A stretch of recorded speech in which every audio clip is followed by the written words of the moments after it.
Murder in the Mansion by Faith Martin. Chapter 1. For the second week of August, Detective Constable Keith Barrington had expected better. To be fair, this was probably due more to his mood than the weather, which, though cloudy, produced some bright patches of sunshine now and then, and an obligingly warm breeze. Driving too fast along the motorway and leaving the capital behind him did little to make him feel better either. A London boy, born and bred, he'd enjoyed his long weekend back in the smoke, and although Oxford was beginning to grow on him, it wasn't able to provide much by way of compensation, especially when he was also leaving behind his lover. His very unhappy lover, whose father was soon to stand trial for smuggling. The reality of Keith's chosen profession was proving a strain on an already shaky relationship. Although Gavin seemed a lot happier since Keith's flying visit, the young constable was not about to pin his hopes on a happy ever after ending. Making up was one thing. Staying together was an altogether different proposition. He tuned the radio to Fox FM when he saw his first sign for Oxford and groaned at the lead story on the news. Once again, the sniper killer was the top story, although his last victim had been killed over 2 weeks ago. A lifetime in the world of the media.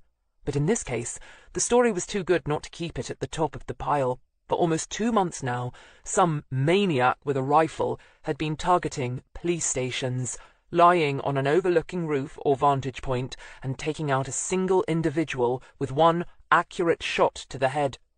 It had all started in Durham, with a uniformed WPC. At first, it was thought to be a random incident, but when, 2 weeks later, an out-of-uniform DI, a male this time, had been shot and killed in Norwich, alarm bells had rung.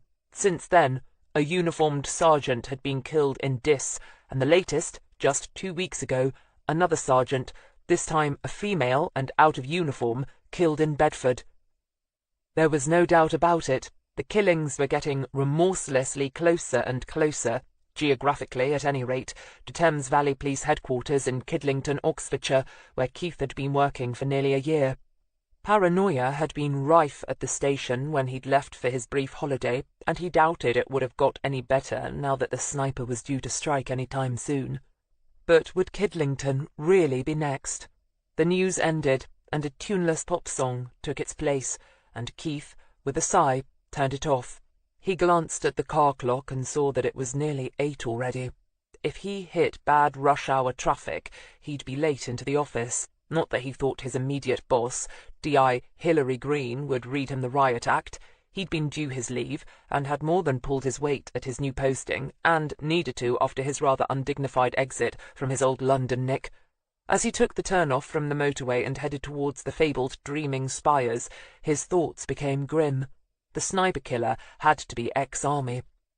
Nobody else could be that accurate, that consistently with a rifle.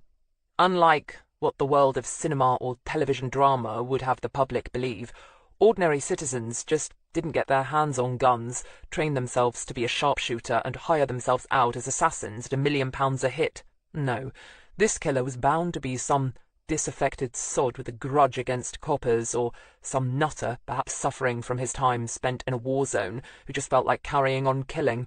And cops weren't soldiers exactly, or the enemy, but they weren't exactly civilians either.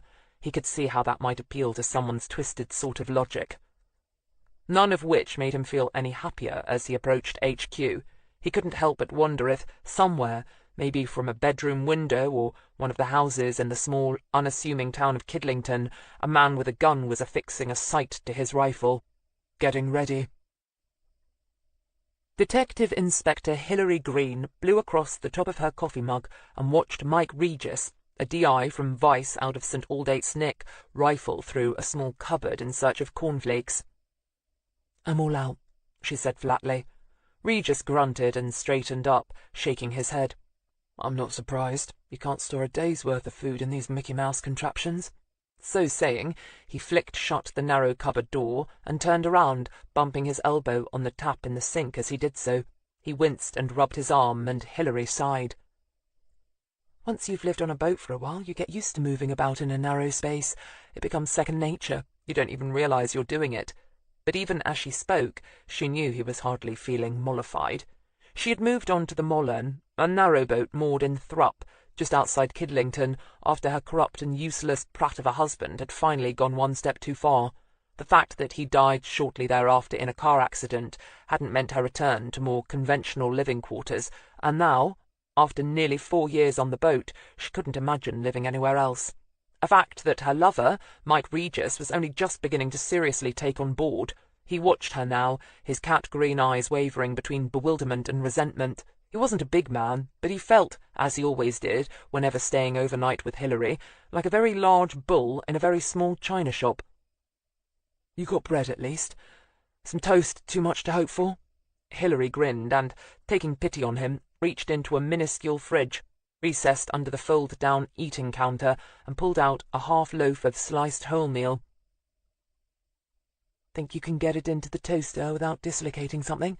she asked, forcing a reluctant smile out of him. She watched him for a while, very much aware of a strange, restless feeling creeping over her. After her disastrous marriage to a womanizing bent copper, Hilary had lived the first few years of her widowhood a happier, wiser, and celibate woman. The advent of Mike Regis in her life had coincided with her first murder case as acting senior investigating officer. At first, she'd resisted the mutual attraction between them, not least because Regis had still technically been married. But with his divorce last year, they'd finally taken the plunge and embarked on a discreet and mutually satisfying affair. Naturally, news of it had slowly leaked at HQ, but since they were both free and over 21, and not even working out of the same station house, they hadn't even been a 9 days wonder, maybe 2.5 days at the most. But things weren't working out. Hilary knew it, and she suspected Mike knew it, but wasn't about to be the first to admit it. Part of the problem was, without doubt, the Mollern. Hilary had no intention of moving into Mike's spacious and thoroughly nice flat in Botley, and Mike wouldn't live on the Mollern if he was paid to. But more than that, Hilary had no intention of ever marrying again. Once was more than enough for any woman of intelligence, in her opinion, but she rather suspected that Mike Regis was thinking in terms of acquiring a second wife. He had children by his first wife, and didn't seem to want any more, so that issue at least was one they had managed to avoid. At 45, Hilary had no plans for motherhood either. So where did all that leave them exactly? "It's burning," Hilary said quietly. Mike swore and quickly rescued his smoking bread from the toaster. He'd been investigating the shoebox that passed for a fridge for signs of margarine, but hadn't found any. However, in the back of the tiny cupboard, he found a nearly empty jar of Oxford marmalade, and knifed on the last of it. Hilary continued to drink her coffee and watch him eat, still with that same restless dissatisfaction. She knew what it was all in aid of course, and was in no mood to put it off any longer. "Mike," she said softly, and sighed as he looked up at her over his blackened breakfast. "Mike," she tried again, a bit more firmly. "We've been together nearly 9 months now," she began, and then abruptly faltered. What the hell did that have to do with anything? Just get on with it and spit it out, she thought, angry at herself all of a sudden, perhaps because she was already beginning to feel guilty. Mike swallowed and reached for his mug of tea. He looked suddenly wary, and Hilary wondered how much he knew or guessed of what she was about to say. "It's been good, hasn't it?" she tried next, and her anger ratcheted up yet another notch at the banality of it. Hell, now she sounded like an article from a women's magazine. One of those naff how to break up without breaking anybody's heart articles. They were both middle-aged, tough-as-nails career coppers, for crying out loud. Surely they didn't need to tiptoe around. "I mean, we get on. We're good mates and all that." She stopped, took a mouthful of too-hot coffee, and swallowed it with an eye-watering wince. "But—" "I knew there was going to be a but." "But," she ploughed on before he could get started, "let's face it, it's not really going anywhere, is it?" Great, now she sounded like a traffic report. What exactly was it, and where was it supposed to go? She made them sound like a number 7A bus stuck in a traffic jam. From the look on Regis's face, she knew he wasn't thinking good thoughts either. She took another breath and tried again. "I mean, we seem to want different things. When we look ahead, you see one thing, and I see another. Oh, hell, Mike, you know what I'm trying to say." Mike Regis did. He didn't get to be a DI in Vice without knowing a thing or two. "You want me to sling my hook," he said flatly, anger cracking his voice. "That's not how I'd have put it," she said equally flatly. She was not in the mood to take any flack today, and she was through putting up with shit, any kind of shit, from men.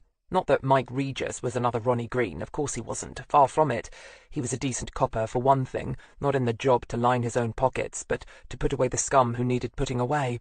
And, as far as she knew, he'd never cheated on his wife whilst their marriage was still working, nor had he cheated on Hillary. Still, it didn't mean she appreciated being made the bad guy in all of this. Regis had to know they were on the rocks as well as she did. "Look, Mike, there's no one else," she said flatly and truthfully. "And I like you, I always have done, but—" "Spare me the buts," Mike Regis said heavily, tossing his piece of toast down onto the countertop. "I don't need a diagram drawn for me." He turned towards the narrow opening that led down the length of the narrow boat and banged his shin against the side of the cupboard as he went. Then he laughed. "Well, at least I don't have to put up with this bloody pencil box anymore." He couldn't even give the door a satisfying slam on the way out, seeing as he had to climb a steep set of stairs first, and then manoeuvre his body onto the stern. But, out of the open window, Hillary heard him swearing as he stalked off down the towpath. She sighed and sipped her coffee. So that was that. She was man-free again, and at least the restlessness was now gone. She just felt vaguely depressed instead. Puff the tragic wagon, her ancient Volkswagen Golf, started first time, and Hillary turned on the radio as she headed down the narrow lane out of the tiny hamlet of Thrupp. Kidlington was on her back doorstep, making her commute on a good day less than 5 minutes. In rush hour, it was more like 20. Stalled in traffic at the first set of lights she came to, she turned her radio to a 60s oldie channel and hummed along to Last Train to Clarksville in an attempt to lift her mood. The clouds were breaking up, promising another warm day, and she rolled down the window and watched, vaguely, as the man in the car pulled up alongside her, used a cordless shaver on his chin. She grinned, wondering what he'd do if she flashed him her badge and told him to put it away, but she couldn't be bothered. She just split up with her lover. Somewhere out there a man with a rifle might be planning on killing her or any of her colleagues, and she hadn't had a decent case in months. Just another mundane Wednesday. The lights changed to green and she pulled away, and soon was indicating the left turn into HQ.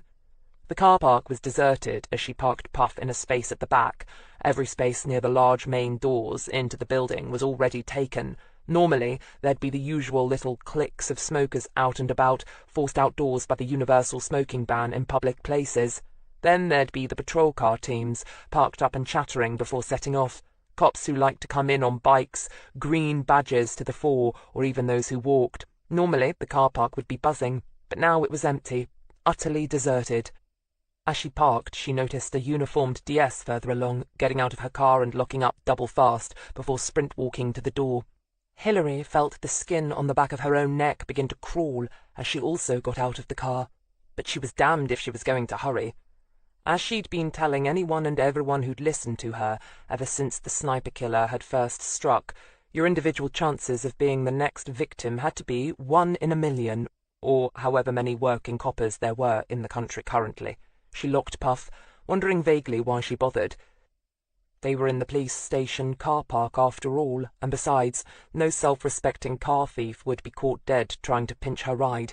Then she stuffed her keys into her handbag and sauntered across the car park, weaving at her usual pace through the parked cars. Her spine felt as if spiders were crawling all over it, but her face, when she finally pushed through the big swing doors, was bland. Inside the large foyer were all the usual familiar and half-familiar faces: the desk sergeant, always the one to go to if you wanted to know the latest gossip, the woman sergeant who'd come in before her, and several groups of uniforms hanging about and looking unhappy. At this time in the morning, it was hard to tell if they were the night shift gathering up the courage to leave or the day shift in no hurry to get started. "Hell," the desk sergeant said admiringly, who'd watched her progress from the get-go.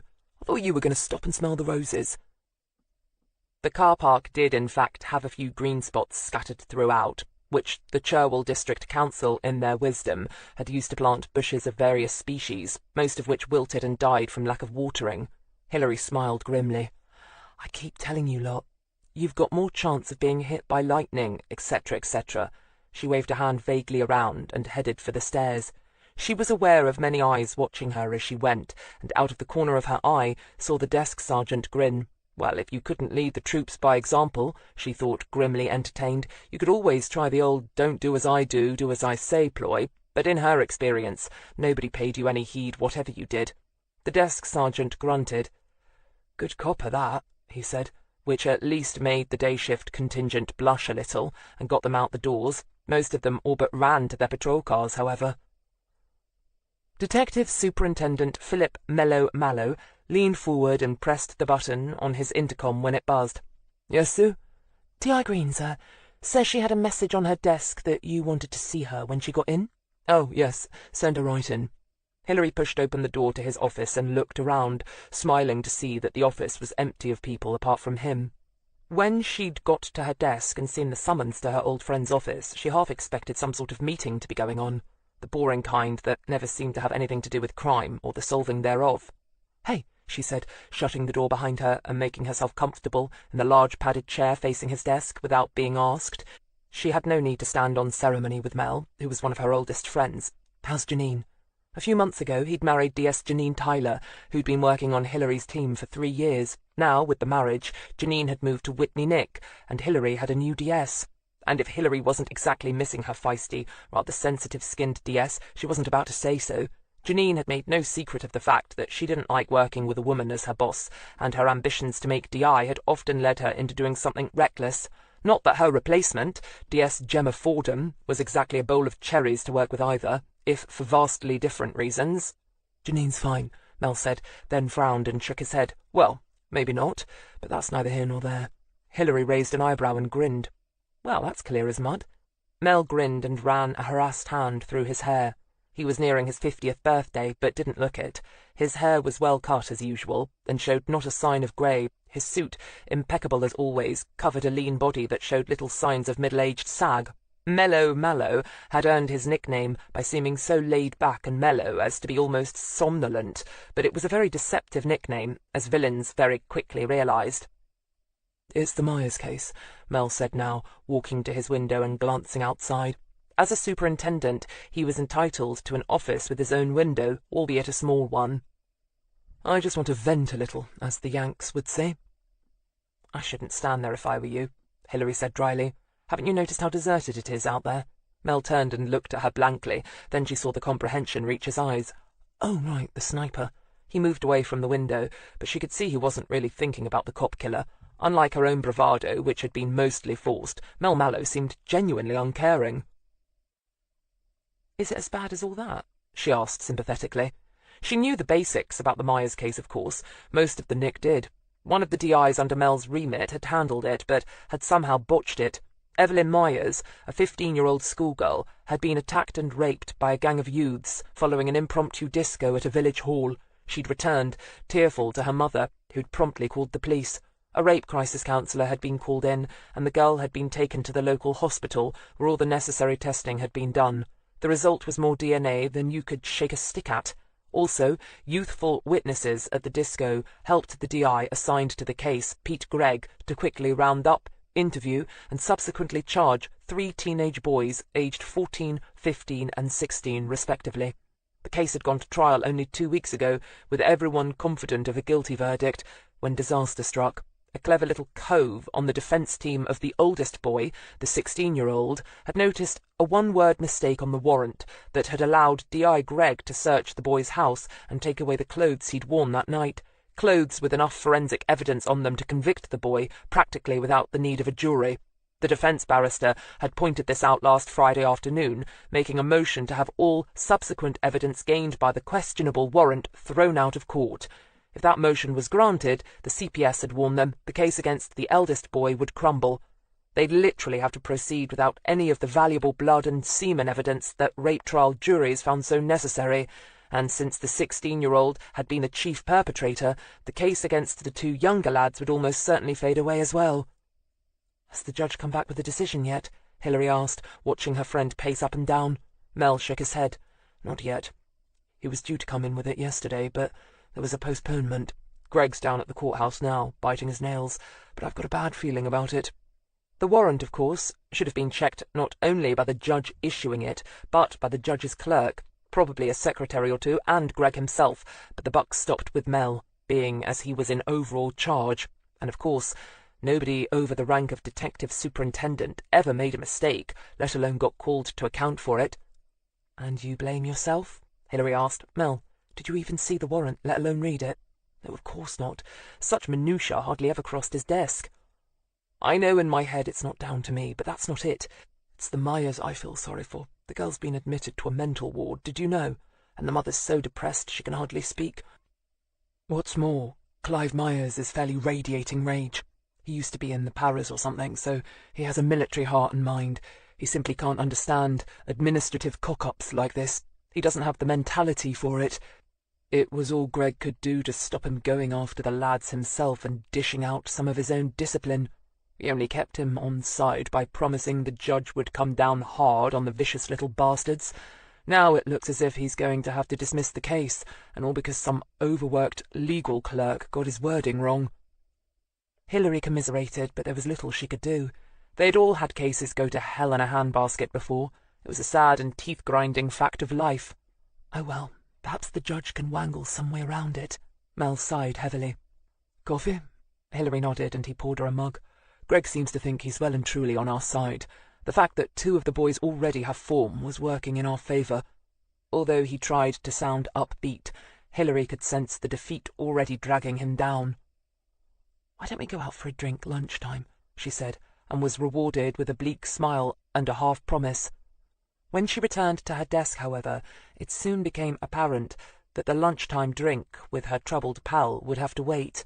DCI Paul Danvers, her immediate superior, watched Hilary Greene making her way through the large open-plan office towards her team's nest of desks and chairs, and rose from behind his own desk in his sectioned-off cubbyhole and moved to intercept her. In his hand was a piece of paper with the scant details of what was almost certainly a case of murder that had just come in. As he walked quickly towards one of the best murder detectives in the station, it wasn't her detective skills he was admiring.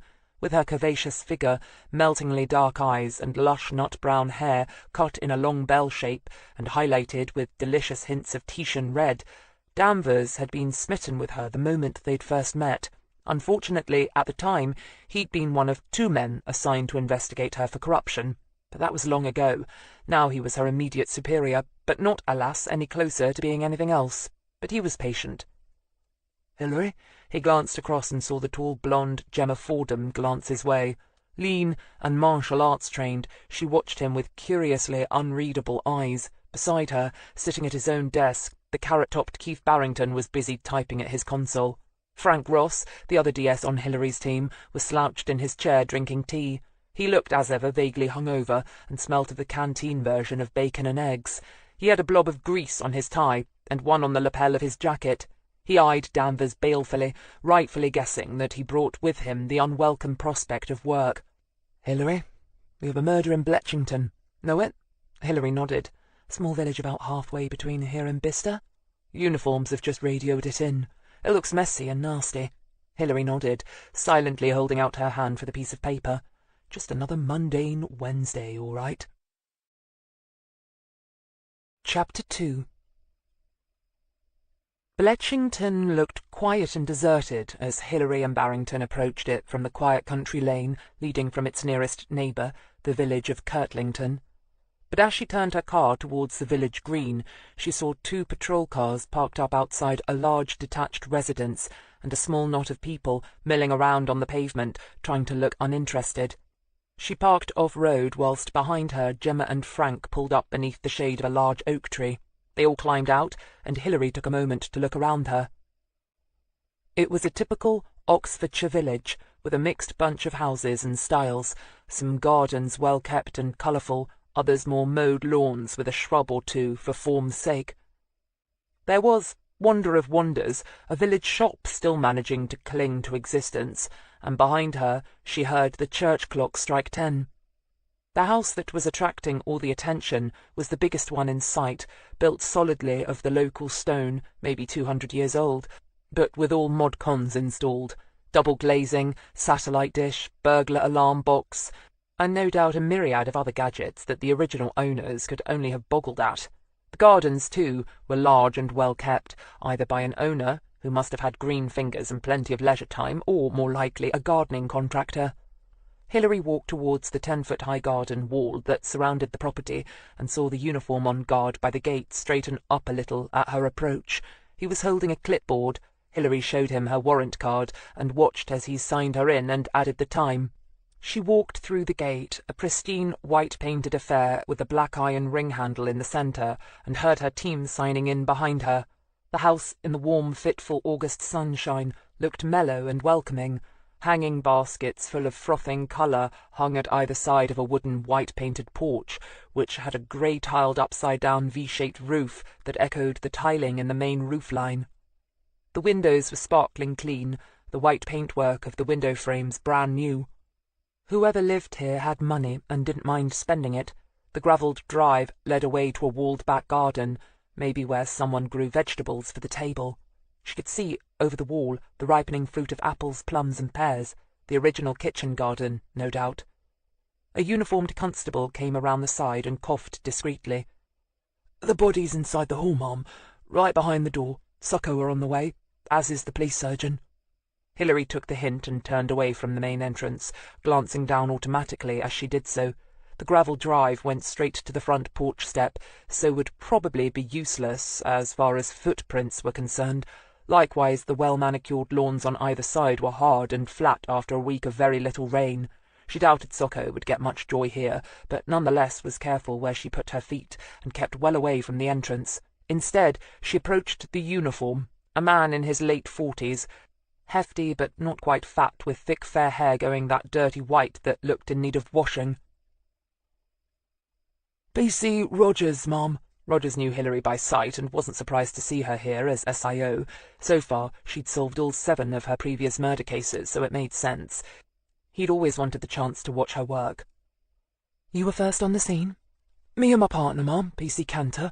We received a call at—" he checked his notebook— 8:02 a.m., from a man identifying himself as Arnold Watts, postman. He called at the house at his usual time and was surprised to see the front door ajar. He called and pushed it open and saw the victim, the resident of the house, a Mrs. Matilda Jones. He immediately left and called us.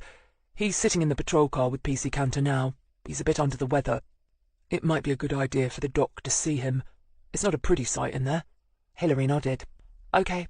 See to it, will you? I take it you looked at the crime scene? Just briefly, ma'am, when I first arrived, to make sure it wasn't a hoax or a mistake. Standard procedure." "No mistake?"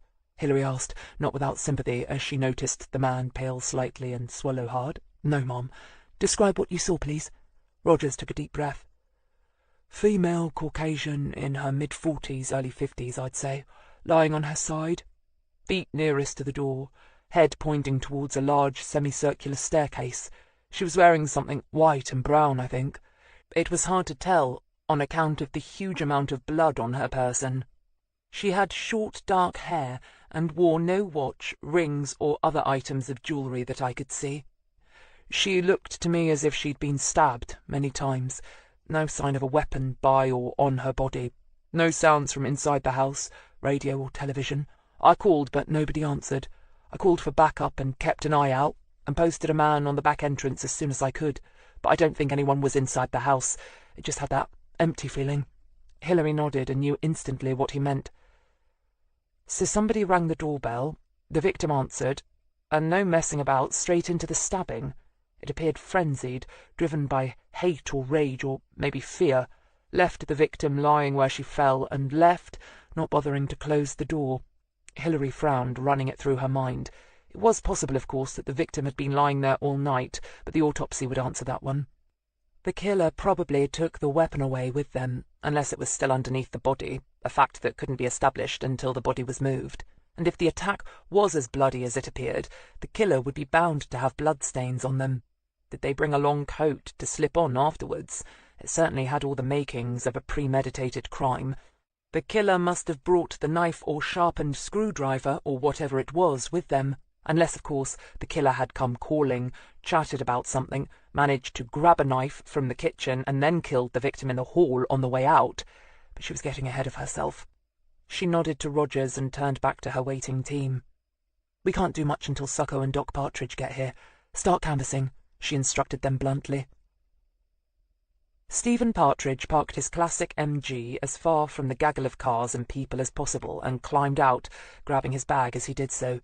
As one of Thames Valley's pathologists, there was nothing unusual in him being called out to the scene of a murder on a nice summer's day, but it tended to depress him slightly, nevertheless. He showed his credentials to the man at the gate, aware of a vague muttering of interest behind him, as they heard the uniform repeat his professional title. For some reason, the arrival of a doctor always seemed to liven up the Gawkers. He pushed open the gate and walked into a scene of organised mayhem. Men and women in white overalls and hoods crawled on the grass, inspected gravel, and dusted a white-painted front door with black powder, but there was a general pulling back as he appeared, giving him room. From his bag he pulled out and donned a similar all-over white garment and a pair of gloves, slipped white plastic covers over his shoes, and approached the house. He pushed open the door gingerly and grimaced at the sight that met him. It was like a Rorschach inkblot in red, white, and black. The hall was decorated traditionally in tiny black and white tiles set on the diagonal, which covered a large area, but in stark contrast, the woman who lay sprawled on them was mainly red. The colour had seeped and oozed and sprayed from her, painting the surrounding white walls with splashes of scarlet and pooling around her. He sighed, trod very carefully, and knelt even more carefully. It took him only seconds to declare her dead. There could have been no doubt, of course. Nobody lived after losing that much blood. He made a few more observations, but didn't linger. There was little point. Once outside, he was meticulously careful in climbing out of the now blood-stained protective clothing and bagging it up. Around him, the Succo officers once more got on with their job. A police photographer began taking pictures from the doorway, his photographic strobes almost invisible in the strong sunlight now shining down. The last of the clouds seemed to be disappearing, and a cheerful blackbird sang incongruously from a nearby ash tree. Stephen saw his favourite detective standing over by a bed of perfectly pruned roses and smiled. He walked forward, a small dapper man in a dark blue suit that would have cost Hilary Greene more than a month's wages. "Hilary, one of yours, then?" he greeted her amiably. Hilary smiled at the medico and reached out to shake his hand. "Looks like it. Haven't even taken a look yet." Partridge nodded. "Multiple stab wounds, almost certainly, with a clean-bladed wide knife. Probably one of those kitchen knives that are so popular nowadays. Nothing clever or technical about it. Random slashing, as far as I can see." "Man or woman?" "Either. There needn't have been much upper body strength or arm strength needed, if the knife was sharp, and it undoubtedly was." Hilary sighed. "Has she been dead all night?" "Oh, I don't think so. It's a warm day, and the door was found ajar, right?" Hilary nodded, and he looked back over his shoulder at the open doorway. "No rigour, body temp still way up. I'd say she was killed between 7:30 and 8:30 this morning, but I wouldn't be surprised if it was nearer 7:30 than 8. Postman called in at 2 minutes past 8. "There you go, then. Cuts it down for you even more." "Well, I'll be off. Got an old woman to disembowel," he informed her cheerfully and needlessly, and Hilary grimaced.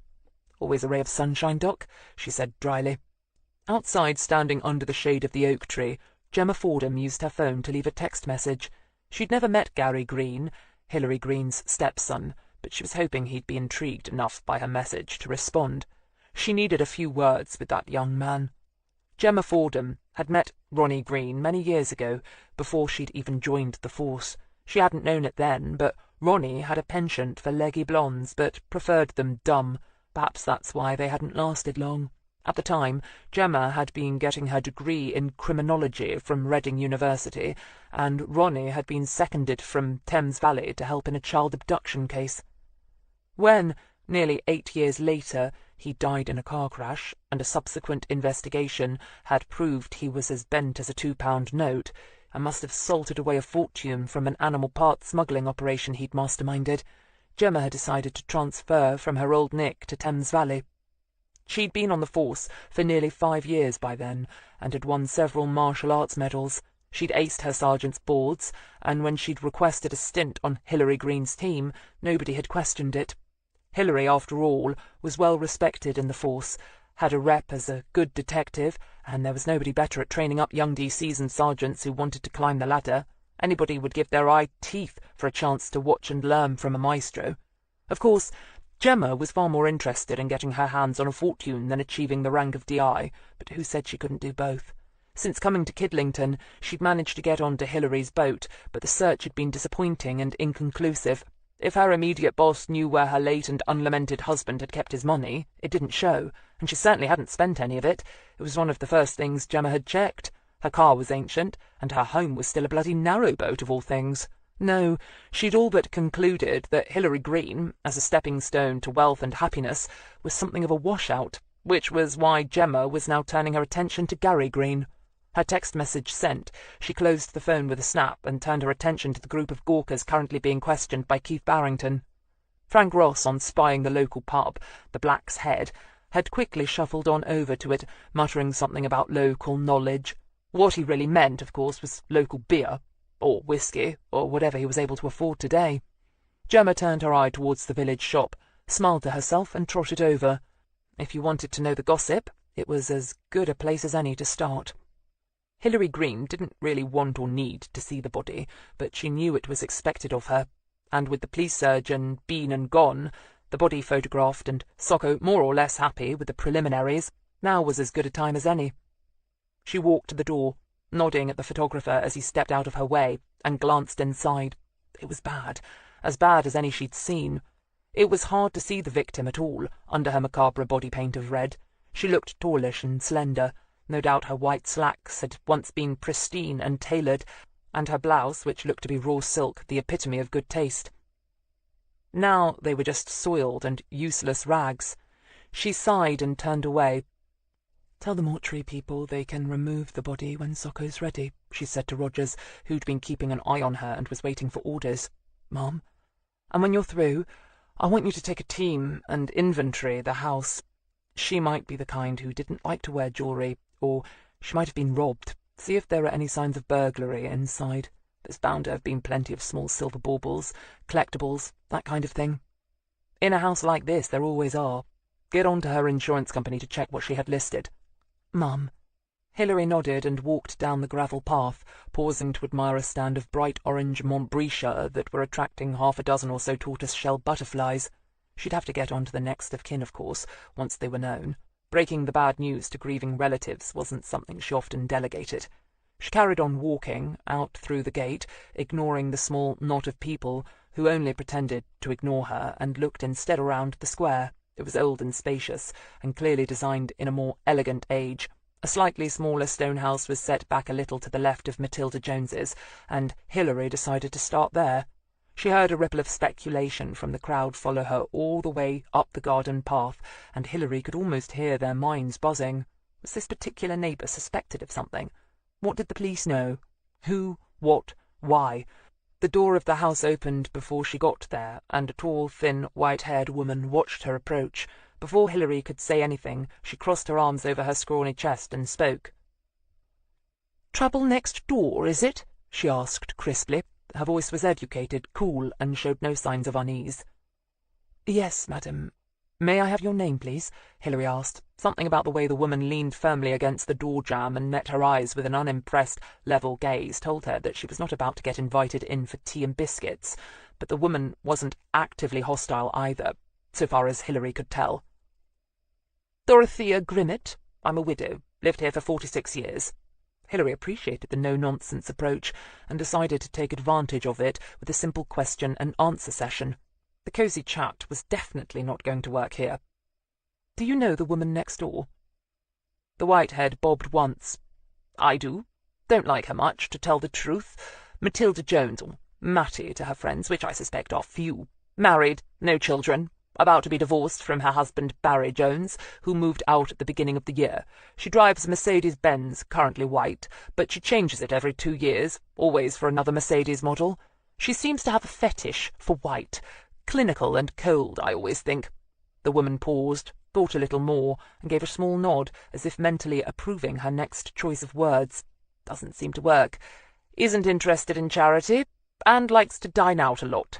Has a lot of money that she likes to spend, but quiet and gives no noisy parties. I could have worse neighbours." Hilary blinked. "You say the Joneses were about to divorce. Was it friendly?" Dorothea Grimmett snorted. In some strange way, she managed to make it sound quite elegant. "I should say not. Barry left her for a much younger woman, who I believe worked for his company, Jones and Cartwright, or J&C Construction. He used to drive a big van with it written on the side and parked it right there, out on the green," she sniffed, showing exactly what she thought of that kind of behaviour. No doubt it lowered the tone of the neighbourhood considerably. Hilary hid a smile. "Did you hear anything untoward at the Jones residence this morning, Mrs. Grimmett? Shouting? Anything of that kind?" "No, but I'm afraid I'm a little deaf, and until I put my hearing aid in first thing, I'd be unlikely to."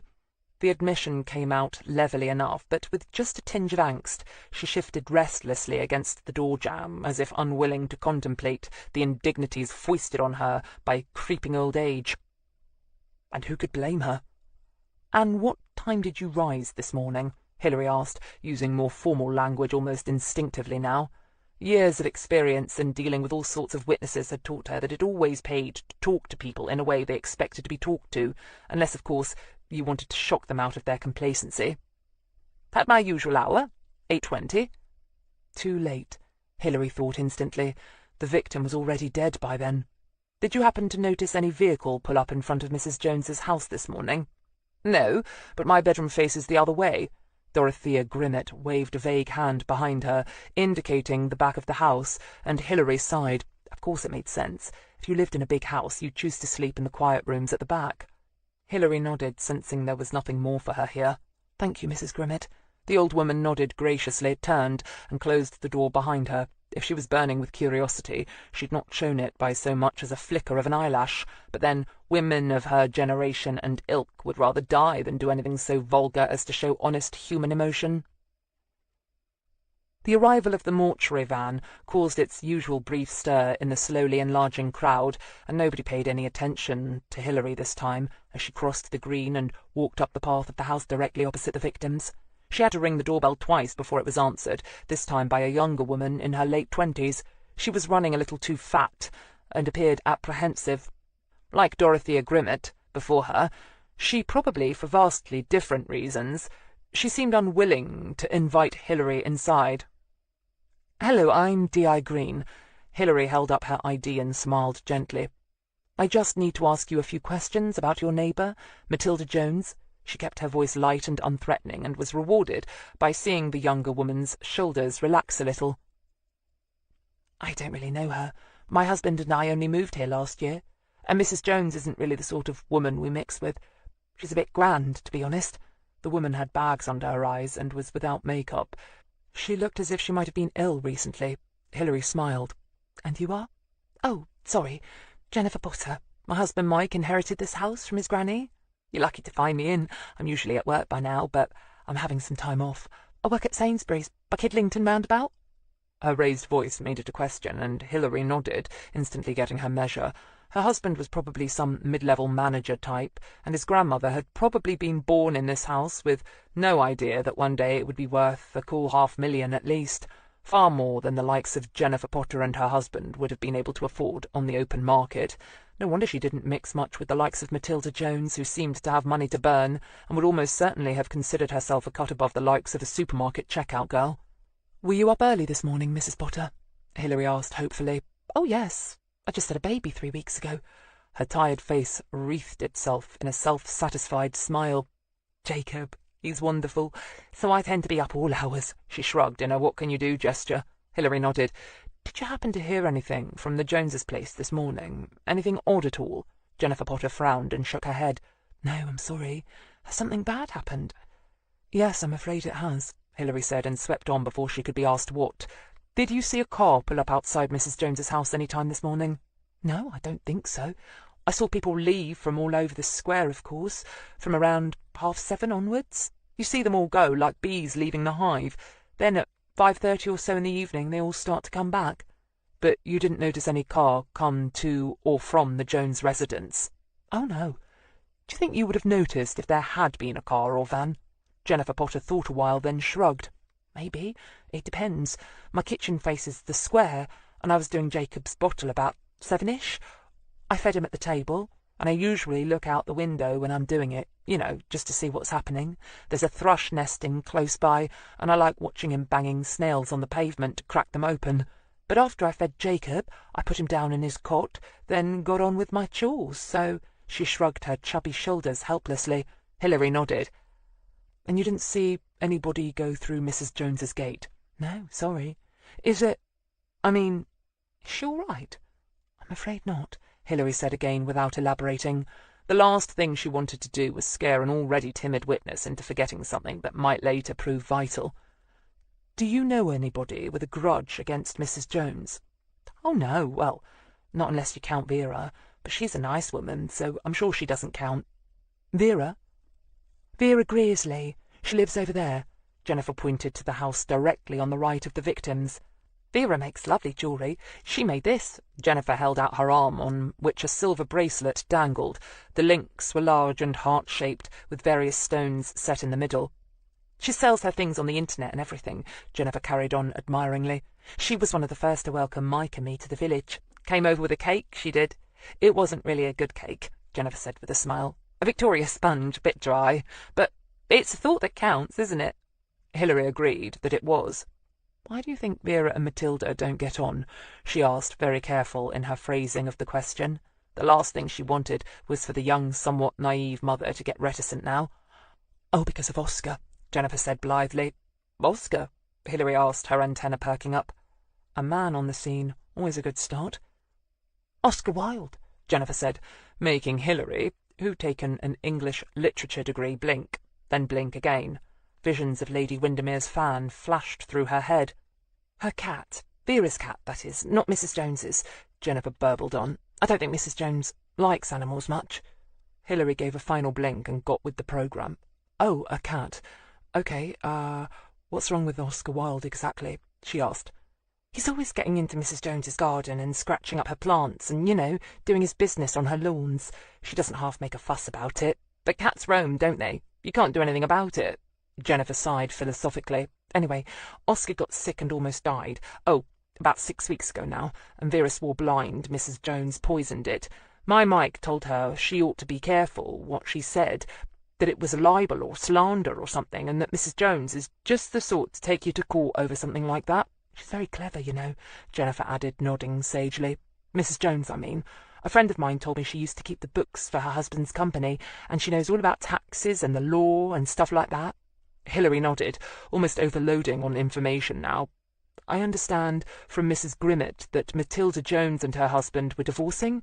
Jennifer nodded, trying to look sympathetic and almost managing it. "Oh, yes, we all know about that. He left her for his secretary, or so I heard. Mrs. Jones was so mad about it. She said it proved he had no imagination. She said the banality," the young mother stumbled a little over the unfamiliar word, "made her sick." Hilary smiled wryly. "Yes, I can imagine it would." Vera Greersley was a small, dark-haired, dark-eyed woman, the kind who seemed to buzz with invisible energy. When Hilary called her at her house, a voice beckoned her down the garden path to what had once been a large double garage that was now decked out as a workshop. Hilary could smell solder and the tang of metal as she stepped through the large open doorway. Vera was dressed in filthy dungarees, far too big for her, and turned off a small acetylene torch as Hilary approached her, for which the policewoman was grateful. She'd regarded the wicked blue flame at once as a potential threat, and the heat of it still lingered viciously in the air. Vera seemed to sense her unease and pushed the protective goggles she'd been wearing onto the top of her head. "Sorry, want to step outside. Gets a bit ripe in here after a while." She followed Hilary out into a messy but beautiful garden and absently began to deadhead a rambling rose that was climbing over a disused sundial. The lawn needed mowing, and in one corner a very overgrown garden pond plopped to the sound of busy frogs. "The Greene." Hilary showed her ID to the little woman, who looked to be in her early 50s. "This is about Mattie, I expect," Vera said glumly. "I saw all the hullabaloo next door." "She dead?" she asked bluntly. "Yes, I'm afraid so. Lot of police about," Vera said, casting her a quick up-and-under look from beetling dark brows. "It wasn't an accident," Hilary said succinctly, and began to deadhead the roses too. It was a beautiful apricot-coloured thing, a floribunda type, and there were a lot of deadheads to nip off. It was a strangely soothing pastime. She followed Vera Greersley's example of simply letting them drop onto the mossy ground beneath. Thought as much. Vera heaved a sigh. She was sweating slightly, no doubt from the warmth of her workshop, and Hilary could see damp patches beneath her armpits. And, of course, you've come hot-footing over here to ask me about the feud. Was there one? Oh, yes, afraid so, Vera admitted glumly. It started with Oscar crapping on her lawn, and from there it escalated into daft threats about growing Leylandi against her wall nearest my workshop, thus blotting out my light. The latest thing was that she was going to paint her far garden fence a hideous fuchsia pink, knowing I can't stand that colour, and that it would be directly in my eye line from my main living room and dining area. Daft, really, because I knew she wouldn't do it. Whatever else she had, Mattie had taste. Besides, white was her colour. She sighed and decimated a few more browning flower-heads and shook her head woefully. The really sad thing is, before all this, we got along all right. She even brought several pieces of jewellery from me, a turquoise and silver set, and a jet and amber one, a very nice pair of platinum twisted earrings, too. But there you are. She shrugged her bird-like shoulders. Neighbours fall out. I understand she was in the middle of a divorce. Yes, and pretty messy it was, too. She wanted her pound of flesh with interest, and her poor mutt of a husband, for once, was putting up a fight. But if you're thinking Barry done her in, I reckon you're barking up the wrong tree. Hasn't got it in him, in my opinion. Hilary continued deadheading roses. Did you see or hear anything odd this morning at her place? Nope. Well, might have done. I thought I heard a cry, something or someone call out. But I was in bed, and you know how it is. In the countryside, you're half asleep and you hear something and you wake up fully, but it could have been anything, a vixen, a magpie even. Hilary did know how it was in the country. She also knew that a high-pitched, panicked or agonized human voice, muffled by walls, needn't have sounded very human at all. What time was this? About 7:20, something like that. So it was 10 minutes outside Doc Partridge's 7:30 to 8:30 time frame, but not by much. And no pathologist was going to quibble about 10 minutes, which meant that she certainly wasn't either, if the witness was to be believed. Can you account for your time between, say, 7 and 9 this morning? Vera grunted. Now there's a leading question, she murmured, but shrugged and thought about it for a moment. Well, I was in bed till about 7:20, like I said, woke up, shot out of bed, brushed my teeth and ran outside. Didn't even stop for coffee. Bloody alarm clock hadn't gone off, she explained, seeing Hilary's raised brow. There must have been a short break in the electricity or something during the night, and I had to be in Oxford at 8 to see a physics don from St. Jude's about a pendant she wanted made. She'd got this drawing of an atom or molecule or something, I don't know. Might have been a spiral galaxy. Anyway, it had to be made to her exact specifications and size ratio and whatnot. You know what they're like. She had an undergraduate due in at 8:30 or some such unworldly hour, and only 8 o'clock would do, as she was committed from now until doomsday or whatever. In the event I didn't get there till gone 15:15, stuck in a bloody traffic jam. And she wasn't best pleased, I can tell you, but she still gave me the commission. That's what I've started working on now. So saying, she waved a hand back to her workshop, then took a large, much-needed breath and grinned. Not much of an alibi, is it? Hilary had to agree that it wasn't. She nipped off the last deadhead on the rosebush, thanked her, and left. She walked back towards the village green, mentally filing and mulling over all that she had learned. One thing was for sure. Their victim was the sort of lady who made enemies, and plenty of them, by the sound of it. Chapter 3. It was nearly noon before Socko gave Keith Barrington permission to go into the house, and the first thing he did was search for the victim's computer. He found it in a small library-cum-office on the ground floor, overlooking the back garden. The model was the latest offering from Bill Gates, and he admired it for some moments before he set about breaking the user's password. It took him a long time. Matilda Jones hadn't used her name, date of birth, telephone number, or any of the other easy-to-remember digits that many people favoured. Instead, he had to run a specialist program of his own devising to break the code. It was not strictly speaking legal, so he made sure no one saw him do it. At first glance, all the efforts seemed to have been in vain. Matilda Jones was not the sort of woman to keep an electronic journal in which to pour out her heart or jot down any other interesting titbits, like who might want to kill her, and seemed mainly to use the PC to keep her household accounts up to date. He found several letters to the taxman and all her files for the last 5 financial years, and dutifully printed them off.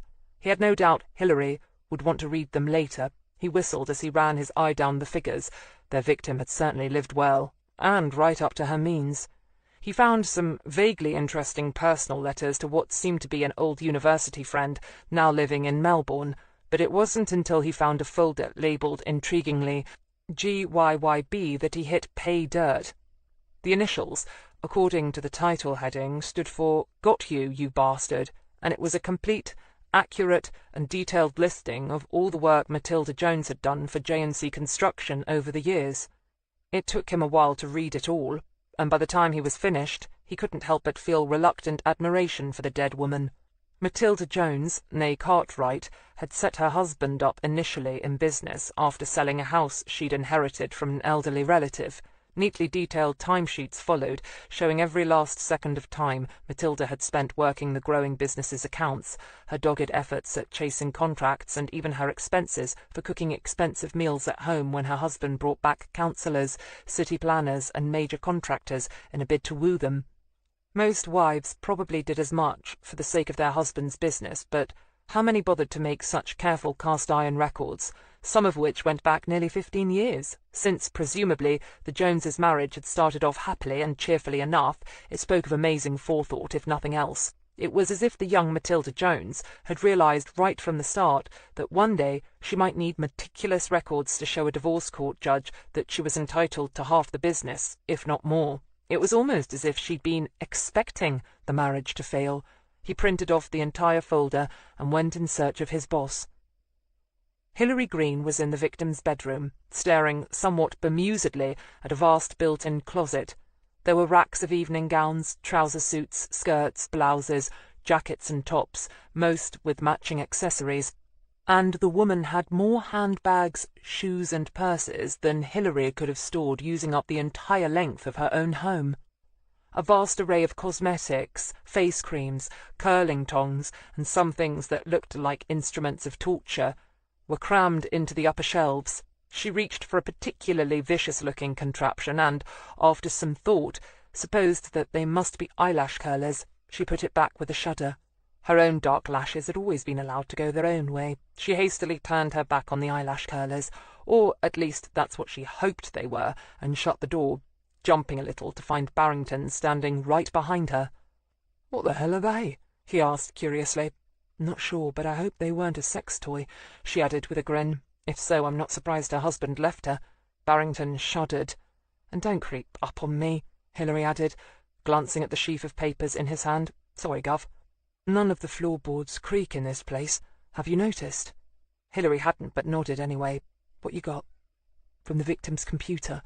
Thought you'd want to see them." He handed them over, but also gave a quick precis of their contents as she scanned them.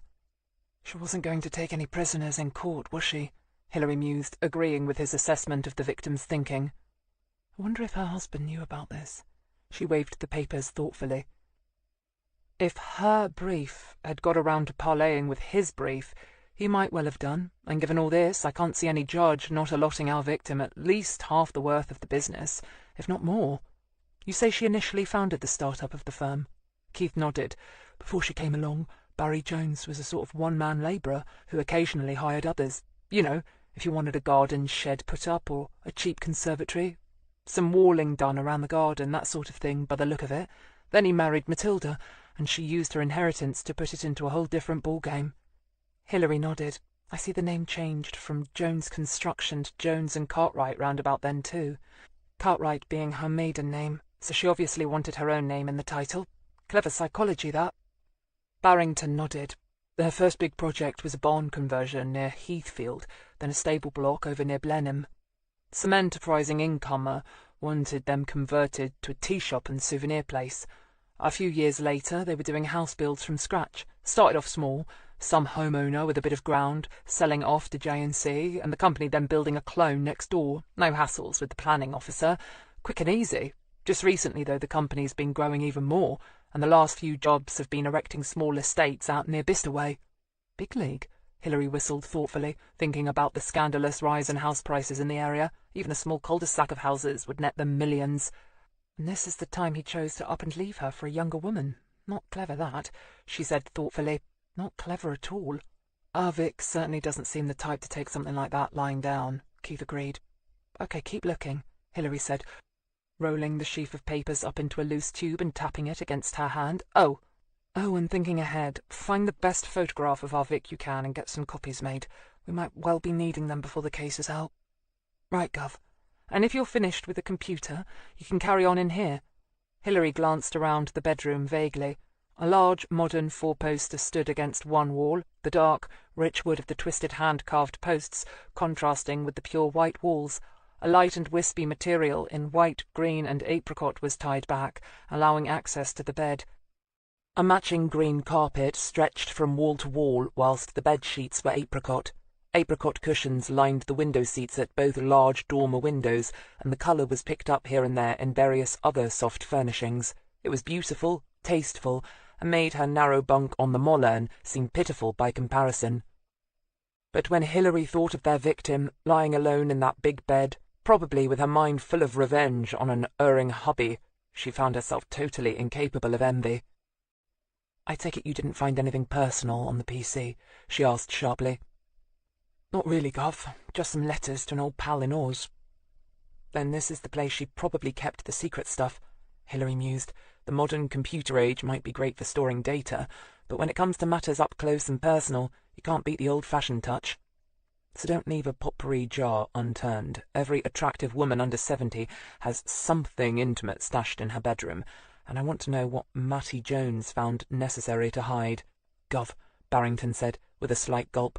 When his boss walked away and left him to it, he gazed around the feminine room and sighed. "When in doubt, go straight for the knicker drawer, right?"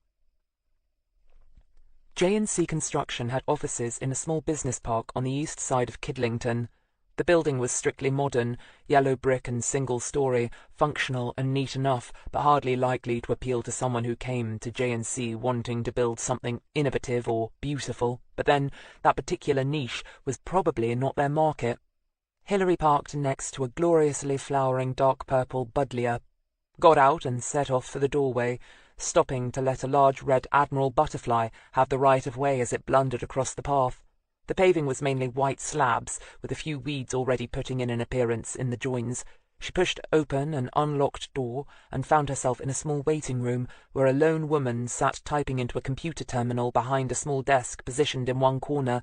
She looked up with a slightly puzzled smile as Hilary walked towards her. No doubt she was aware that nobody at the company had any appointments booked for this hour. Hilary got out her ID card as she approached. "Hello, Detective Inspector Greene, Thames Valley. Is Mr. Barry Jones in?" "I'm not sure. He left for the Wendlebury site early this morning, but he might have come back for lunch. I'll just check." Hilary nodded and watched the receptionist push down the third button on the right of her panel. She was in her late 30s, with dark blonde hair and honey-coloured eyes, but something told Hilary that, attractive though she wasn't the woman Barry Jones had left his wife for. Not young enough, not glamorous enough. Her eyes were intelligent and tired, and Hilary suspected she had a husband and 2 or 3 demanding children lurking about somewhere. "Hello, Rachel, it's me. Is Mr. Jones in?" "Just, but he's about to have lunch." The voice sounded tinny. "There's a lady here to see him." "Not a walk-in. Ask Peter to see her." The receptionist caught Hilary's eye and flushed a little. "No, Rachel, she's from the police." There was a momentary pause, then the voice repeated, "Police?" Even with the distortion of the apparatus, the as-yet unknown Rachel sounded sceptical and not a little cautious. "Yes, a Detective Inspector Greene," the receptionist responded. Another pause, then, "Is this about the theft from the Wendlebury site? If so, Pete's dealing with it." Hilary was already shaking her head before the other woman could ask. "I need to see Mr. Jones right away," she said firmly. "No, it's something else. The lady is most insistent on seeing Mr. Jones. It sounds important." Hilary, feeling vaguely chuffed at being referred to as a lady, it had been some time since anyone had called her that, waited with interest to see what Rachel had to say now. Rachel said, "Oh, then you'd better send her through." The receptionist lifted her finger off the button and nodded over Hilary's head. "Please go on through the green door behind you. Mr. Jones's office is second on the left, a yellow door." Hilary thanked her and moved across the room, not surprised to find, waiting for her in the narrow corridor beyond the door, a young woman. She was tall, leggy, blonde-haired and brown-eyed, wearing a tailored skirt and jacket combination in eggshell blue. Oh, yes, Hilary thought, much more like it. This had to be the woman Barry Jones had left his wife for. "Inspector Greene?" "Yes, and you are?" "Oh, Rachel Miller, Mr. Jones's personal assistant." She was, Hilary guessed, 23 if she was a day, much too young to have earned such a title, and she could almost hear 30-something mere lowly secretaries the world over give a collective groan. Hilary followed her into a small anteroom where a computer displayed a swimming fish screensaver. The room was lined with neat, utilitarian grey filing cabinets, with a vase of fresh freesias sat on the desk, giving out a wonderful scent. "Mr. Jones is expecting you," she said, and Hilary hid a wry smile. Well, he either was or he wasn't. If he'd been out early this morning butchering his wife, a wise man might expect the constabulary to come a-calling at some point during the day. But if he hadn't, then there was no reason why he shouldn't be genuinely surprised. And Hilary would have given much to see the expression on his face when young Rachel Miller had informed her of his visitor. She felt the young woman's eyes on her as she walked over to the only other door in the room, knocked briefly, and stepped inside. Barry Jones's office was fairly large, with a large picture window that showed a disappointing view of parked cars. The room was predominantly beige, and none of Matilda Jones's clever colour schemes or eye for style was apparent here. Did she simply never come into the office? Had they changed location since Barry had walked out on her, or had they just decided not to spend their cash on the workplace? Barry Jones rose from behind a functional wooden desk. He was about Hilary's height, maybe 5'10" or so, with reddish-fair hair and eyes that turned out, on closer inspection, to be a sort of pale grey. He wasn't fat, but appeared solid, with large, workmanlike hands and broad shoulders. But he was dressed in a good suit, and wore a gold and ebony signet ring on the little finger of his left hand. He scrubbed up well, as her grandmother would have said, and his smile, revealing large but even white teeth, was carefully comprised of welcome puzzlement and inquiry in equal measure. "D.I. Greene, is it?" "Yes, sir." Hilary showed him the ID and felt his eyes move from the official card to give her the quick once-over. He saw a woman of his wife's age, class and probable upbringing, a woman with more curves, perhaps, but eyes which never missed a thing, like Mattie's. He didn't look particularly happy to see her. "Please sit down. I'm not sure what I can do for you. Rachel tells me this isn't about the problems that are billed in Wendlebury." "No, of course it isn't." He answered his own question before she could respond. "Petty theft from a building site wouldn't command the interest of an inspector." "When was the last time you saw your wife, Mr. Jones?" Hilary asked blandly. The chair facing Barry's desk was surprisingly comfortable, generous, firm, and gave plenty of back support. She settled into it and brought out her notebook and pen. "Mattie," Barry Jones said, sounding genuinely surprised. Good acting, maybe. Hilary watched him closely, pen hovering over the blank page. Aware that she was waiting for him to answer, he sat back down, looking just a little ruffled. "Good grief, I'm not actually sure," he muttered. "We're in the process of divorcing, you see." Hilary nodded. "I left the house, well, at the end of February. I've seen her once or twice since, mostly at either my solicitor's office or hers." "Not at the house?" "Hell no!" Barry gave a rather false laugh. "Mattie probably had the locks changed before my car had even left the garage." "So you haven't been back to your old Bletchington home in nearly 6 months?" "That's right. Why? Nothing's happened to it, has it? It hasn't burnt down or anything?" "No. Why do you ask that, sir?" Hilary asked curiously. Barry Jones shifted nervously on his own chair. "Well, because you're here asking questions about it, I suppose." Hilary nodded. "Nothing like that, sir, I assure you." But it was an interesting conclusion to jump to. Had Mattie Jones threatened to burn it down in the past, or did her husband simply suspect her of being capable of running an insurance scam? Intriguing though such thoughts were, it was time to get down to business. "Can you tell me your movements this morning, sir? Let's begin with the time you woke up." "What?" he asked, sharply surprised. "Well, I don't know. About 7:30 or so, I imagine. It's when I usually wake up. Look, what's this all about?" "You don't have an alarm clock, sir?" She made her voice sound almost scandalized. No, I don't usually bother with one. I always wake up on my own in plenty of time to get up." I live in Kidlington, you see, only about 3 minutes' drive away, so it's not as if I have a commute to worry about. And were you alone? When you woke up, I mean." She kept her voice level, but even so saw a wave of colour wash over him. It was the curse of fair-skinned people everywhere, she supposed, and very telltale. So Mr. Jones was not as sanguine about his new relationship with the younger woman as he probably liked to pretend. "Yes, I was alone." Barry Jones took a long, ostentatious breath. "Not that it's any of your business, Inspector Greene, but after leaving my wife I rented a one-bed flat near the moors. Very nice too, no doubt," Hilary thought. "And what time did you leave for work?" "About 8:15. "You drove straight here?"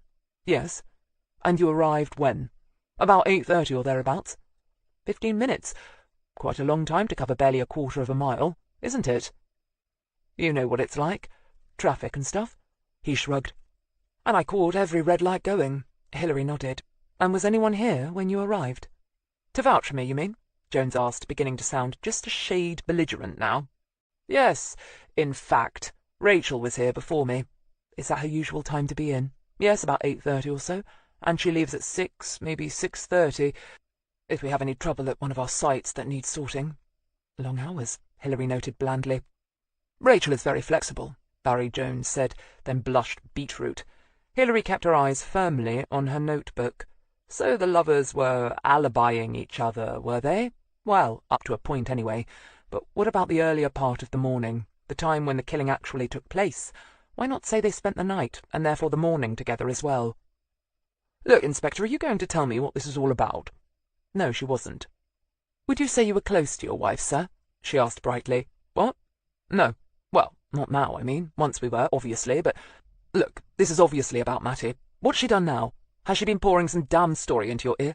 My solicitor warned me, with the divorce case about to come up, that she might try some such nonsense. But there's nothing wrong here, I can assure you. And no matter what Mattie would have you believe, J&C Construction is the success it is because I've slogged my guts out for the last 15 years to make it so." "I take it the divorce is acrimonious, sir." Barry Jones scowled. "That's all down to her. I was perfectly willing to be reasonable and keep it all civilized. It was Mattie who insisted on going for the jugular, so of course things are, well, unpleasant." "Your wife wants half the company, I take it." Jones flushed. "I wish. The silly bit. The stupid woman thinks she can get 2/3 of it. I know what she wants. She thinks if she can oust me as general manager, I'll be forced to buy her out at top-bracket rates to keep control. She must be out of her mind." Hilary nodded. "If you can't afford to buy her out, and she is awarded 2/3 of the company, what happens then?" Barry Jones laughed. "Oh, don't you worry about that. Mattie'll get the company over my dead body." Very dramatic, Hilary thought. Way too good a chance to pass up. "Oh, no, sir," she corrected. "It's not your dead body we're concerned with. It's your wife's." It took a moment or two for it to register, and she could almost see the instant the blankness left the pale eyes. His face washed with colour. Not this time the unremittingly obvious shade of dull red, but a sickly greenish-white instead. For several long seconds he stared at her, apparently incapable of speech, his mouth opening and closing uselessly. "What?" Barry Jones eventually said. "Your wife, Matilda Jones, was murdered sometime this morning, sir," Hilary said flatly. She'd had to do this before, of course, inform someone that their nearest and dearest was dead, but in this instance she had the added problem of not knowing whether she was speaking to the killer or not. If not, then this man deserved her sympathy and respect, but on the other hand, if he was responsible, then now was the moment he was at his most vulnerable, when he needed to keep his wits about him and put on the performance of his life. "Mattie's dead?" "Yes, sir." "Not an accident?" "No, sir." Barry Jones stared at her. He continued to stare at her for some time. He obviously had no idea what to say next. Eventually he muttered, "I don't believe it. Nobody would dare to kill Mattie." It was, on the face of it, a strange thing to say, but Hilary understood him almost at once. Mattie Jones was a mover and a shaker, a planner and forward thinker, a woman who got what she wanted. Her young neighbour Jennifer had called her clever. Vera Greersley had made no bones about Mattie Jones's campaign to make her life a misery. Everyone who knew her reacted strongly to her. Even the stalwart Dorothea Grimmett had had to acknowledge a grudging respect for her. She was not the sort of woman who would stand for being murdered, yet someone had obviously met the challenge head-on. "Do you know if your wife had any enemies, Mr. Jones?" Hilary asked quietly, and Barry Jones dragged his eyes away from a spot on the wall behind her head and focused, with some difficulty, on her face. "Enemies? Mattie? Well, yes. No. I mean, she was a very hard woman to... she had a certain way of going about things that could put people's backs up. But murder? No, nobody would want to murder her, surely."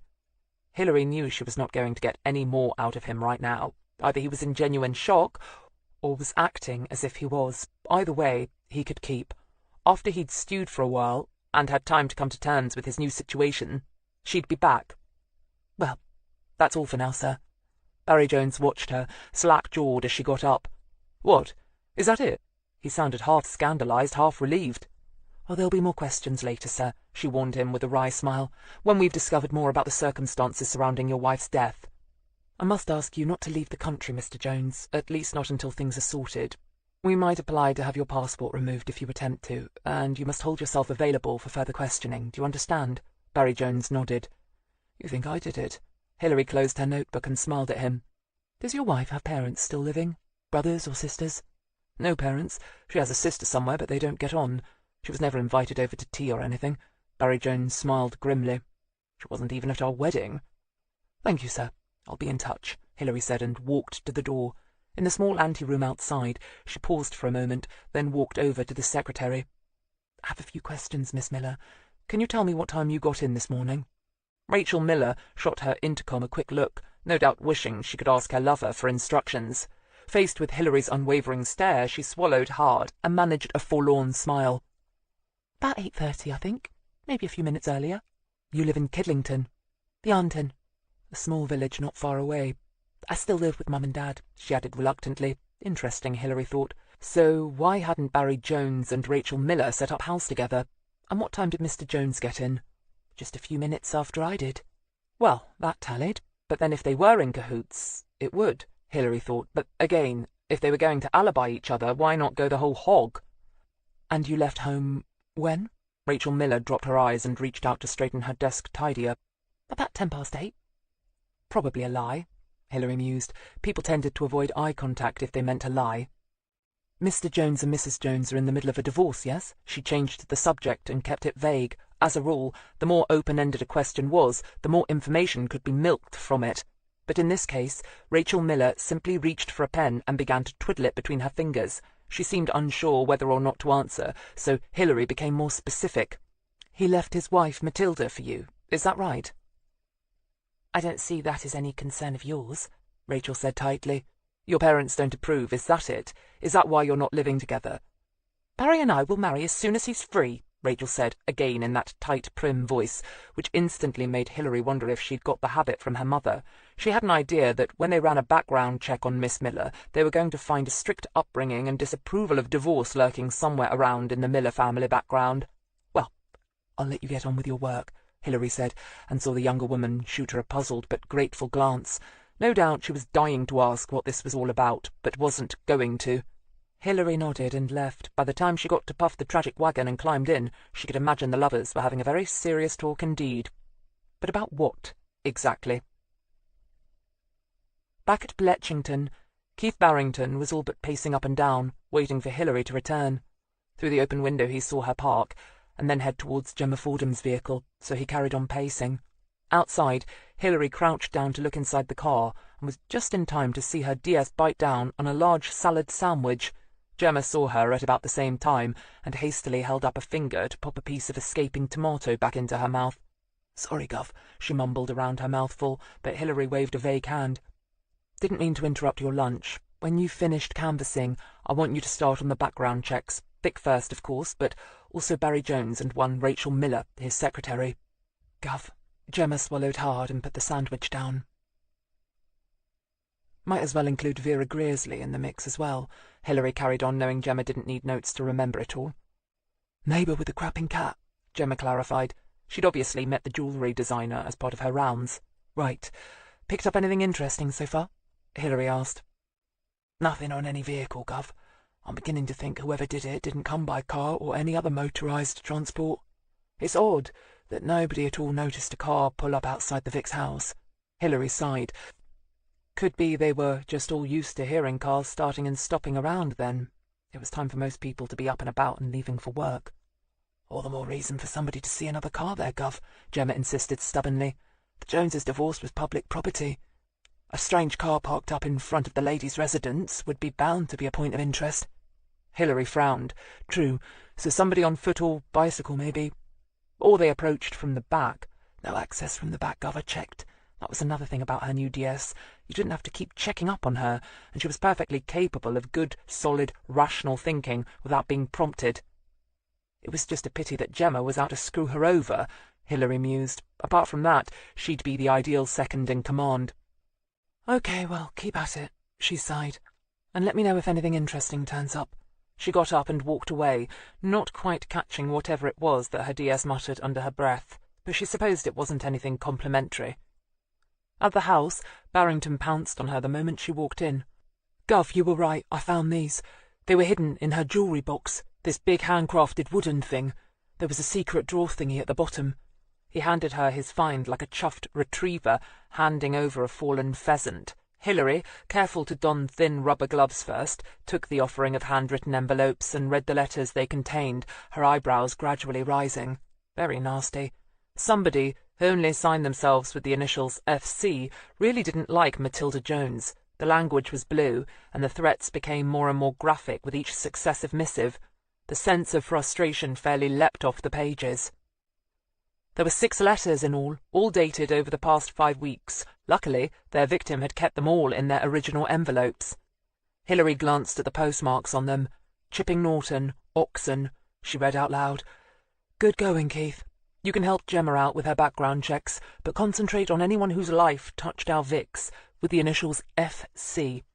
And if you can track them down to Chipping Norton, start yodeling. Chapter 4. The death of a moderately wealthy woman murdered in her own home was always going to be news, and when Hilary returned to HQ early that evening, the media was out in force, albeit looking a little nervous. The parking lot of a police headquarters, given the sniper killer's penchant for taking pot shots at people in just such places, wasn't making for a happy atmosphere, and it was not enough to deter the diehards. Besides, if the sniper killer did kick off, just think of the TV footage. Hilary was careful to avoid them as she kept her head down and walked straight for the main doors, aware that the press liaison officer gave her a wry look as she passed. But no doubt Paul Danvers, as nominal head of the investigation, had already given them a soundbite or two, so she was allowed to get away with it. Upstairs, the large office was almost spookily deserted. At this time of day, all but a few of the day shift had gone, and although the night shift was beginning to trickle in, they were still mainly congregating at the lockers downstairs, or were up in the canteen, getting an early start on the tea and coffee. She told Barrington to call it a day, not surprised to see that there was no sign of Frank Ross. Not that he ever needed to be told when it was time to clock off. She did find a terse report from him, waiting on her desk, however, full of interview notes that had probably been written up at the pub. She tossed them to one side, shucked off her lightweight jacket, and reached for the first of the forensic reports. It wasn't particularly encouraging. All the blood found so far belonged to the victim. Hilary, like any seasoned copper, knew that when a killer stabbed a victim, the killer nearly always managed to nick themselves with the knife as well, but there had been so much blood at the victim's residence, she couldn't see how forensics would ever be able to find a few drops of the killer's DNA amongst it. There had been no single spatter blood drops found at the very entrance to the door where the killer must have stood when he or she started slashing, and the head boffin concluded the killer had probably worn gloves. A minuscule sliver of what appeared to be a leather-like substance had been found, and would be analysed, and if this corresponded with glove leather, then the hypothesis would be a relatively safe one, which meant no fingerprints either. But there was still a long way to go. The killer needed only have shed one human hair for a DNA match, and Hilary knew from experience that some lab results could take months to come through. She was just about halfway through the witness statements when she felt a presence loom up in front of her and quickly looked up. She smiled. "Hey, Mel, you still here? I thought you newly married types were always in a rush to get home to the missus." Mel gave her a desultory smile in response and pulled out a chair and sat down. He looked tired, almost rumpled, a phenomenon she'd hardly ever encountered before in her laid-back, sartorially elegant pal. "This the murder in Bletchington?" He gestured to the mound of paperwork, and Hilary nodded. "So far, no one saw our killer arrive or leave, but I've a few files to get through yet." She tossed the one she'd been reading onto the done pile and leaned back in her chair, taking the opportunity of the break to stretch her cramped shoulders and arms. "But you didn't come for an update on the Jones killing," she said, making it a statement. Although Mel, as the team superintendent, held overall charge of the case, he never breathed down her neck for results. "Still the Myers case," she hazarded softly. Mel nodded grimly. "Fell through. The judge had to rule the evidence gained on the misspelt warrant inadmissible. Greg said that the old boy clearly didn't like doing it, and read them the riot act once the CPS withdrew the charges. Needless to say, the young thugs went wild. We're battening down the hatches for some bad press tomorrow." Hilary sighed heavily. "They'll be pulled in for something else before long. Troublemakers like that always are, especially when they get away with it once. It makes them cocky." "Which means some other poor girl is going to get attacked," Mel snarled, then instantly waved a hand in apology. "Sorry, I'm snapping at the wrong person, I know." Hilary shrugged. "Snap away. I'm big enough and mean enough to snap back if I feel the need to." "The mother was devastated," Mel said glumly. "She was in court for the first time, even though we all tried to stop her going, and the girl's father looked daggers at Greg. I reckon he probably threatened him too, but nobody's saying anything about it. Not to me, at least. Nobody wants to charge an anguished father with threatening behaviour to the police who let him down," Hilary agreed flatly, "because they had let the Myers down. Every cop in the station house would be feeling and thinking the same thing, and although nobody would blame Mel or even D.I. Gregg, it would still fester." "Go home to Janine, Mel," Hilary said tiredly. "At least she'll understand. That's one good thing about marrying someone in the job." Mel nodded and hauled himself upright. "I suppose so." "And get an early night," Hilary called after him. He waved a hand in acknowledgement and was soon gone, and with a weary shrug, Hilary turned back to the witness reports. In a pub in Whitney, Gary Greene heard the man leaning at the bar beside him give a long, low whistle and turned to see what was causing all the excitement. It was still early, and the pub was almost empty, but everyone there had turned to look at the blonde who'd just pushed through the doorway. The short, spiky hair, so pale it was almost white, framed a bony but arrestingly attractive face with big grey eyes. She was tall, and the trousers and jacket in dove grey she wore only emphasized her lean, wiry build. Gary liked more curves on his women, but he knew class when he saw it, so he looked mildly surprised, then gratified, when the woman's gaze stopped at him and she headed over. "D.C. Greene?" she asked, her voice raspy and deeply sexy. "Yes, Sergeant Fordham." The text he'd received earlier that day had been somewhat ambivalent. A D.S. Fordham had wanted to meet him to talk over old times about his father, Ronnie Greene. The name of the pub and a time had followed. Gary's first instinct had been to ignore it. His father's memory was more notorious than anything else, and it wouldn't be the first time a reporter, wanting to revive old scandals for a slow news day, had tried to wangle a family interview. But it was a dull weeknight, and he was fed up of sitting in front of the telly with a boil-in-the-bag dinner on his lap, whilst his flatmates larked about. Now he was glad he had come. "Yes," the blonde confirmed, running her eyes over him. "You don't resemble your father all that much," she mused, making him tense slightly, because it certainly dawned on him that the leggy blonde had been just his father's type, and there could only be one sort of reminiscence she had of his old man. "No, I look like my mother," he said flatly. "Hilary Greene," Gemma said, although she knew her boss had been Ronnie's second wife. "That's my stepmother," Gary explained patiently. "Ah, your mother not in the job, then?" Gary laughed. "Hardly. Drink?" "Apple juice, please." Gary ordered it, and then nodded towards the window seat at the back. Gemma took her drink from him and went ahead, letting him get a good look at her behind, which was rounded and firm, and always looked good in tight-fitting trousers. Gary took a gulp from his pint of old hooky as he went, and appreciated the show. "I work for your stepmother," Gemma Fordham said, once she'd settled herself down at the table, making Gary, who'd taken another mouthful of his beer, almost choke. "That's why I wanted to talk to you."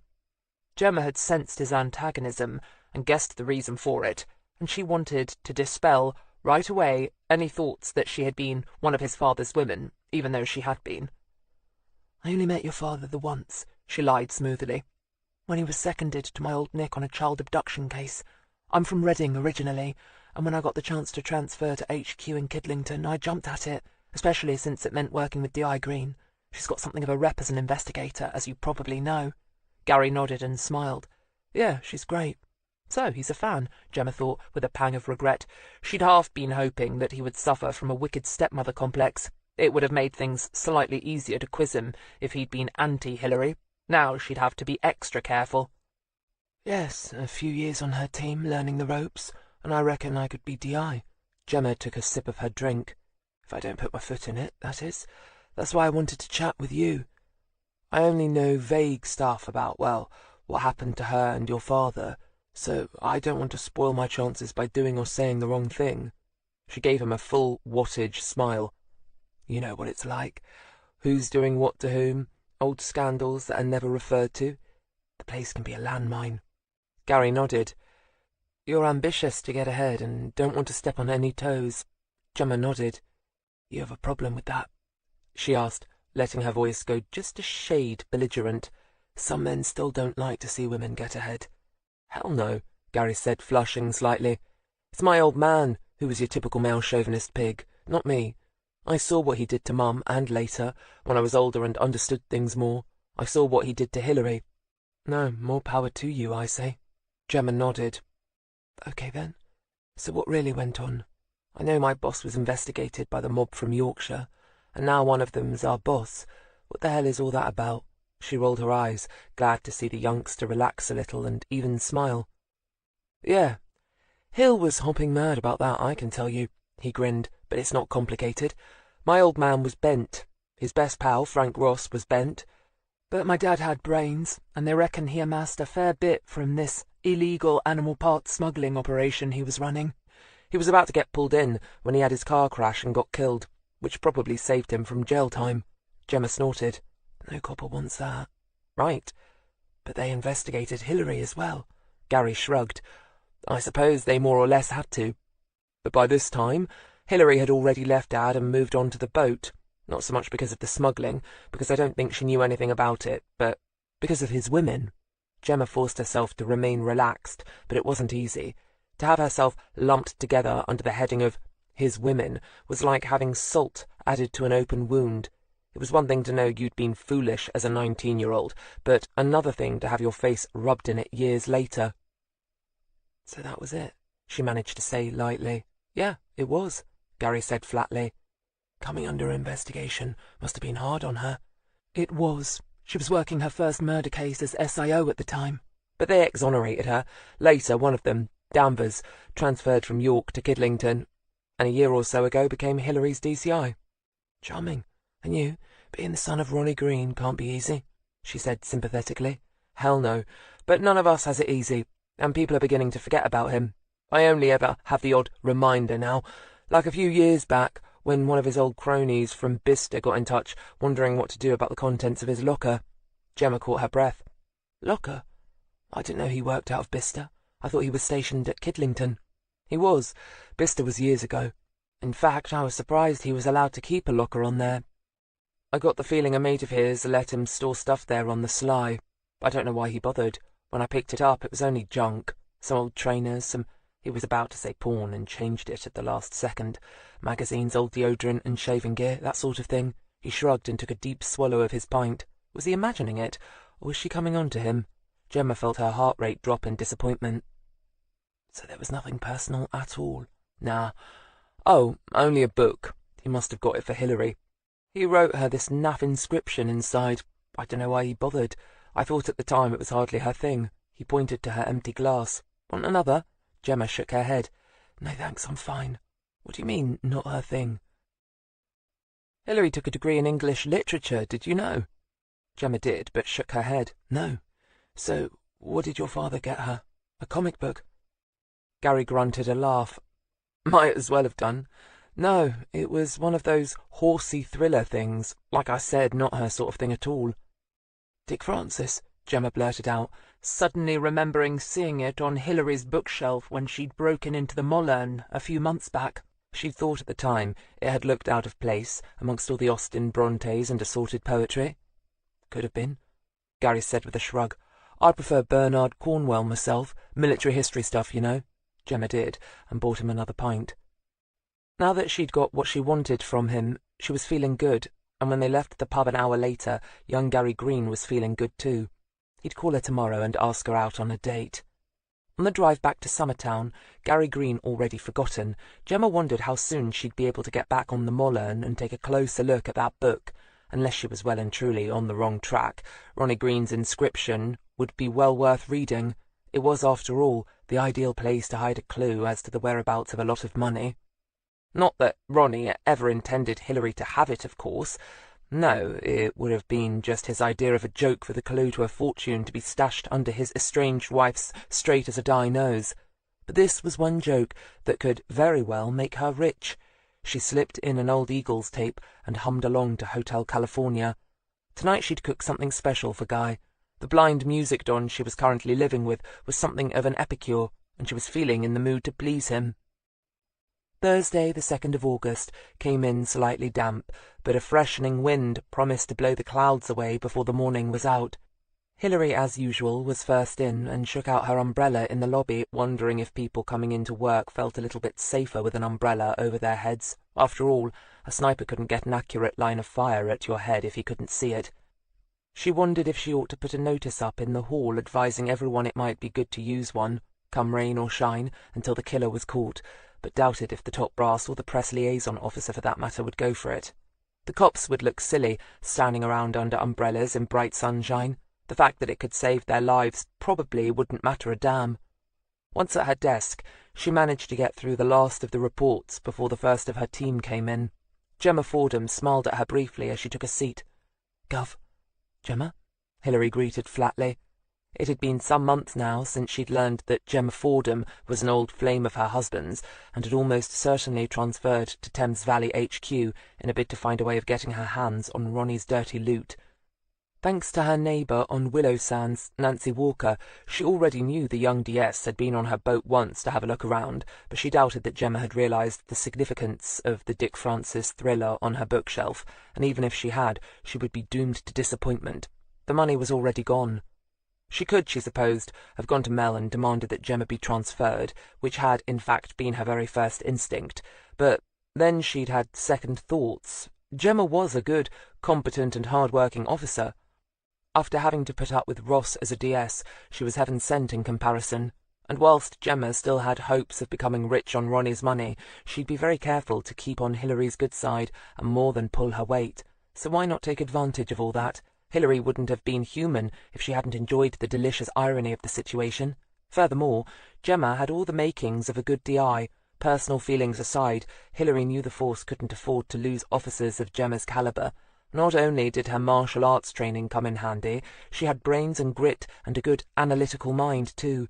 If only she would stop dreaming of dirty money and put her mind to it, she'd make a first-rate cop, and in spite of everything, Hilary was enjoying teaching her the ropes. The phone rang, and Hilary reached for it, just as Keith Barrington came in. He nodded over at her as he took his chair and turned on his computer terminal. "Thanks, Doc. I'll send someone over right away," he heard her say. "And many thanks for getting to her so soon. I appreciate it." He grimaced as she hung up, rightly guessing that Matilda Jones was imminently scheduled for autopsy. He looked at her, not exactly keen to go, but willing enough. It was part of the job, and one he'd have to get used to. Hilary was looking at Gemma Fordham. "Gemma, you can attend the autopsy." "Gov," Gemma said, not a flicker of emotion showing on her face. Had he but known it, Gemma was more than happy to do the hated chore, because it meant that afterwards she could sneak off for 10 minutes or so and pay a short visit to Thrupp. She still had the key to Hilary's padlock on the Mollern, having managed to get a cast of it a couple of months ago. Hilary watched Gemma leave and glanced at her watch. Still no sign of Frank. She was never sure whether that was a good thing or not. Next year he was eligible for early retirement, and she would be making it clear to Danvers, Mel, and Chief Super Don Levy that she expected everyone to put their oar in and make sure he took it. She'd put up with him for long enough. The last of the rain clouds had been swept away when a tall, dark-haired woman hurried across the car park and entered the building. Although a member of the public, she read the news too. and hadn't relished the thought of being so close to a police station when a maniac with a rifle and a hatred of the police was still on the rampage, but she was far too excited to stay away. She'd only heard the news about Mattie late last night, and had been tossing and turning all night just thinking about it. On the one hand, it was awful. Horrible, of course it was, and nobody liked being mixed up in something like that. But on the other hand, she had her duty to do, or so she told herself as she walked towards the front desk and the friendly-looking middle-aged man behind it. When he glanced up at her, she smiled with the first hint of nerves. "Hello." Her voice came out in something of a croak, so she cleared it and said firmly, "I want to talk to whoever is in charge of the Matilda Jones murder inquiry. I have information." Hilary Greene pushed open the door to interview room 1 and smiled as the woman inside got to her feet. "Please, sit down. Mrs. Varney, is it? That's right. Anthea Varney. Mattie Jones was my best friend." Hilary nodded across at Keith. "This is D.C. Barrington. I'm D.I. Hilary Greene." She took a seat opposite and smiled across the table. "Sorry about the room. It's a bit stark." "Oh, I don't mind," Anthea Varney said, playing with several gold bangles at her wrist. She was anorexically thin, with shoulder-length, salon-perfect dark hair, plucked eyebrows, manicured nails, and solid gold jewellery. She was wearing a long apricot-coloured skirt and a matching top with a scoop neckline worked in silver beads. She wore strappy high-heeled sandals and looked as if she was about to go to lunch at the Randolph in Oxford. Her voice was well-educated, with just a hint of the Sloane Ranger. Hilary could well believe she was best friends with the victim. Definitely birds of a feather. "Thank you for coming in to see us, Mrs. Varney. I'm sure a constable would have been calling on you in due course, once we knew of your existence, but this always makes it so much easier." "You've known Mattie how long?" Hilary asked pleasantly. "Oh, ages. We were at university together. Her husband was in construction and mine in boat building. We had a lot in common." Hilary nodded. "You saw her recently?" "The day before she died. Tuesday we had lunch. Brown's." She named one of Oxford's top cafes without a hint of name-dropping. "She seemed fine, her usual self and all that. We had a good old moan about Barry and that ridiculous bimbo he left her for. In fact, she showed me some photos. They looked ridiculous together." Hilary blinked. "Photos? Of Barry and his so-called personal assistant? Oh, didn't I say?" Anthea gave her hand a little wave. "Mattie hired one of those deliciously down-at-heel private eye thingies. He trailed Barry for days, and finally got some shots of them shacked up together at one of those really awful motorway motel places. It made us laugh, I can tell you." Hilary imagined it would. But why go to a motel when he had a one-bed flat of his own? Again, she had the feeling that Rachel Miller didn't want word of her presence at his flat getting back to her parents. In a way, it was touching. "I see. So Mattie was determined to come out on top in the divorce," she prompted. "Oh, yes, you'd better believe it," Anthea Varney confirmed. She fiddled with a long spiral-shaped earring, and her eyes became suddenly damp. "I just can't believe she's gone. Who am I going to have lunch with now? We'd arranged to go away next weekend to one of these health food spas. You know, for a bit of pampering and a massage by a Dolph Lundgren look-alike, that kind of thing. Mattie made sure they served cocktails at the bar. I mean, eating salads is one thing, but going without a drink is something else." She dabbed at her heavily mascaraed eyes. "I'm going to miss her," she added forlornly, and Hilary believed her. She wondered if Anthea Varney had many other friends, but somehow doubted it, which prompted her next question. "Did Mattie have many friends?" she asked, and wasn't at all surprised when Anthea looked startled. Thought about it for a moment, and then shook her head. "No, I don't think so. It was always me, Vanny, and Mattie at uni. We sort of fit, you know, but when Vanny married an Aussie and moved to the other side of the world, it was just us two." Interesting, Hilary thought. Why hadn't Mattie Jones made new friends? That's what most people did after leaving full-time education. You went on to a different world, with different rules and different people. Perhaps she simply hadn't felt the need for friends, or perhaps nobody wanted to be her friend. It made Hilary feel suddenly sad. "So you don't know who'd have wanted her dead?" she asked quietly. Anthea shuddered. "No, well, Barry, I suppose," she said, looking at Hilary closely. Hilary nodded, ignoring the silent request for information. "Yes, we've already questioned Mr. Jones and his secretary," she said blandly. Did Mattie confide in you about anything out of the ordinary? Did she ever complain of the feeling of being watched or followed, for example, or of receiving threatening letters or hate mail? Oh, no. Well, she was a bit paranoid about being followed, so she was always looking over her shoulder, but only because she thought Barry might do what she'd done and hire a PI. She was determined that his lawyers wouldn't get any naughty pictures of her to show the judge. Anthea suddenly chuckled, showing deep laughter lines around the corners of her mouth. Crow's feet also appeared beside her rather deep-set hazel eyes, and Hilary guessed that she'd never laugh again if she knew how much it suddenly revealed her age. Perhaps that's why she was so coy about that weekend in July. Hilary's radar registered a distinct blip. Oh? Anthea waved her hand vaguely in the air. Oh, it was nothing much. Well, we'd had this long-standing arrangement to spend a week in Barcelona. You know, take in the shops, do a bit of café society, that kind of thing. We always take a week in July to go somewhere. Once we went to the Canaries, but it was too touristy. We'd done Paris ages ago, so then we started picking a different European city each time. Nice, Hilary said with a bright smile. And so it was, for some. The last time she'd been on holiday was 3 years ago, and that had been to Cornwall. Yes, well, last month. She begged off, Anthea said, still sounding somewhat aggrieved. When I pressed her, she said she was going away for a long weekend somewhere else instead, and we could always go to Barcelona in August. Well, I was a bit hurt at first, I can tell you, until I suddenly twigged. Well, she had to have got herself a man, right? She said, when both Hilary and Barrington looked at her curiously. Why else would she put off our usual get-together? She denied it, of course, but I could understand why. Until her divorce came through, she had to be ultra-careful, didn't she? But I was sure she'd gone for a naughty weekend with a new fella. She giggled suddenly, sounding shockingly young. Did she say where she was going? Hilary probed patiently. No, but I got the feeling she wasn't going abroad. And you have no idea who the man could have been. Anthea sighed, genuinely chagrined now. No, Mattie could be a secretive little cat when she wanted to be, and ferocious if you tried to cross her, let me tell you. When I tried to cajole a little info out of her, and I heard her voice get that edge to it, I backed off. But I know her type. He'd be younger than her, because she always said what was sauce for the gander and all that, and I know she'd think it funny to have a younger man now, after Barry left her for that tart. And he'd have to be well off, of course, or at the very least comfortable and independent. Mattie would never let a man sponge off her. Hilary wrote rapidly in her book. And he'd probably be dark. Barry was fair, but she'd always gone for the tall, dark and handsome type.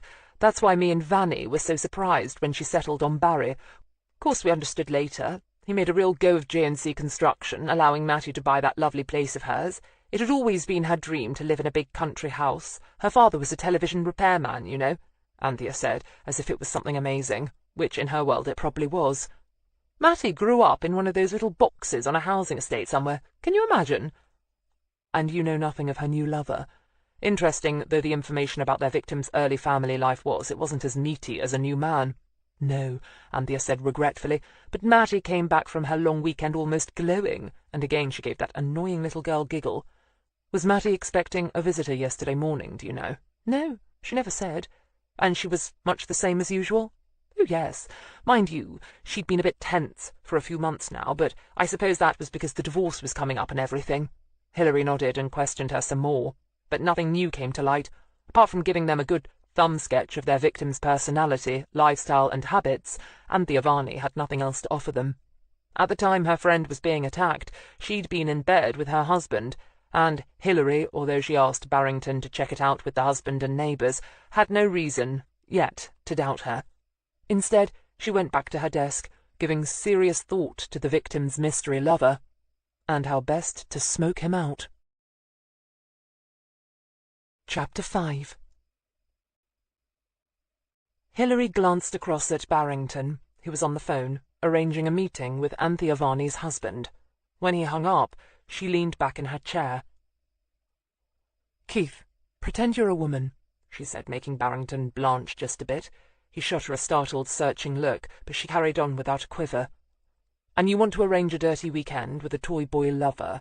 She knew he was gay, of course, but since he hadn't told her as much, she was not about to let him know that she knew. She understood only too well his reasons for wanting to stay in the closet, and wasn't about to put any pressure on him. Personally, she thought that his private life was his own affair, but she'd have been naive in the extreme not to know that it would affect her team and team performance, if it became known.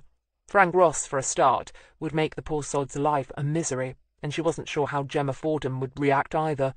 So for now she was happy to keep the status quo. "You're in the middle of a messy divorce," she carried on, "and you don't want to get caught. What do you do?"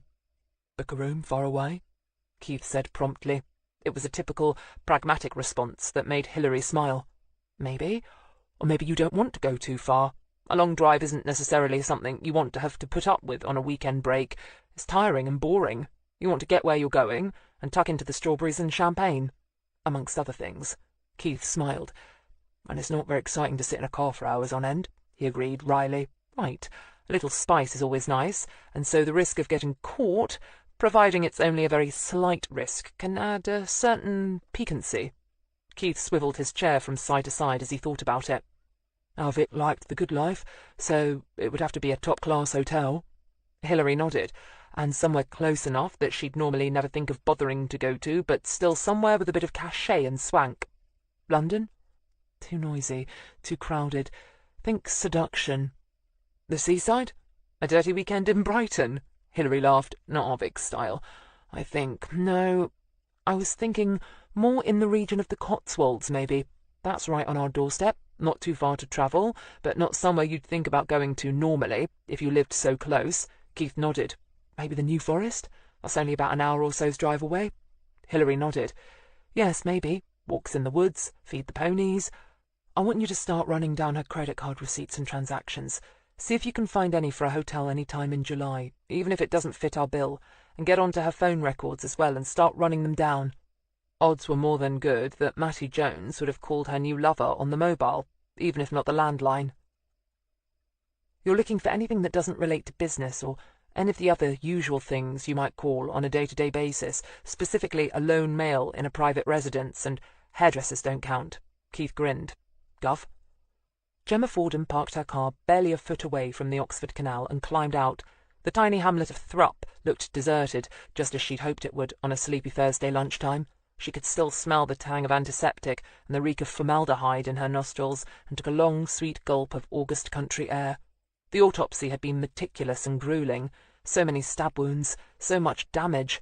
Doc Partridge had been unable to pinpoint the exact killing lunge, since it could have been one of several, but cause of death was clear enough. At some point, the knife had entered the left ventricle of the heart, causing a massive bleed and an infarction.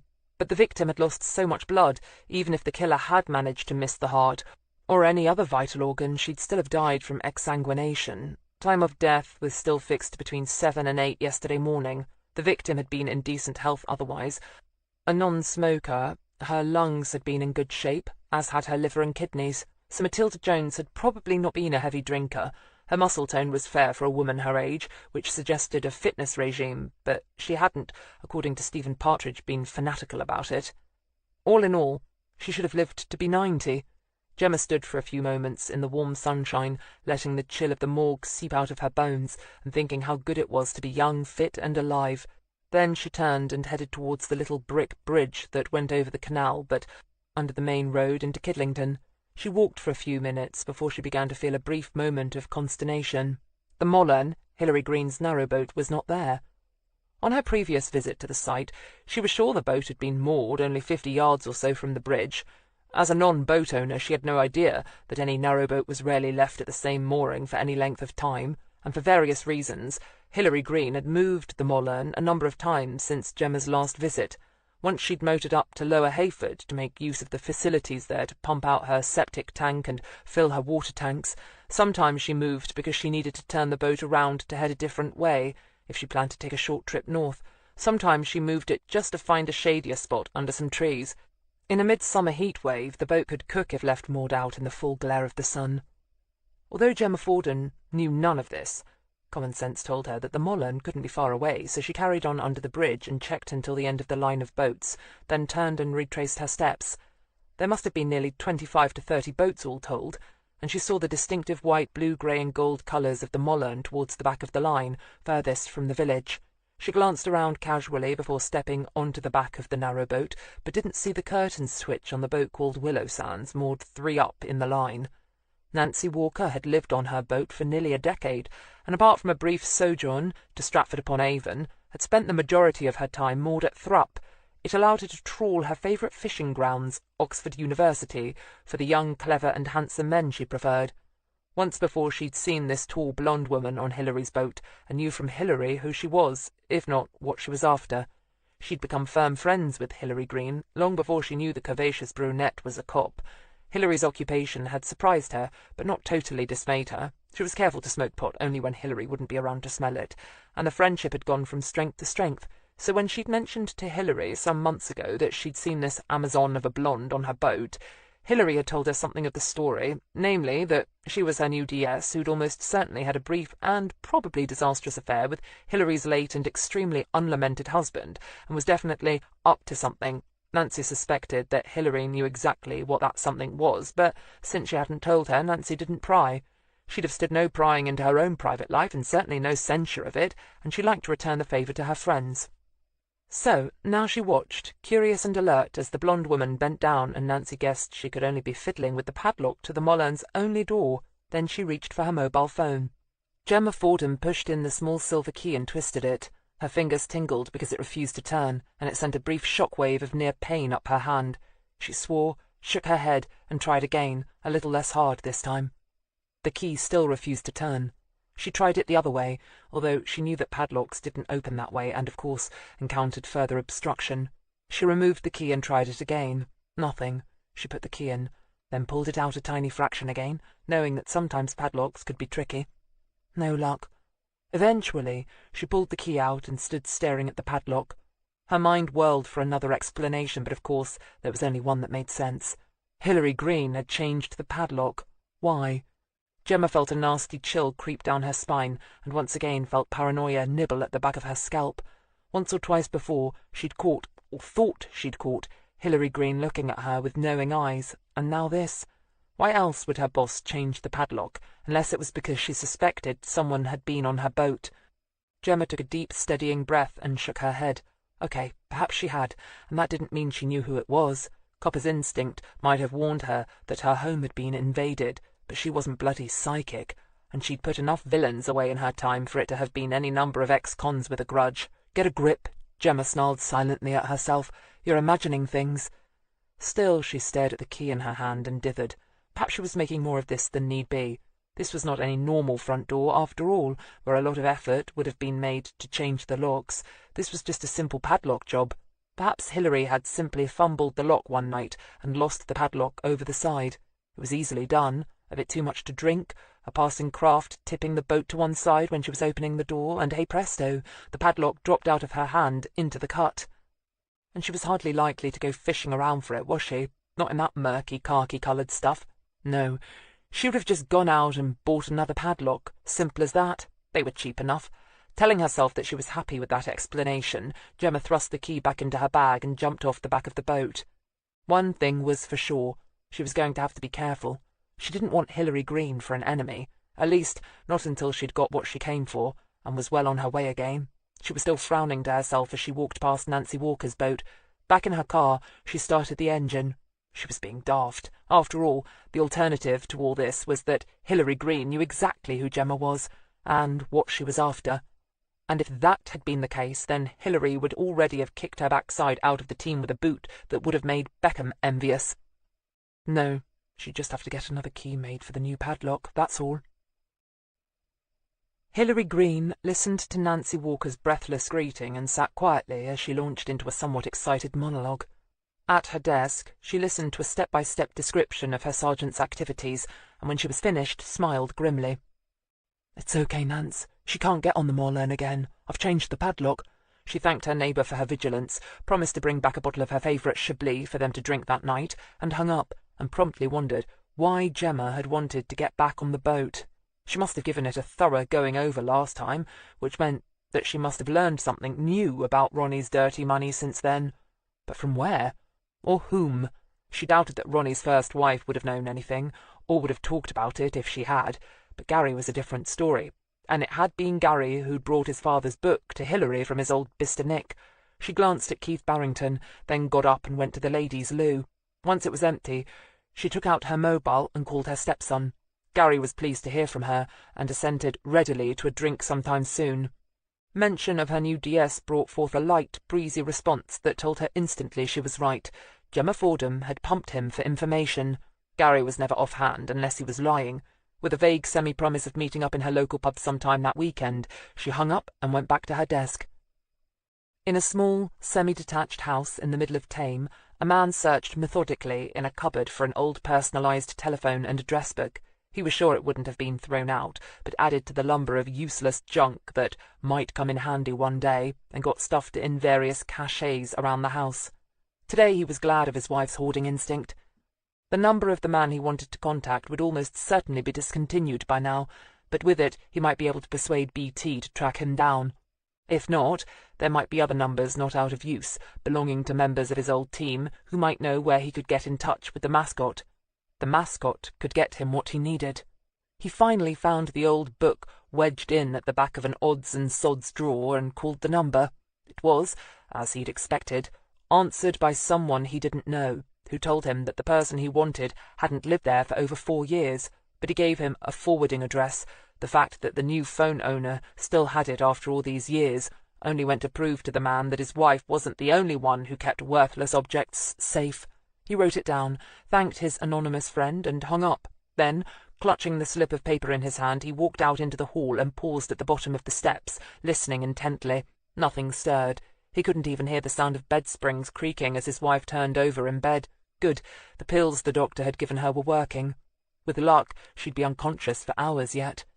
He walked to the front door and opened it, stepping out into a glorious day that he didn't notice, and walked briskly towards his local library, where they'd have reverse directories. Now that he had the address, he'd soon have the mascot's new phone number, and after he'd got that, he could use the regular directory to find the location of his nearest gun club. It was time to practice now. Time to brush up on old skills that were never really forgotten and hone them to perfection once more. It was time to get ready. It was time for the cops to pay. Barrington rubbed his hands across his tired eyes and looked at the printed copy of the document again. His stomach rumbled, telling him it was getting on for lunchtime, but he still had too much to do before eating. The trouble was, staring at a computer for hours on end and talking on the phone to try and persuade faceless company watchdogs who valued customers' privacy to hand over confidential documents took it out of you. After a while you began to hear a ringing tone in your head and your vision blurred. Now he reached for the coffee pot and poured himself another jolt of caffeine and rested his eyes for a moment before once more picking up the copy of Matilda Cartwright's birth certificate. Yes, the father and mother had the same name, all right. He'd asked the database for any other hits with those names, and the printer had spewed one out. Now he looked at it again, just to make sure. Yes, Fiona Jane Cartwright, same mother, same father, Matilda Jones's younger sister. Had to be. He then found the listing in the census register, blinking his tired eyes to make the tiny print swim into focus again. F.J. Cartwright, 18, Cheadle Close, Chipping Norton. "Gov," he said, glancing across the table, catching first Gemma Fordham's eye, then that of his boss. "Those initials F.C. on the letters. Our Vic had a sister, Fiona Cartwright. She lives in Chippy." He'd learned the local colloquial name for Chipping Norton from a PC in traffic who lived there, and he was glad of the opportunity to use it now. It showed them all that he was fitting in, learning the beat, becoming a local. Frank Ross yawned, clearly unimpressed. Hilary's eyes narrowed.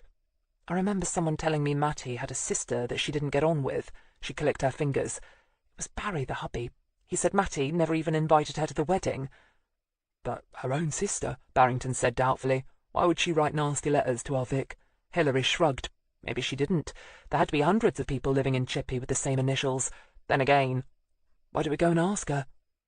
Chipping Norton stood on high ground, so high in fact that Chippy could have a few inches of snow in the winter, whilst the rest of the county merely made do with frost.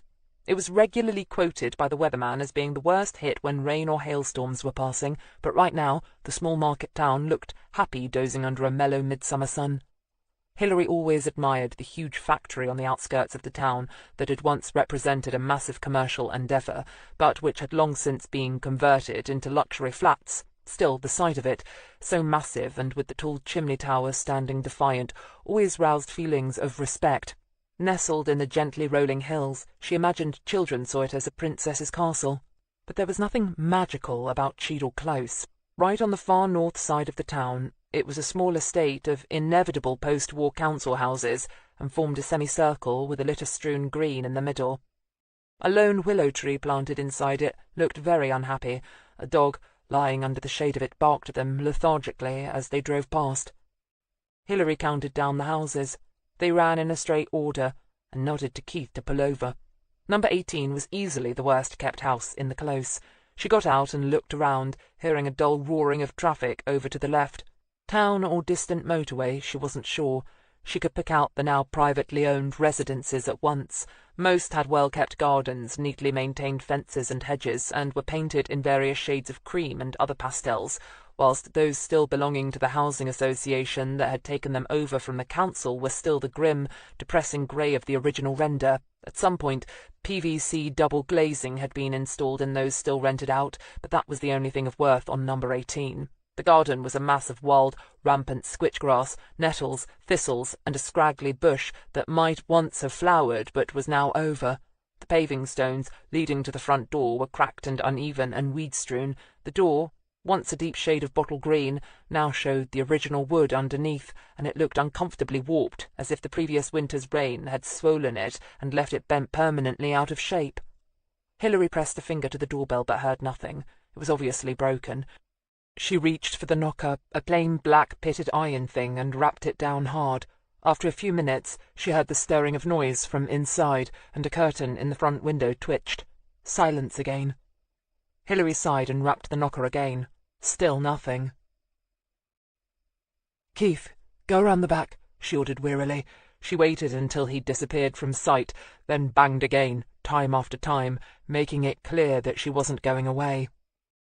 Eventually, a voice from inside called petulantly, "I don't want nothing, and I don't want to talk to no Jehovah's Witnesses either." Hilary took a step closer, putting her mouth up to the letterbox. "We're police officers, Miss Cartwright. We just need to have a few words." Keith came back to join her. "Locked up round the back, Gov." Hilary nodded, then stood back a pace as she heard the sound of the door catch being clicked back. The door opened with a jerk, confirming Hilary's guess that it must stick. The woman holding on to the jamb peered around it, and one eye looked at them warily. "If you'll hear about our Kevin, he's been going to school regular. It's summer holidays now, any road." "We're not truant officers, Miss Cartwright," Hilary said patiently.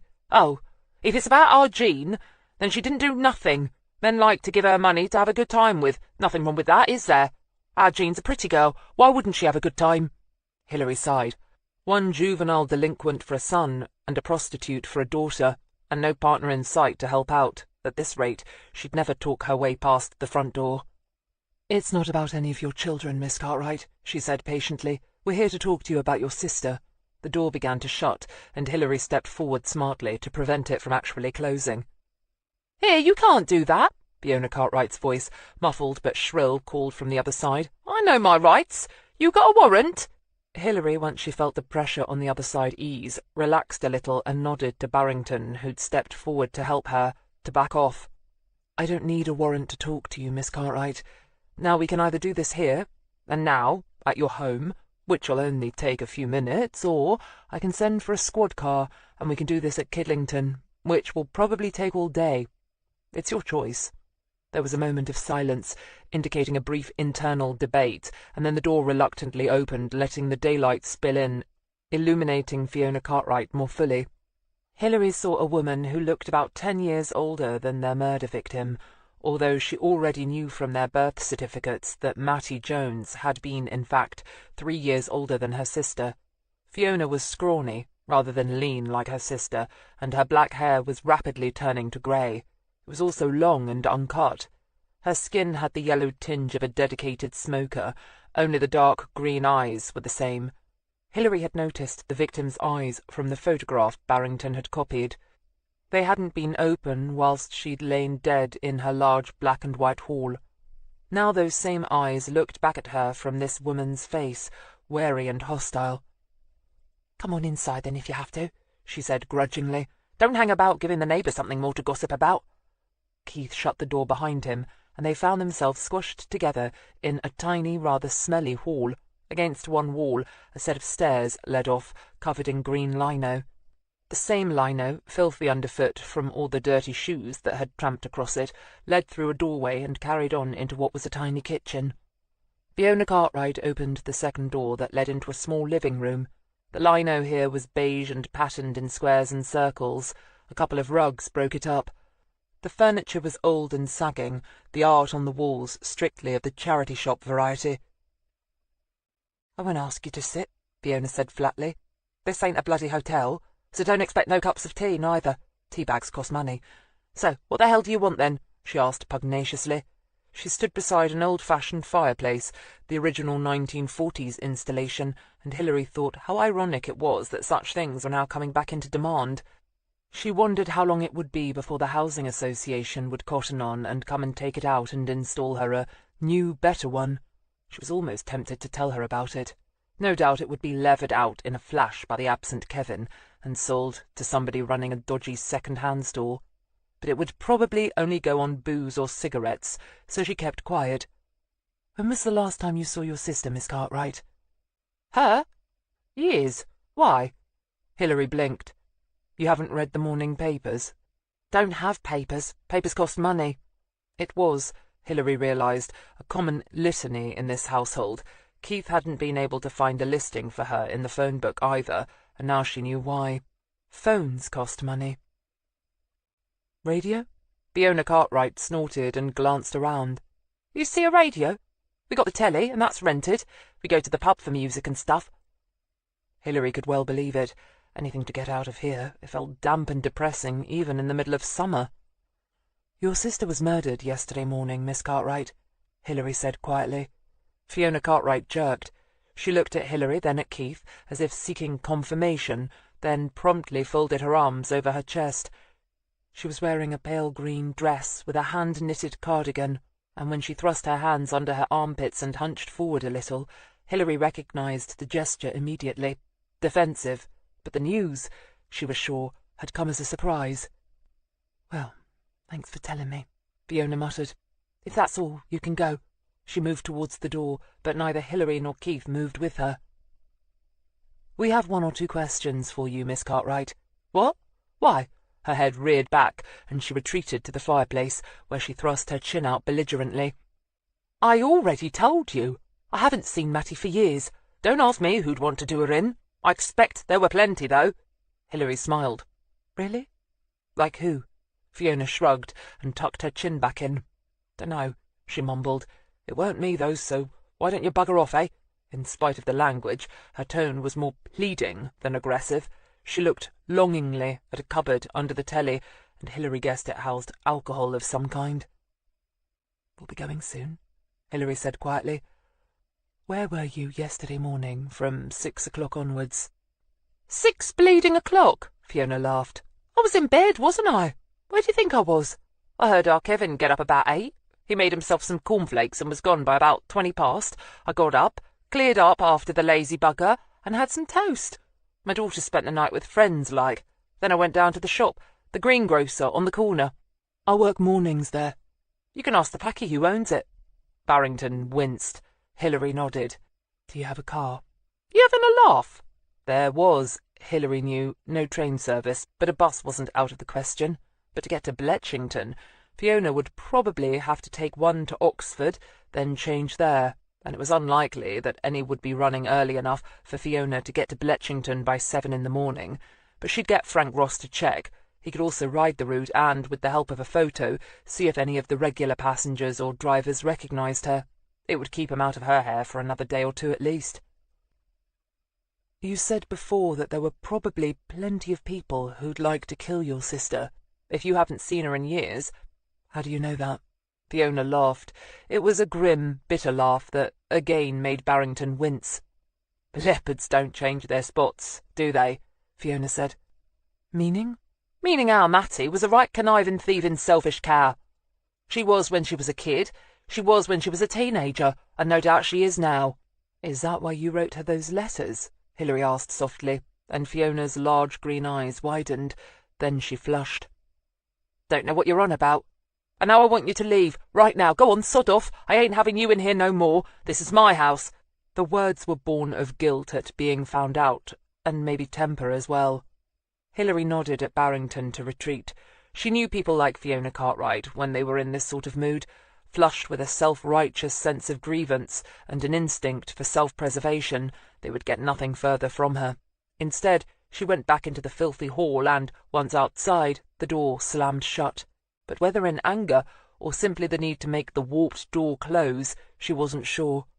Walking slowly back to the car, she called Frank and told him what she wanted him to do. "You'll have to get over here and take a recent photo of her first," she warned him. She heard him mutter, and knew she'd been right to prompt him. Left to his own devices, the lazy bugger wouldn't have bothered. "Oh, and while you're at it, you can get a warrant for a sample of her writing, then ask the handwriting experts to compare it with the letters found in our Vic's jewellery case." For unless she was totally barking up the wrong tree, she was sure that the victim's sister had indeed been sending her threatening letters. The question was, had she followed through on her threats? Chapter 6. Hilary stood in line in the canteen queue and eyed the offerings with a sigh. She selected, with some reluctance, a herb omelette and salad, and resolutely kept her eyes away from the lasagna and chips.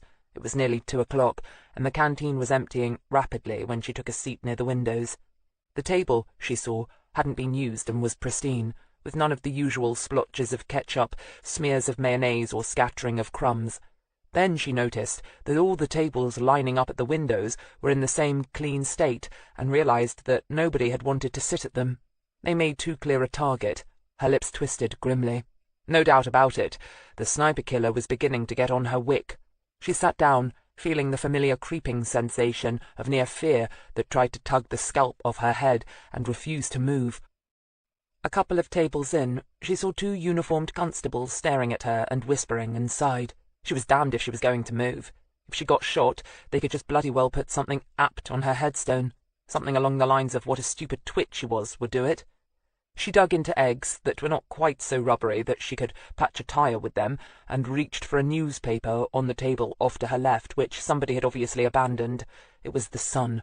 Rapidly she put it back. She was not that desperate for something to read. She'd almost finished the last of the limp, slightly warm lettuce when she noticed Barrington push his way through the door. He didn't look in the mood to eat, and when she saw his head begin to swivel, scanning the room to catch sight of her, she quickly picked up the last cherry tomato from her plate and bit into it. She was already gathering her stuff together to go when he spotted her. "Gov, I think I found the hotel our Vic used for her dirty weekend," he said by way of greeting as she walked towards him. Hilary nodded, shrugging into her jacket. "It was the Cotswolds, just like you said. Burton-on-the-Water, in fact." Hilary knew the Gloucestershire village well, even though it was much beloved of tourists, and would normally have been a place she'd avoid like the plague. But she liked to visit the birdland sanctuary there, where she especially appreciated the birds of prey. It also had a trout farm incorporated into it, and feeding the huge, silent fish had sometimes been a therapeutic way to wind down after a stressful day. "Okay, name?" "The Cloverleaf." "You can drive. Gov."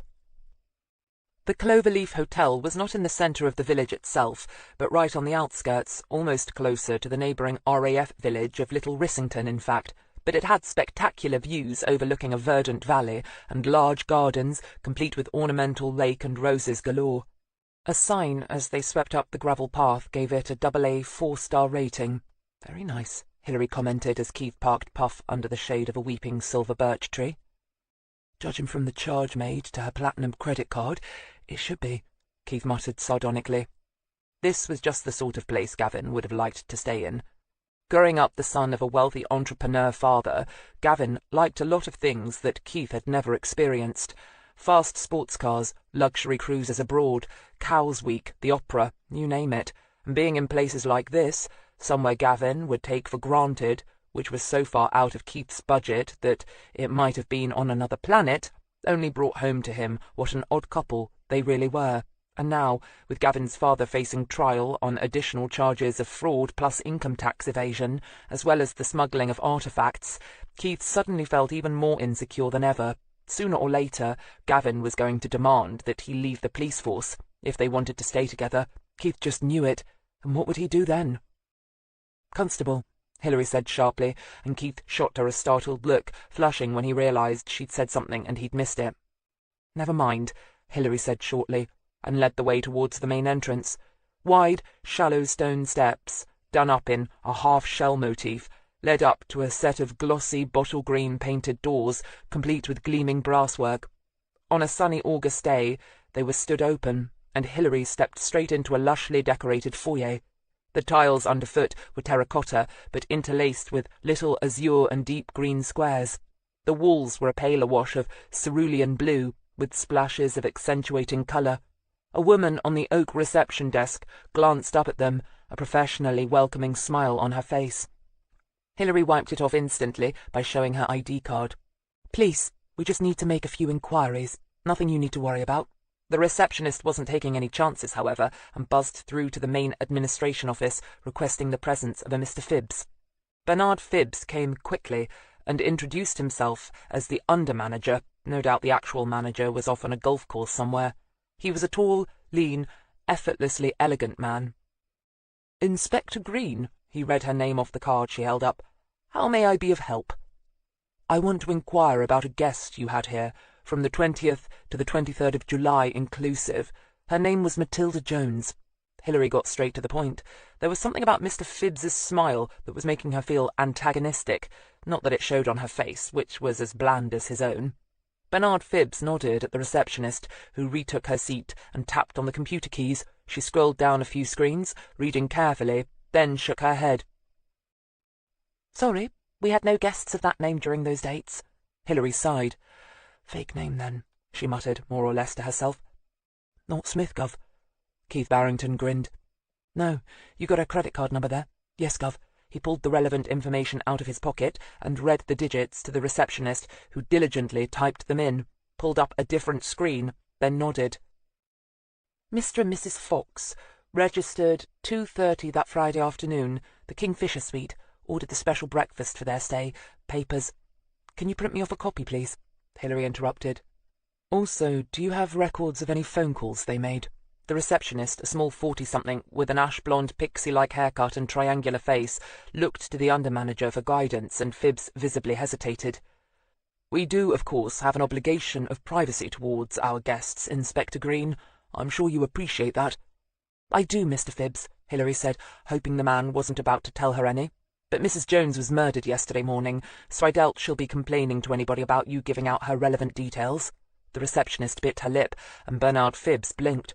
"Well, in that case, of course, Amanda," he turned to the other woman, "I'd like you to give Inspector Greene and the constable everything they ask for." "Yes, Mr. Phibbs." "Can I see the register, please?" Hilary asked, stepping closer to the desk. "Certainly." The receptionist turned back the pages to the relevant place and turned it around to face her. Hilary ran a finger down the line of names and paused. "They registered as Mrs. M. and Mr. T. Fox," she noted, and Keith quickly jotted it down in his notebook. Hilary smiled a thanks and pushed the big leather-bound volume back towards her. "We won't need to keep you, sir," Hilary carried on smoothly, guessing that they wouldn't get anywhere with the staff, with the intimidating presence of Phibbs hovering around. "We'll only need to question a few of your people, those who served the, Mr. and Mrs. Fox that weekend. We'll be discreet," she promised, before he could even open his mouth to ask. "Your current guests won't even know we're here." At this, he relaxed a little, nodded graciously, and withdrew. The way he did it reminded Hilary of the character Jeeves from the P.G. Wodehouse novels, and she wondered how they managed to teach that air of dignified obsequiousness at training college. Or did you have to be born with it? "Were you on reception when Mr. and Mrs. Fox booked in, Mrs. Reed?" Hilary asked, reading the name tag on the receptionist's dark blue jacket. "Oh, no, that would have been Janice. She's serving behind the members' bar this afternoon. We rotate duties, you see. That way, if we're ever short-staffed or someone calls in sick, we can cover for each other. If you'd like to go through the lounge, the members' bar overlooks the tennis courts."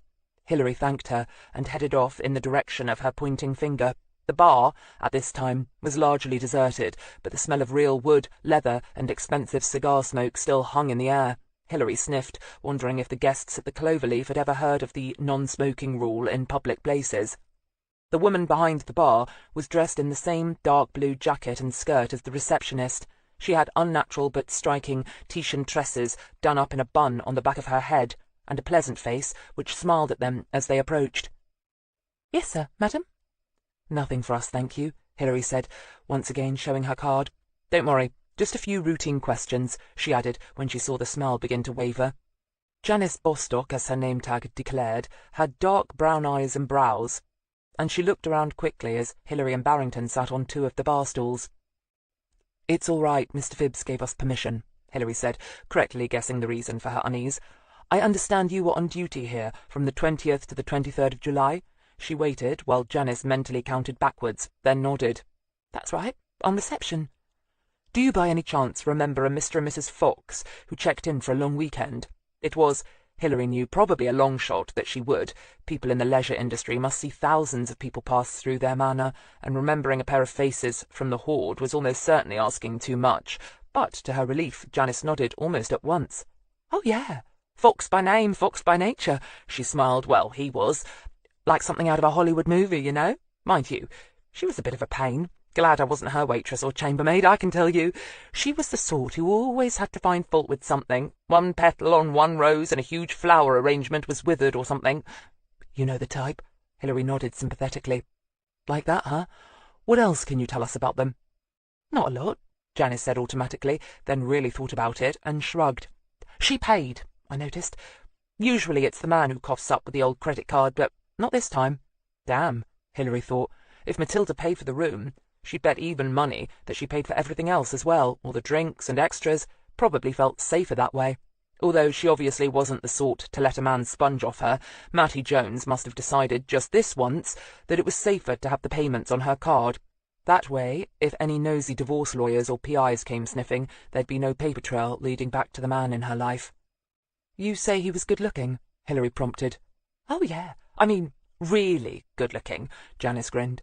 "You don't see many men who are that nice on the eye, not in real life, but he was a hunk, about 6 feet tall, lean, dark, almost black hair, and dreamy blue eyes, slight cleft in his chin, everything." Hilary nodded. "So, if we got a police artist to sit down with you, do you think you could bring his face to mind well enough for him to get a good likeness?" Janice Bostock frowned. "Well, I suppose so," she mumbled, looking from Hilary to Keith doubtfully. She didn't seem able to make up her mind whether to be alarmed or excited. "Why, what's he done?" she asked. "Perhaps nothing at all," Hilary said blandly, "but we need to speak to him." "Oh, anything else you can remember about them?" Janice sighed. "He was much younger than her, mid-30s, I'd say. She was well preserved, though, know what I mean?" "Yes, and they could both play pretty good tennis. Sometimes, when things are slow around here, we watch the guests if they're on court. He was a fair athlete." Hilary nodded. "Did you catch his first name?" Janice opened her mouth, then closed it again. She smiled. "You know, it's funny, but now that you mention it, I can't say as I ever did. She always called him darling or sweetheart or something like that. And he called her... Oh, what was it now? He used a name. I know. I mean, a specific proper name, but I'm damned if I can think of it. Something rather ordinary. Nothing like Camilla or Daphne or one of those sort of names that women like that usually have." "Mattie," Hilary offered quietly. "Yes, that was it. Mattie, of course, Mats." Janice snapped her fingers. "That reminds me." Hilary looked at her sharply. "Mats? He called her Mats? What?" Janice asked, startled, then smiled. "Oh, no. It wasn't that. It's just I was in here once helping out at the bar, and he mentioned something about the mat. Sorry, I mean rug." She quickly corrected herself and nodded towards an impressive marble fireplace. "See the original rug over there? He knew what it was called, what it was made of, even the name of the pattern. I remember him telling her about it. She seemed unimpressed until he mentioned how much they sold for. Then she took more notice. I remember thinking how funny it was for a hunk like him to know about mats. Rugs, I mean. And then when he called her Mattie, it sort of stuck in my mind." She looked at Hilary hopefully, like a retriever coming back from the woods with a strange, unidentified bird. Not a pheasant or a partridge, but was it interesting? Maybe he was one of those interior designer chaps, you know, like you see on telly doing makeovers for rooms. Hilary nodded. "Thank you. You're doing very well," she encouraged. "I don't suppose they were particularly friendly with anyone else staying here at the time?" "Oh, no. Those two were wrapped up in each other and nothing else." Hilary sighed. "All right, thank you. Keith, arrange for the artist to come back and speak to Miss Bostock, would you? At a convenient time for both?" She nodded to him to follow her, and they wandered out through the open patio doors onto a large tennis court.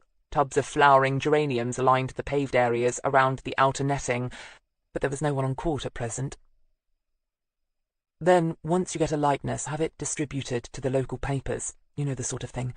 Have you seen this man? And make it clear we only want to talk to him as a potential witness. No point in spooking him. Keith nodded. And make the rounds of the staff here. Find out if our mysterious Mr. Fox ever used his credit card to pay for anything. I think it's a long shot, but we can't afford not to check up on it. Gov, shall I do it now? Might as well. I have a few phone calls to make. Keith trotted off back inside, and Hilary pulled out one of those ubiquitous but oddly comfortable rounded white plastic chairs and reached into her bag for her mobile. She dialed HQ and got put through to her own desk. It was answered quickly. D.R. Greene's desk. Gemma, I want you to try and trace a Mr. T. Fox, she said, by way of greeting. It's almost certainly an alias, though I wouldn't be surprised if the initial is right. She paused for a moment and shrugged. If you find any hits of a man in his early to mid-30s, 6 feet tall, give or take a couple of inches either way, with very dark hair and blue eyes, follow up on it and see if any of them admit to being in the Cloverleaf Hotel with our Vic on the 20th to 23rd of July last. Got that? Gov, Gemma said without enthusiasm. Hilary smiled wryly and hung up. They got back to HQ at just gone 4. As expected, Keith had had no luck in finding any member of staff at the hotel who'd even so much as caught sight of the hunky Mr. Fox's credit card. As she walked back to her desk, Danvers followed Hilary across the large open-plan office, and she gave him a quick but thorough rundown on the state of the investigation so far. As ever, Paul Danvers listened, quietly impressed and finding no reason for complaints. "Sounds as if it's coming along," he said when she'd finished. "Yes, sir. Before you go, sir," Gemma said as Paul made moves to leave them to it, "I'd like to invite everybody to dinner at my place this Saturday evening." She smiled briefly, catching Keith's and even Frank's eye. "I'm fully settled in at last, and Guy has been hinting about meeting my co-workers for some time. I'm a fairly competent cook, so I don't think you need to worry about your digestion. I thought Saturday night would be a good time for everyone. That is, unless something breaks on the case, of course." Danvers glanced across at Hilary, who shrugged. "I'm free," she said dryly, and something in the way she said it made his heart leap. Had she ejected Mike Regis for good then? He hoped so. Oh yes, he certainly hoped so. "So am I," he said quickly. Even with all the gang present, a dinner out with Hilary Greene was something to look forward to. "Yes, fine," Keith said. "Thanks, Sarge." "Frank," Gemma said, and saw him give her a surprised glance. "Yeah, okay," he said, evidently surprised to be included. "Tar," he added somewhat belatedly. Free scoff, after all, wasn't anything to be sniffed at. "Bring a bottle, should I?" "I'll be serving wine," Gemma said flatly. Frank nodded as if he'd known that all along and was only being polite. "Right. I'll let you get on then," Danvers said, and Hilary reached for the latest batch of reports, her lips twitching. Unless she guessed wrongly, Gemma Fordham had only issued the invitation because she expected, as those raised in a polite society do, that her dinner invitation would be reciprocated at some point, and Hilary was sure Barrington, at least, would push out the boat and make an effort to return the invite sometime soon, but Gemma Fordham would have a long wait in a very hot place indeed before she was ever invited onto the Mollern. Gemma took her seat and did a quick double-take. Was her boss smiling? She shot her a closer look, almost willing to swear she'd seen Hilary Greene's bottom lip twitch. But when she looked again, her boss was reading the latest forensic findings with a poker face. Telling herself not to be paranoid, she began her hunt for the elusive Mr. Fox. Hilary managed to leave the office at a reasonable hour for once, and the town's church clocks had just finished tolling 6 when she pushed her way out the door. As usual, the car park was deserted. She was just about to set off across no man's land when she heard footsteps behind her. She turned and smiled. "Hey, Mel." "I'll walk you to your car," her old friend said, nodding across at the desk sergeant, who watched them go without much interest. Mel Mallow and Hilary Greene had been friends for donkey's years, so there was no gossip to be had there. "Is this out of concern for my safety, or do you want something?" Hilary asked dryly, as they set off across the forecourt. As usual, the spaces closest to the building were chock-a-block, whilst the spaces right out on the edges were all but empty. Only her old Volkswagen Golf, Mel's sporty Mazda, and 1 or 2 other hardy souls had parked further away. "You know me so well," Mel said drolly. A pair of sparrows were fighting in a yellow-flowering hedge, and out on the pavement she could hear children riding micro-scooters and shrieking with laughter. If it wasn't for the fact that she half expected to go down under a barrage of rifle fire at any moment, it would be a pleasant evening. "What's up?" she asked, slowing down as they approached her car. She fished absently in her bag for the keys, then leaned against Puff's driver's door when she had them in her hand. Mel, hands thrust down into his pockets, sighed. "It's Janine," he said finally, looking around, but seeing nothing interesting other than a wood pigeon perched on a telephone wire overhead. Hilary bit back a quick retort. They hadn't been married 6 months yet. They couldn't be on the rocks already, surely. But what Mel said next totally took the wind out of her sails. "She's pregnant." Hilary blinked, then blinked again, then managed a tentative smile. "Well, that's good news, isn't it?" Or was it? Mel already had grown-up sons from his first marriage. Now, about to face the big 5-0, was he feeling too old to be a dad again? "It is for me," Mel said, promptly dispelling that particular theory. "But I don't think Janine's exactly ecstatic." No, she probably wasn't, Hilary thought, picturing her blonde, ambitious, immature former DS. "Thing is, I think she might be thinking of, getting a termination," Mel went on with a rush. "I was hoping you'd talk to her for me." "Me?" Hilary squeaked, her voice going up into the stratosphere. "Why me?" "You know we weren't ever really on those sorts of terms. I was her boss, yes, but she never really liked working for another woman. You know that. And it's not as if we had long, cosy chats in the ladies' loo. Cagney and Lacey, they weren't." I know, Mel said testily, "but she's always looked up to you, trusted your judgment, and she hasn't really been at Whitney long enough yet to get really close to anyone. And I don't think she's got the sort of relationship with her mother that would be of any help at a time like this. Oh, hell, Hill, I just think she needs another woman to talk to. Help her get things in perspective, you know?" Mel wheedled.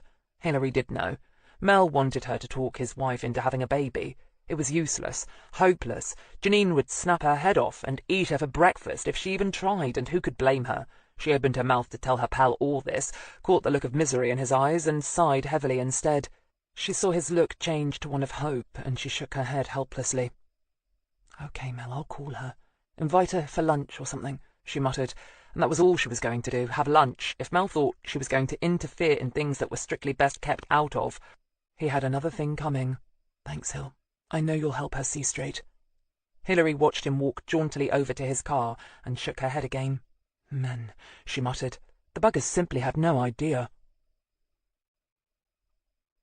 The next morning, Hilary awoke with a vague feeling of doom hovering over her. It took her a few moments to yawn and ease herself into the day before she remembered her promise to her old pal. Muttering to herself, she took an ultra-quick shower, brushed her teeth, reached for a dark maroon two-piece with a pale pink blouse, and got dressed. She told herself she didn't need breakfast, and ignoring her rumbling tummy, reached for the coffee jar. She flicked on the radio and spooned some instant into a mug, searching her fridge for milk. Someone further along the towpath was frying bacon, the bastard.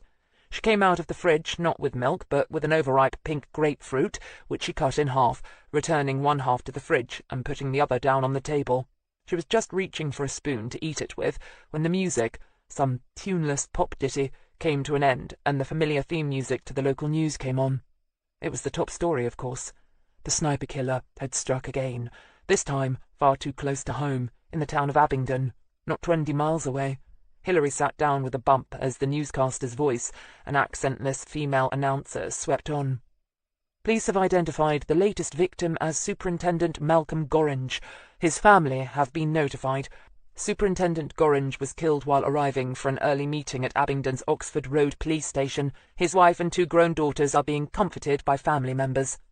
Hilary put the untouched grapefruit back in the fridge and drank her bitter black coffee in bitter black silence. The sniper killer was obviously escalating his campaign, taking less and less time between victims now. And Abingdon was so damn close. She rinsed her mug and set off along the towpath, dreading her arrival at HQ, where, given human nature, they'd no doubt already be suffering from a siege mentality. As expected, it was eerily quiet when she pulled into her usual spot on the outskirts of the parking lot.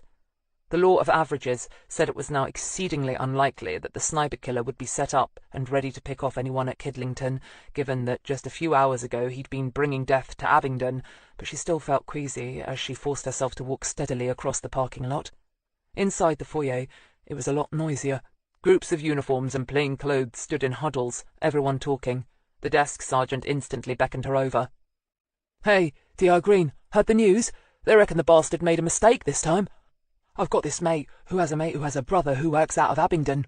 Hilary nodded, knowing how the grapevine worked. and how surprisingly accurate it could be when you dealt with groups of people who'd been trained to deal with information properly. All around her she heard people falling quiet as they listened, although they'd no doubt already heard the desk sergeant going on about it. "They say they got a witness who saw a bloke getting into a van. He was carrying a long bag, you know, like plumbers use, one of those things you need to hold something long and thin." "Got a number plate?" Hilary asked sharply. "Partial, they reckon, and a description. If it's true, the Abingdon lot will have him before long. You see if I ain't right," the desk sergeant predicted grimly. "I hope you're right," Hilary said, her voice heartfelt. "Superintendent Gorringe," she added quietly. "He got anybody here at HQ?" The desk sergeant cottoned on at once. He knew that the job tended to run in families, and as they spread out it was more than possible that the latest victim of the sniper killer might have some relative or close friend here at Kidlington. "Haven't heard anything yet, Hill," the desk sergeant said somberly. "Well, if you do, tread lightly, yeah?" she said, and heard someone shifting around behind her. It was now utterly silent in the large foyer. The desk sergeant sighed. "Yeah," Hilary nodded, and headed for the stairs. She already felt tired, depressed, and still just a little sick to her stomach, and the day hadn't even started properly yet. In Tame, a man withdrew a lot of money from his bank. He saw the cashier give him a strange look, then saw one of the floor managers come across and talk to her. As he did so, a quick look of pity crossed the cashier's face. So they knew what had happened already. But so what? He was beyond caring now. Let the whole damned world pity him if it wanted to. He walked out and crossed the street, catching the number 5 bus. It took him eventually to the bus terminal, where he got off and found a Greasy Spoon cafe. He ordered a full English breakfast, then sat staring at it as it congealed on the plate. A few minutes later, he sensed someone approaching his table and glanced up. A man slipped into the chair opposite and pinched a sausage off his plate. "Hello, Clive. You look bloody awful, mate." The man shrugged.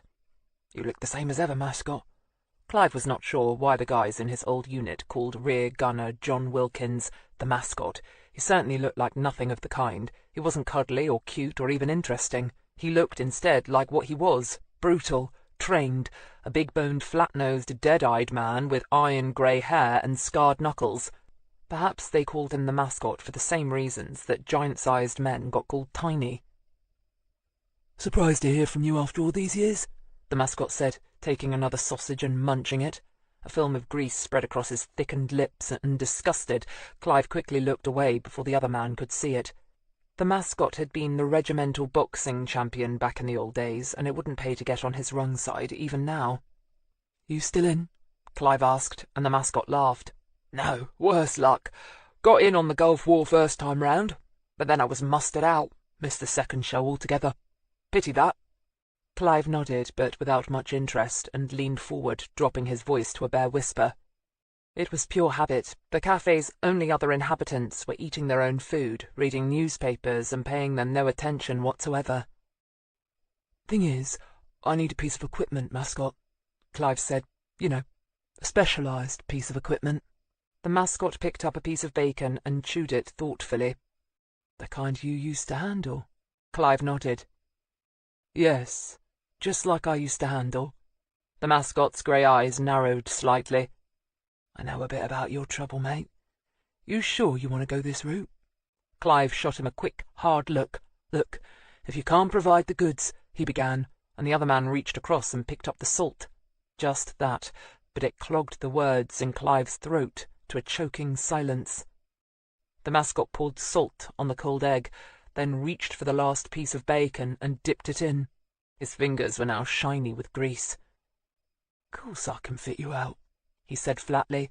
"Still got loads of contacts from the old squad, but it won't be cheap, especially with the old bill in a palaver like they are. Sniper rifles ain't exactly easy to move right at the minute. Know what I mean?"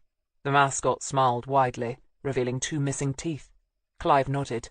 "But yeah, I can get it for you," the mascot said. "As I say, it'll cost you."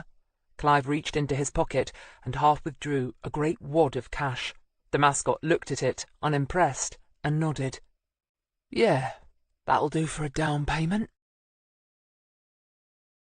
Chapter 7.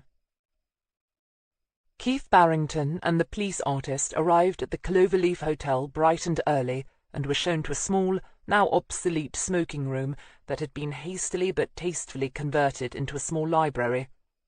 Either none of the hotel's guests was feeling very literate that morning, or the management had deliberately steered them away from it, because the room was mercifully empty. What's more, they were promptly served extremely good coffee on a tray, with sugar in a silver bowl and everything. When the smiling waitress had left, P.C. Trevor Drudge looked at the porcelain cups as if they were a species of nearly extinct animal and whistled. "You lot in CID have it cosy, don't you?" Keith grinned. "Oh, yeah, it's like this every day. Shall I pour?" He was just adding milk to his own when Janice Bostock came in. She smiled at Keith and nodded, then cast a quick, curious look at Trevor. She'd never imagined she'd ever be asked to do anything like this, and was patently nervous. Trevor smiled back reassuringly.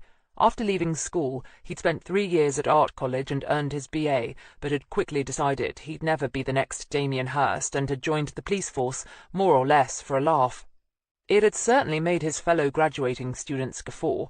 Of course, he wasn't laughing now, after 3 years in the service, but sitting in a fancy hotel with a pretty girl and a drawing pad on his knee certainly beat riding around in a panda car looking for trouble. "Hello. I don't know if I'm going to be any good at this," Janice introduced herself, sitting down next to Trevor Drudge, who smiled at her again over his coffee cup. "Nothing to it, madam," he said cheerfully. "You just describe the man you saw, and I try and draw him. Then you have a look and say, 'No, that's wrong,' or 'his chin's a bit more square,' or what have you, and after a while we'll have a likeness of this Mr. Fox chap. Okay?" Trevor wasn't quite as good-looking as he thought, and he had, at the moment, a pimple on his chin that he was trying to hide beneath a bit of sticking plaster disguised as a shaving cut, but Janice wasn't fussy. At least he was tall and skinny and had good teeth. Keith Barrington watched them flirt a little and decided to let them get on with it. Despite his youth and somewhat idiosyncratic way of working, Trevor was good at this part of his job, and more often than not came up with a good likeness of the man or woman they were after. They started with the shape of the face, long, with a square chin apparently, and progressed to the hair. As they worked, Keith questioned the witness lightly about the weekend Mattie Jones and her lover had spent at the hotel, and managed to tease out a few titbits that she hadn't mentioned before, but it was nothing earth-shattering. After about half an hour of solid work, Trevor began to hum, a sure sign that things were going well. Hilary glanced up, surprised to see Frank Ross wander in at just a little after 9:30. He was even dressed in a clean suit, and had shaved. She watched him sit down behind his desk and reach for a file from his in-tray. Wonders, it seemed, would never cease. A few moments later he grunted and wheeled his chair over to hers. "Documents, Gov," he said, not indicating the folder in his hand, but referring to the department that dealt with all matters paper. "If you suspected a forged signature, or you wanted handwriting experts to give something a once-over, you sent it to Documents." Hilary took the folder and ran her eyes over the various reports. The letters found at Mattie Jones's house had been given a thorough examination, as had a piece of Mattie Jones's own handwriting, which had been included for elimination. It wasn't unheard of for people to write themselves letters, usually due to some kind of psychotic or stress-related incident, but Hilary didn't believe anything like that had happened here, and it was the first thing she checked. She was right, the handwriting was not Mattie's own. They'd even included a personality reading on the victim's handwriting, just for good measure. Somebody, she mused with a smile, had been on a course and was just itching to try out the latest theories. Hilary was always somewhat sceptical that a boffin could look at a line of writing and tell you all about the author, but she imagined that life in the labs couldn't be that much fun, and who was she to rain on anybody's parade if they came across an opportunity to do something a little out of the norm? She read the report with a pinch of salt, nevertheless, but in this case they seemed to have hit it spot on. As well as confirming that the author had been right-handed, the report concluded that the writer was, almost certainly female, approximately 40 to 50 years of age, reasonably well-educated. More technical terms about the upright strokes of T's and loops on P's and so forth led the expert to conclude that the writer is very methodical and organized, with a strong sense of self-worth and preservation. Hilary smiled grimly. That sounded like their murder victim, all right. The subject also shows signs of being narrow-minded and self-absorbed. This may lead to the subject's inability to assess danger or pick up on and accurately interpret the signals of others. Getting into the realms of fantasy there, Hilary thought, but then shrugged. Or maybe not. Mattie Jones certainly hadn't seemed to realise that somebody wanted her dead. They'd come across no signs that indicated that she'd known she was in danger. No recently reinforced doors or newly installed window locks, no personal alarm gizmos or pepper spray canisters. So perhaps the boffin had it right. She'd simply been too engaged in enjoying the good life to realise that she'd hurt or pissed off somebody enough that they wanted her dead. She turned the page and saw that the piece of Fiona Cartwright's writing that Frank had secured was half shopping list and half to-do list. Naturally, there were no complete sentences, no punctuation or anything else of much use. Plonker, she thought grimly, and read the analyst's report with interest. Despite the somewhat scrappy contents of the specimen sample, in my opinion, this was definitely written by the same hand as the following letters, labelled 8F, respectively.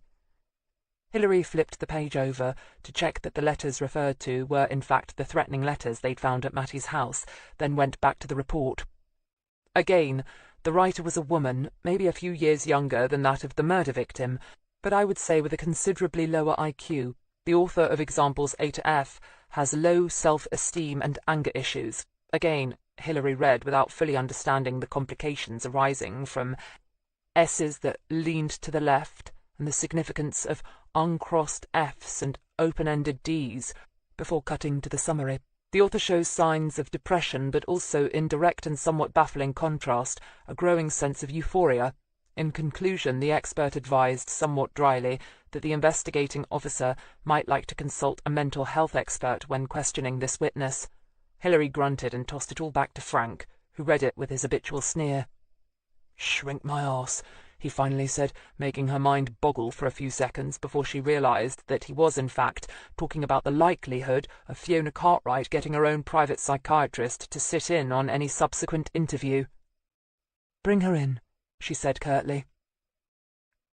Keith Barrington, clutching his newest acquisition, made his way from the Cloverleaf to Osney Mead, the home of several Oxfordshire newspapers, where he distributed the triumphant result of Trevor Drudge's artistic endeavours.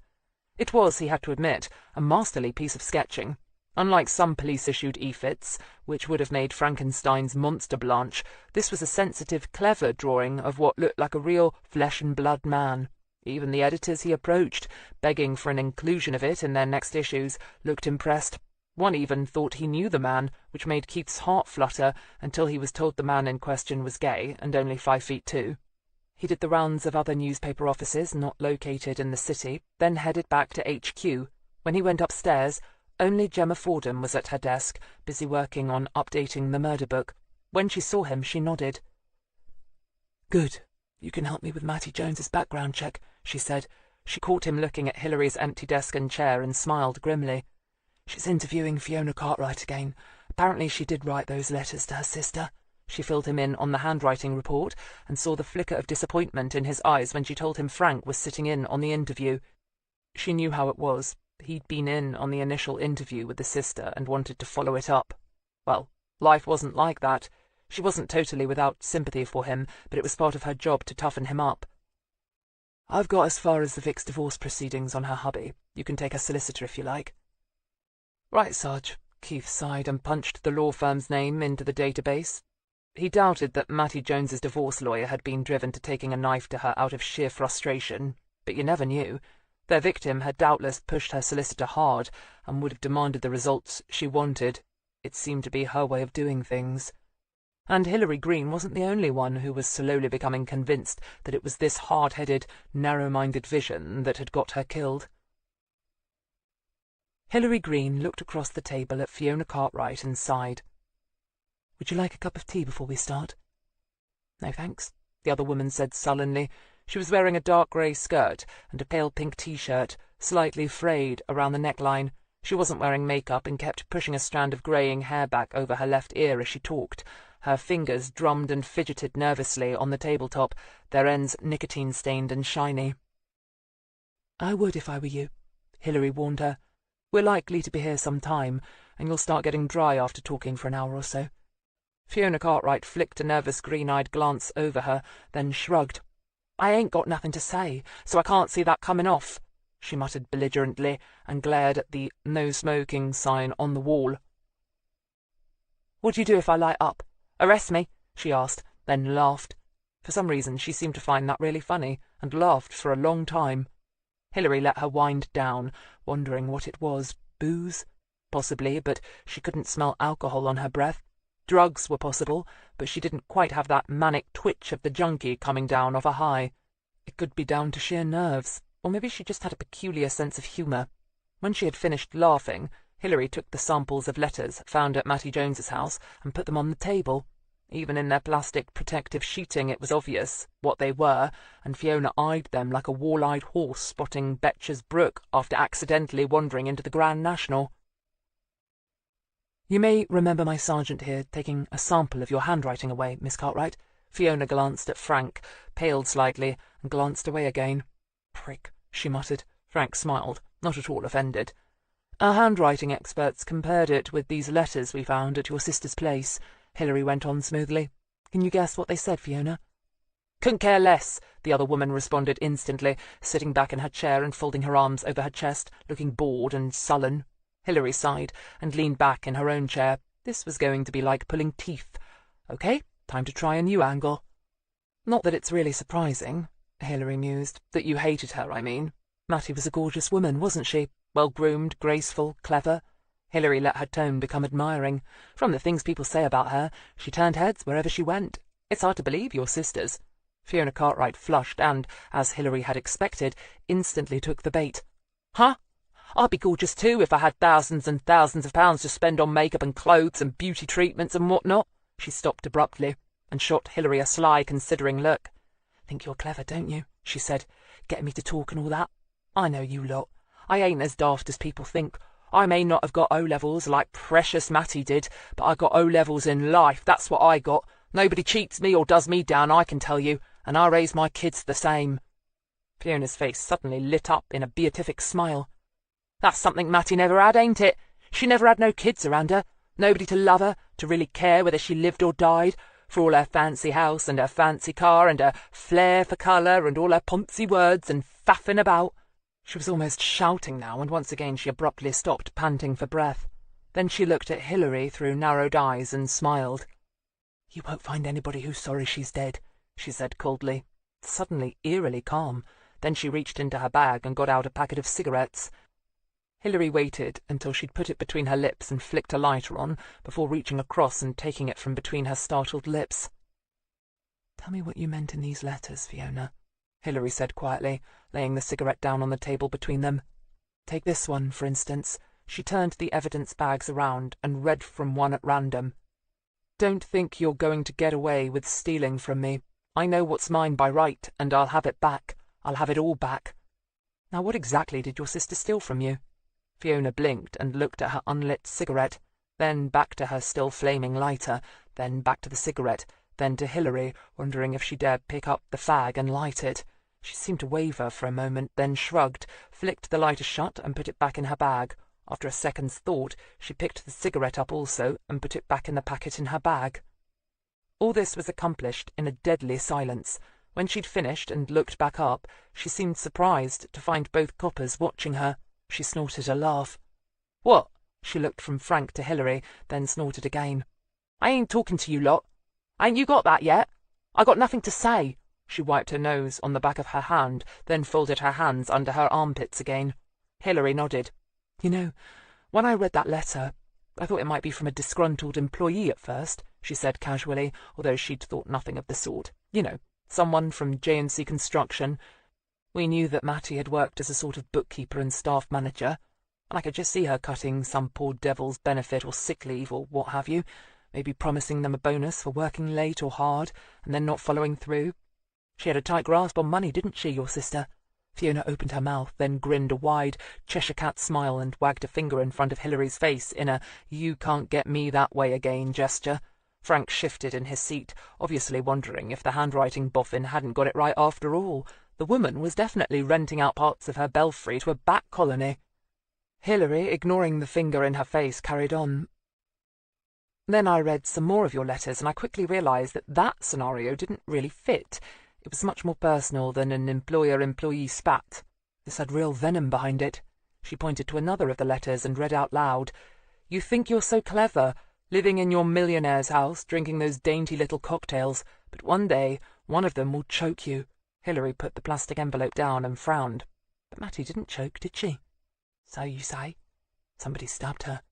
It wasn't me. Somebody who really hated her. She was stabbed so many times, she left a pool of blood nearly 20 feet in circumference around her," Hilary carried on, her voice soft, almost soporific now. "Plenty of people hated her," Fiona Cartwright snorted. "Anybody who knew her, I bet." "Why did you hate her?" "She stole from me." "What? What did she steal?" Seeing her witness's face start to return to her usual mulish expression, Hilary took a wild stab in the dark. "Was it Barry? Was Barry Jones going out with you first?" Fiona's smug grin grew into another Cheshire Cat impersonation that culminated in another bout of hysterical laughter. By the time she was finished, she was flushed and panting again. "Barry Jones? That loser! Give me a break. I wouldn't have looked at him sideways." "Hardly a loser," Hilary pointed out. "He gave your sister a fine standard of living, after all." "Ha! Just shows what you know," Fiona crowed. "He'd have been nothing without Mattie. She was the one who pushed him and nagged and got her way, worked the poor stupid bastard until he dropped. No wonder he left her for his secretary," she said, and began laughing again. Frank Ross looked across at Hilary uneasily. Any more of this weird laughter, and they'd have to call in the men in white coats to come and take her away. Hilary too glanced nervously at the silently whirling tape recorder, and could just imagine what a good defence lawyer would make of it all. But if they wanted to get to the bottom of all this, they had no option but to push on and hope for the best. "Who told you he'd left her, Fiona?" Hilary asked quietly, and the laughter abruptly stopped. Fiona's brightly shining green eyes blinked. "Eh? What?" "Who told you your sister was getting divorced?" Hilary repeated patiently. "From what you've said before, you never talked to your sister, never kept in touch, never even went to Bletchington. Both your parents are dead, and you have no other close relatives, so they couldn't have kept you informed. So how did you know she was getting divorced?" Fiona licked her lips. "You know, I will have that cup of tea now." Hilary nodded to Frank and spoke into the recorder. "D.S. Ross is leaving the room." They sat in silence for the 3 minutes it took Frank to come back with one of those white polystyrene cups that could make a 1962 claret taste like creosote. He set it down in front of their witness as Hilary intoned for the tape. "Detective Sergeant Ross returns at 12:32 p.m. Fiona took a sip and grimaced. "My sugar." Frank reached into his jacket pocket and withdrew a handkerchief suspiciously crusted together in the middle, a lint-flecked roll of polo mints, a paperclip, and a small envelope of sugar. He handed over the sugar, considered the polo mints, then opened them and popped one in his mouth. Hilary sighed. "Why don't you want to tell us what it is that your sister stole from you, Fiona?" she asked with infinite patience. "You know we'll find out in the end. This is the age of the computer, you know. The information highway and all that jazz." Fiona muttered something around her tea, then shrugged. "Okay, fine," she snarled. "We had this auntie, Mother's twin sister, married some rich geezer years older than her. When he died, instead of living it up and having a high old time, she remained a widow for like 60 years or something. You know the kind, a dozy old bat, never went out, kept 4 cats, and scared the neighbourhood children silly on Halloween night by wiring up an electric buzzer to the doorbell. You know, gave the little sods a mild electric shock. Had you lot round to her, they did, dozy old bat. Should have been put away years ago." Hilary smiled. "Sounds like you were really close," she said dryly. Fiona Cartwright flushed. "Yeah, well, me and Mattie were her only relations. Her hubby hadn't got any. And by the time she finally got around to popping her clogs, even Mum and Dad had gone. So we should have got equal shares, right? In her will?" she asked, chin jutting out, her voice genuinely aggrieved now. Hilary nodded, seeing it coming a mile off. "But her will wasn't like that, was it?" "No, it bloody well wasn't," Fiona growled. "She left everything to Mattie, didn't she? Course, most of the spending money was gone by then. But that wasn't the point. There was still her house, a big detached thatched cottage with acres of old orchards and even a stretch of river with its own private fishing rights. Worth a bloody fortune, wasn't it? Even all them years ago." She paused, panting with sheer frustration. "When the solicitor read out her will, I knew exactly what my bloody thieving sly bitch of a sister had been up to. The old lady even said it. For all her tender care of me. That's how she put it, silly old cow. As if Mattie had really cared about her. Bollocks, she cared. She just cosied up to her, calling in regular like, taking her boxes of bloody chocolates, I dare say, and treats for those flea-bitten moggies of hers." By now Fiona Cartwright was on the edge of her seat, all but shouting into Hilary's face. Flecks of spittle flew onto the tabletop, and Frank Ross was also perched on the edge of his chair, ready to grab her if she became violent. But Hilary remained seated, making no threatening movements of her own, and kept her voice level and calm. "Your sister knew you were the only family she had left." Hilary nodded, and made sure that she was the one who inherited. Clever, wasn't she? Fiona suddenly slumped back in her chair, mumbling, the fight gone out of her. "She sold the cottage right off, but not the land," she said, yawning widely. "But then she was engaged to marry Barry, and after the wedding she decided to build 5 bungalows on the site with the money from the sale of the cottage. Of course, she made Barry change the company name to Jones and Cartwright, but they sold them bungalows for another fortune, and then there was no holding her back, was there? Half of it should have been mine." Fiona Cartwright's tight, white, baleful face glared at Hilary Greene. "Don't you see? Mattie had it all, and I had nothing. I had a shitty life, while she played the Queen of bloody Sheba. She never gave me nothing, not a helping hand, nothing. I could have rotted for all she cared." "Is that why you killed her?" Hilary asked softly. And Fiona once more gave her that Cheshire cat look. It made the hair on the nape of Hilary's neck stand on end. No two ways about it. Fiona Cartwright was borderline crazy, all right, but there was also something gleeful in the way she laughed, something knowing. "Now I didn't see her then, clever clogs," she jeered. "I was out shopping that morning before I went to work.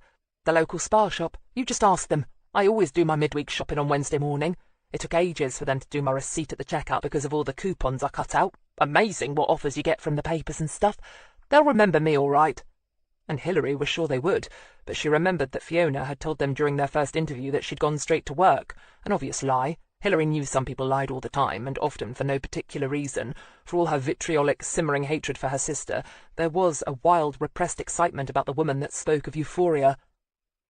Her hated sister was dead, and the cops weren't going to be able to touch her for it because she hadn't done it. That was the vibe Hilary was getting from Fiona Cartwright.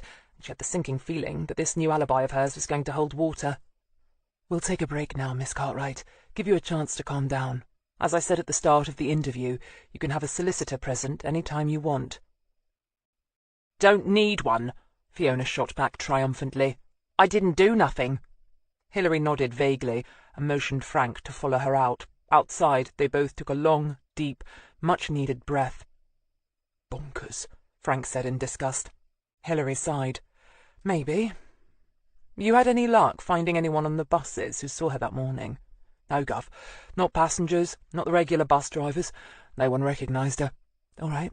Get down to her local spa shop and see if she really was there and what time she arrived. I doubt it'll be as easy as the time the murder was committed, but even so, if she only got there at 9:30, we're going to have a hard job putting her at her sister's place an hour earlier. You're sure she doesn't have access to a car?" "No," Frank said shortly. "Not only has she never had one, she can't drive either. Never passed her test. I checked with the DVLA." Hilary grunted. "She's got 2 teenage kids, Frank," she pointed out. "Either one of them could have access to an old banger, and could have driven their dear old mum over to Bletchington that day, licence or not. I want you to put the fear of something into those 2, and track down all their friends with access to a car. Check speed cameras, the lot. If there was any way Fiona Cartwright could have got to Bletchington that day, I want to know about it. And whilst you're at it, I think the nearest railway station to Mattie's house is in Tackley. Take a picture of Fiona to the village and show it to anyone you can find in the general vicinity of the railway." Frank muttered something grim and shuffled off. Hilary sighed and went back to the interview room, but as soon as she saw Fiona was back to sitting with her arms crossed aggressively over her chest and wearing that now familiar, mulish look, she knew, with a sinking heart, that she wasn't going to get anything more out of her that day. Chapter 8. When Hilary got back to her desk, she pulled up the background check on Mattie Jones that Gemma was still working on, and read what they had so far. She was sure there'd been something that Fiona Cartwright had been hugging to herself gleefully back in that interview room. Maybe some sort of family secret. Maybe some mistake Mattie Jones had made in her otherwise perfect life. She glanced across at Gemma and cleared her throat.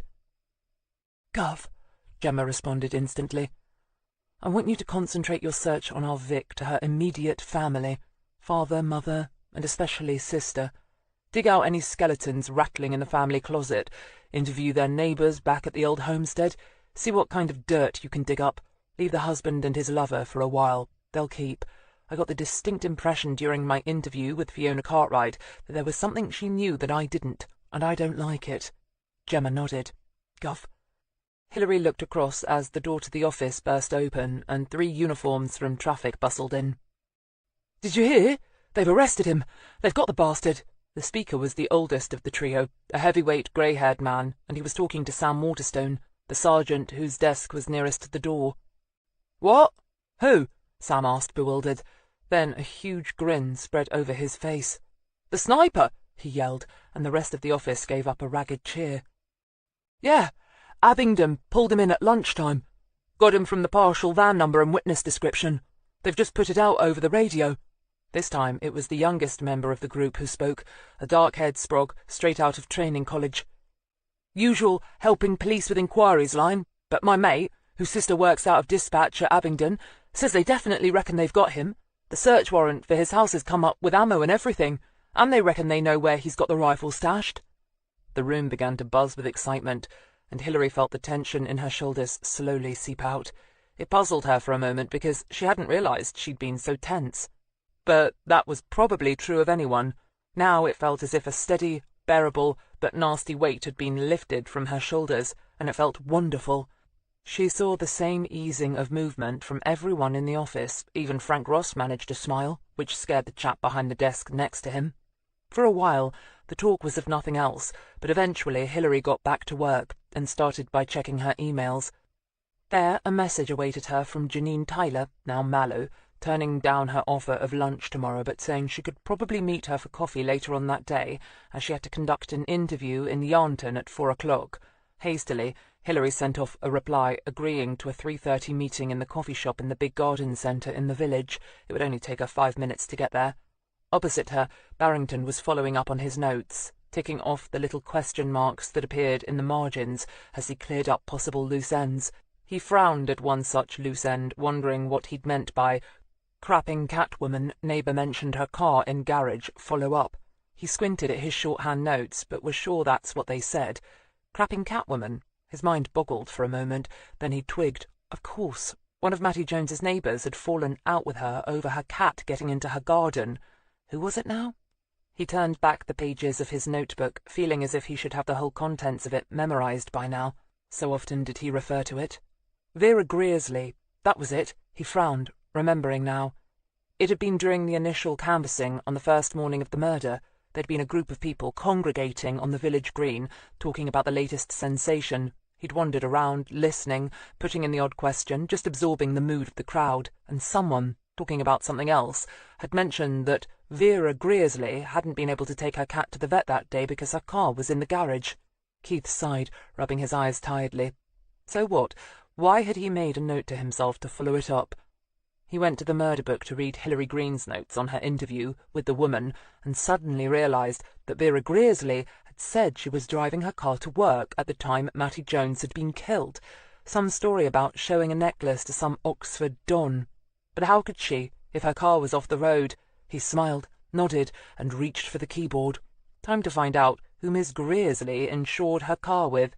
From that, he could probably find the name of the garage or mechanic she used, and if she'd been caught out in a lie, his boss would want to know why. Superintendent Mel Mallow looked up as his PA came through the door. Her normally smiling face looked sombre, and a worried frown tugged her eyebrows down in the middle. "Sir, there's a phone call for you on line 1, she said, puzzling him even further. Why hadn't she just put it through? "It's from D.I. Gregg, sir.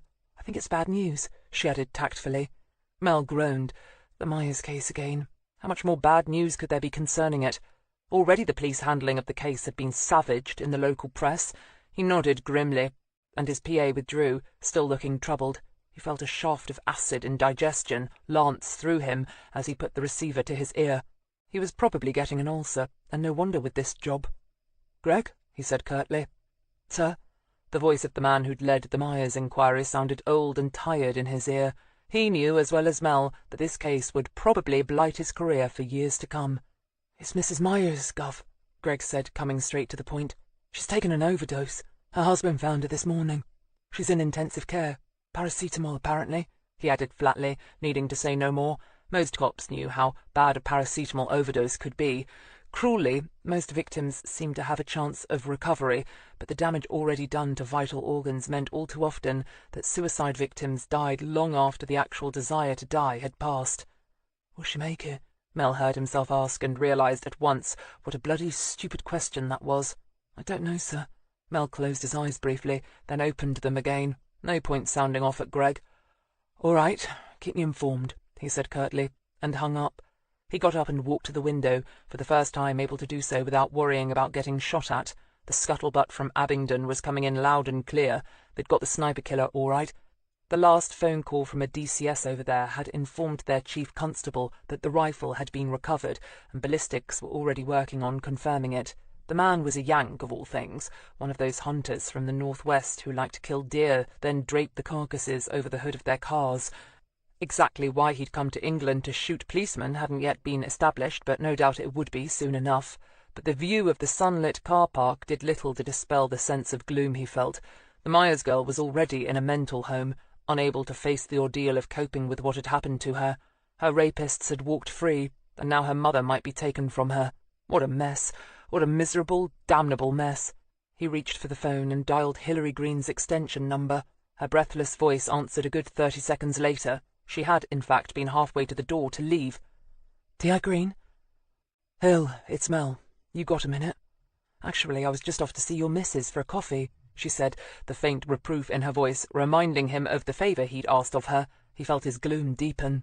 "Oh, in that case, don't let me stop you," he said. "And thanks." Hilary grunted something, then said quietly, "Something up?" Mel gave a dry laugh. "It'll keep," he said softly, and hung up, and went back to his now safe but unhelpful view of the outside world. Janine Mello, newly promoted to DI, looked up as her old boss joined her at the table. Janine had failed her boards the first time around, when she'd worked under Hilary, and she'd always felt, rightly or wrongly, as if she'd been forced to walk in the great woman's shadow.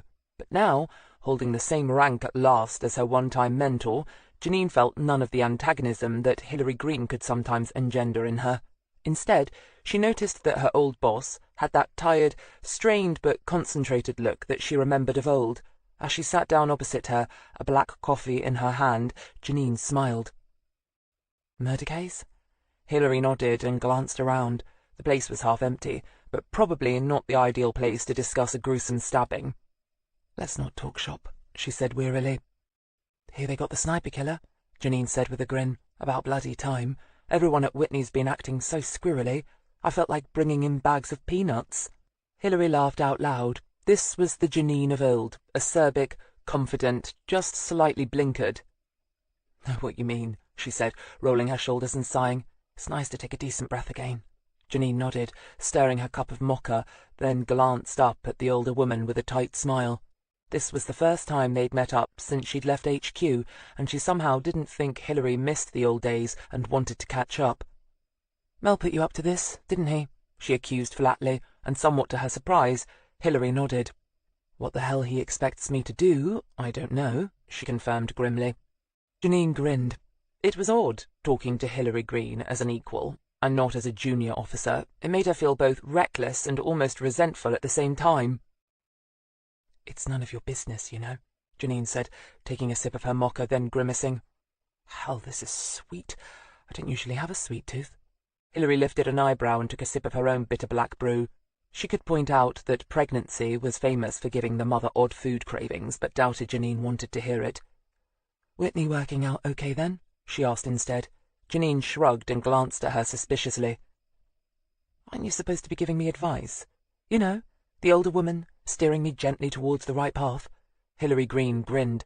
"The right path being the one a certain Philip Mallow wants you to follow." And when Janine gurgled with laughter over her cup, Hilary grinned back. "Sod him." Janine sighed and put down her cup. "You know, it's not as if I don't want kids. I'm just not sure I want them now." Hilary nodded. "You think there'll be plenty of time later, when you've had a few years of being a DI under your belt? Got a few good cases in, showed the brass what you're made of, so they don't forget you during maternity leave." "Exactly," Janine huffed. "But try telling Mel that." Hilary nodded and took a sip of her drink. She could tell her that sometimes there wasn't enough time. Sometimes It was already too late, and you had to grab opportunities with both hands, but Janine was young and well-armoured, and still inexperienced enough to think nothing could hurt her. After a moment, Janine looked at her. "What? No 2 pennies worth you want to put in? No words of wisdom?" "As you said, it's none of my business," Hilary muttered. Janine laughed. "I'll bet that's not what Mel expected you to be saying." "Mel's going through a hard patch," Hilary said, and Janine pulled a face. "The Myers case," she agreed, instantly contrite. "What a balls up," she added angrily.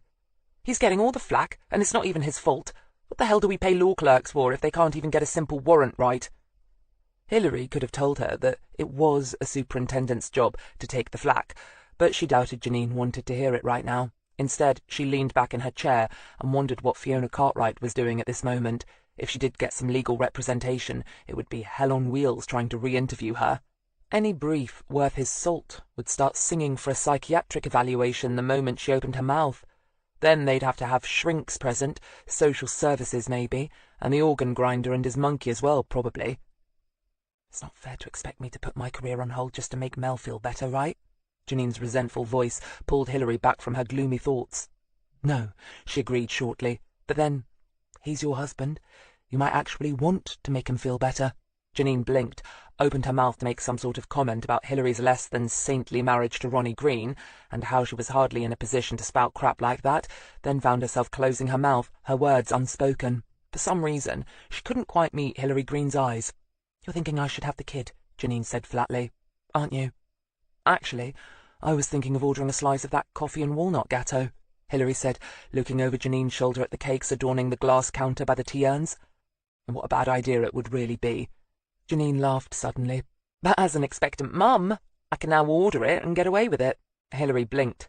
"Cow," she said softly, and Janine began to laugh. It was then that Hilary knew her old friend had nothing to worry about. Janine would have the baby and carp on about it and generally make Mel's life miserable for the next 9 months, but then he was a man. He deserved it. When she got back to the office, Keith had an air of badly repressed excitement about him.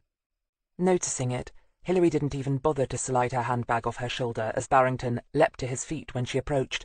"Gov, I found a discrepancy in a witness statement." Succinctly, he told her about Vera Greersley. "I've checked with the garage she uses, and her car, a Clio hatchback, was brought in 2 days ago before the murder of Mattie Jones. Apparently, there's a big problem with the transmission. They say she won't be getting it back until after the weekend. They're waiting on parts." Hilary nodded and glanced at her watch. 4:45. No doubt most people would be thinking of clocking off work about now. The thought made her smile. She caught Frank's eye, who hastily turned away. He intended to be gone at 5 on the dot, no doubt. "Right then, Keith, let's get back to Bletchington," she said. She saw Gemma Fordham smile, and wondered vaguely how the blonde woman's search for her husband's millions was going on. She almost had it in her to wish her luck. Almost, but not quite. Vera Greersley was twisting 2 strands of silver together to form a Celtic knot when she realized the light from the open doorway had been abruptly cut off. She pulled back the tweezers quickly, knowing from bitter experience just how easy it was to make a hash of silver, and lifting the magnifying goggles from her eyes, she pushed them onto the top of her head in a gesture of habit. She recognized the policewoman in charge of Mattie's murder inquiry immediately. "Oh, hello." She got up from the workbench and joined them at the door. "Let's have a seat." She pointed to a wooden garden bench pushed up against a wall festooned with a dark purple clematis. Bees droned in the wild woodbine that was growing up a nearby fence post. Her garden was messy, blooming, and a wild creature's delight. "Mrs. Greersley," Hilary smiled briefly, "I just want to clear up a few things. You told us before that you had to leave early the morning Mrs. Jones was killed, in order to go to Oxford. That's right. To see a female don who wanted to buy one of your jewellery pieces. Right again.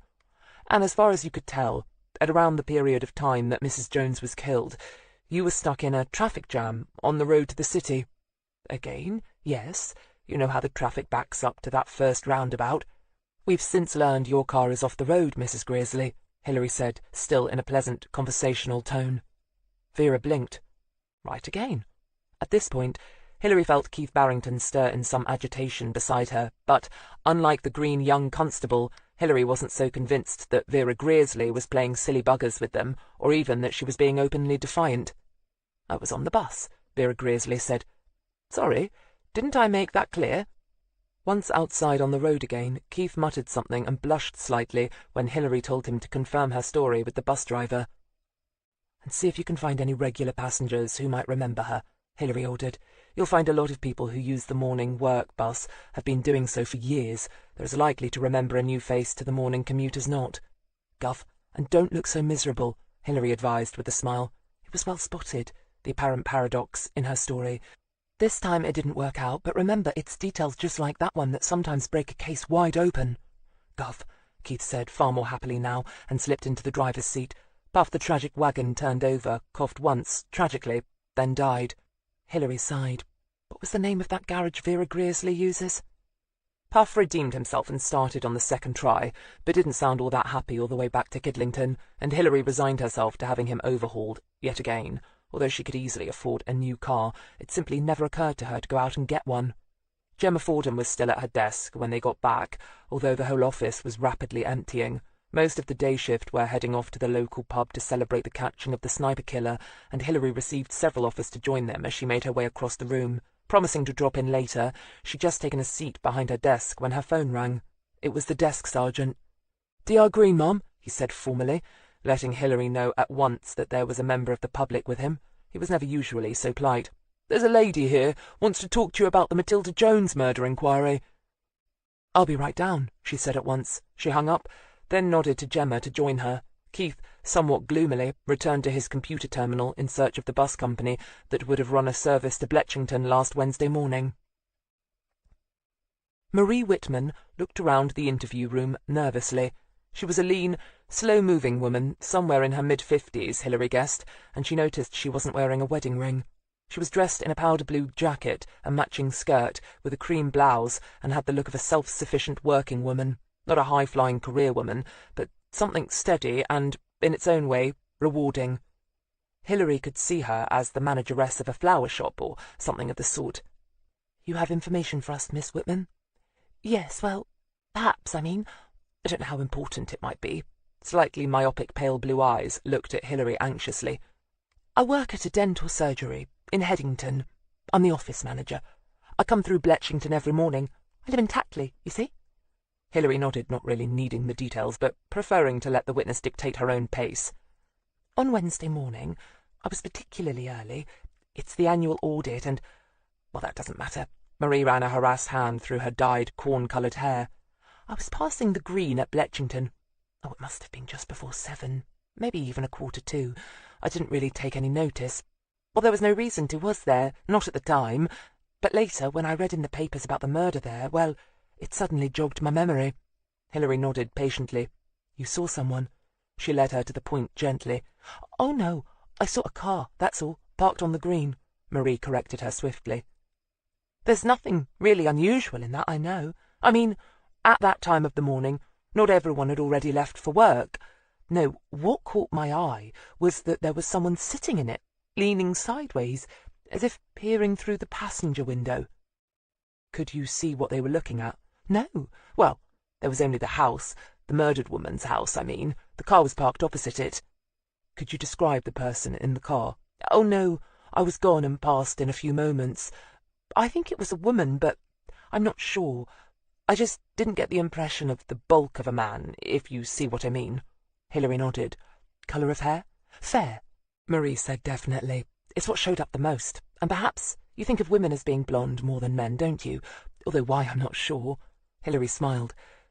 "Can you describe the car?" she asked, and wasn't at all surprised by what Marie Whitman said next. "I'm not very good with makes and models and that sort of thing. My nephew, now, had he been with me, could have told you everything from the year it was made to its horsepower, but—" Marie Whitman shrugged. "It was white, and not huge, sort of like an Astra, or something that size." Beside her, Hilary caught the faintest of sighs from Gemma, and knew how she felt. A potential lead at last, a solid sighting, and it was all but useless. "Of course, it was the number plate that stuck in my mind the most, because of my sister," Marie Whitman said with a smile. Hilary blinked. "You remembered the number plate?" she asked disbelievingly. The number of times she'd wished a witness could remember a number plate didn't bear thinking about, and always, but always, no witness ever did. Well, no, Marie said, and didn't understand why the policewoman gave her such a wry smile. Only some of it, she carried on, determined to get it all out. It had taken her some time and some courage to come here, and now that she had, she wanted to unburden it all. Because of Anne, you see. My sister's name is Anne. Hilary blinked. And when I saw the car, I thought, well, it reminded me of one of those personalised number plates you can buy, and how good it would have been for Anne. Marie burbled on, realising that she wasn't making sense and beginning to feel like an awful fool. It had AN, and then something else, numbers obviously, and NE at the end, making out Anne. You see what I mean? She asked hopefully. Hilary heard Gemma scratching it down quickly in her notebook and smiled. You're doing fine, Miss Whitman, she soothed. Now, did you see this person, this woman, you think, get out of the car, approach the house at all? Oh, no, like I said, I was driving by. I just sort of noticed it all quick-like. You know, white car, someone peering at the house from inside, and the Anne thing just sort of flashed across my mind, and then I was gone past. Hilary nodded. It's been a couple of days now, Miss Whitman, she probed gently. Did you not think of coming in with this before?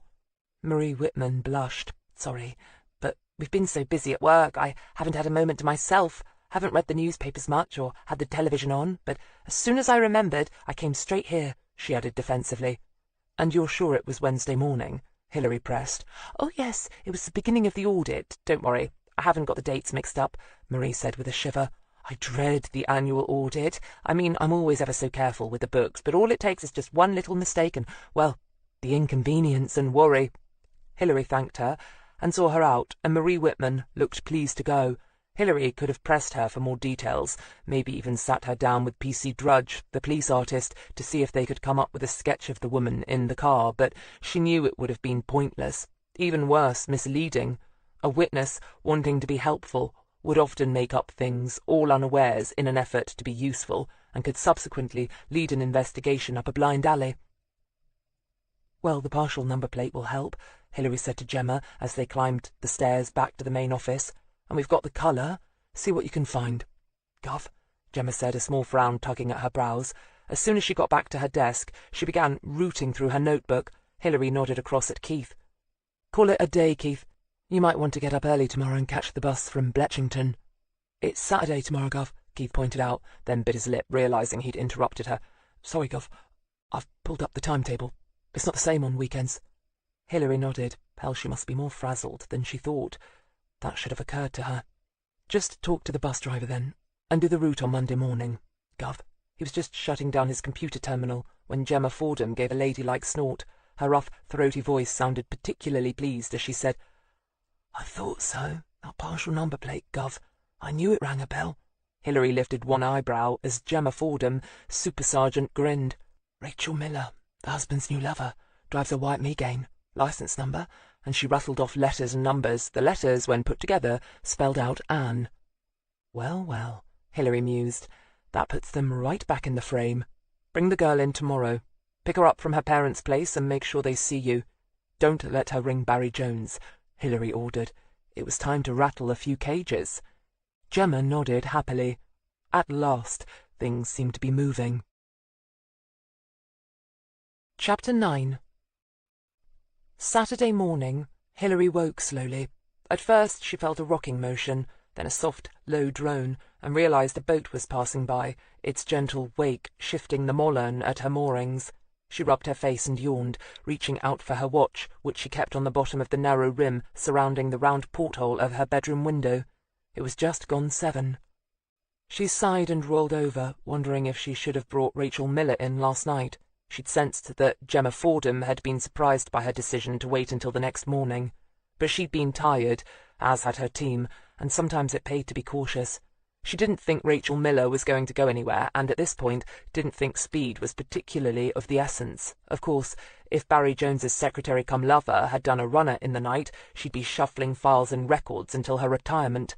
That particular thought chased all possibilities of going back to sleep out of her mind, so she sighed and rolled up and over into a sitting position on the edge of the narrow bed.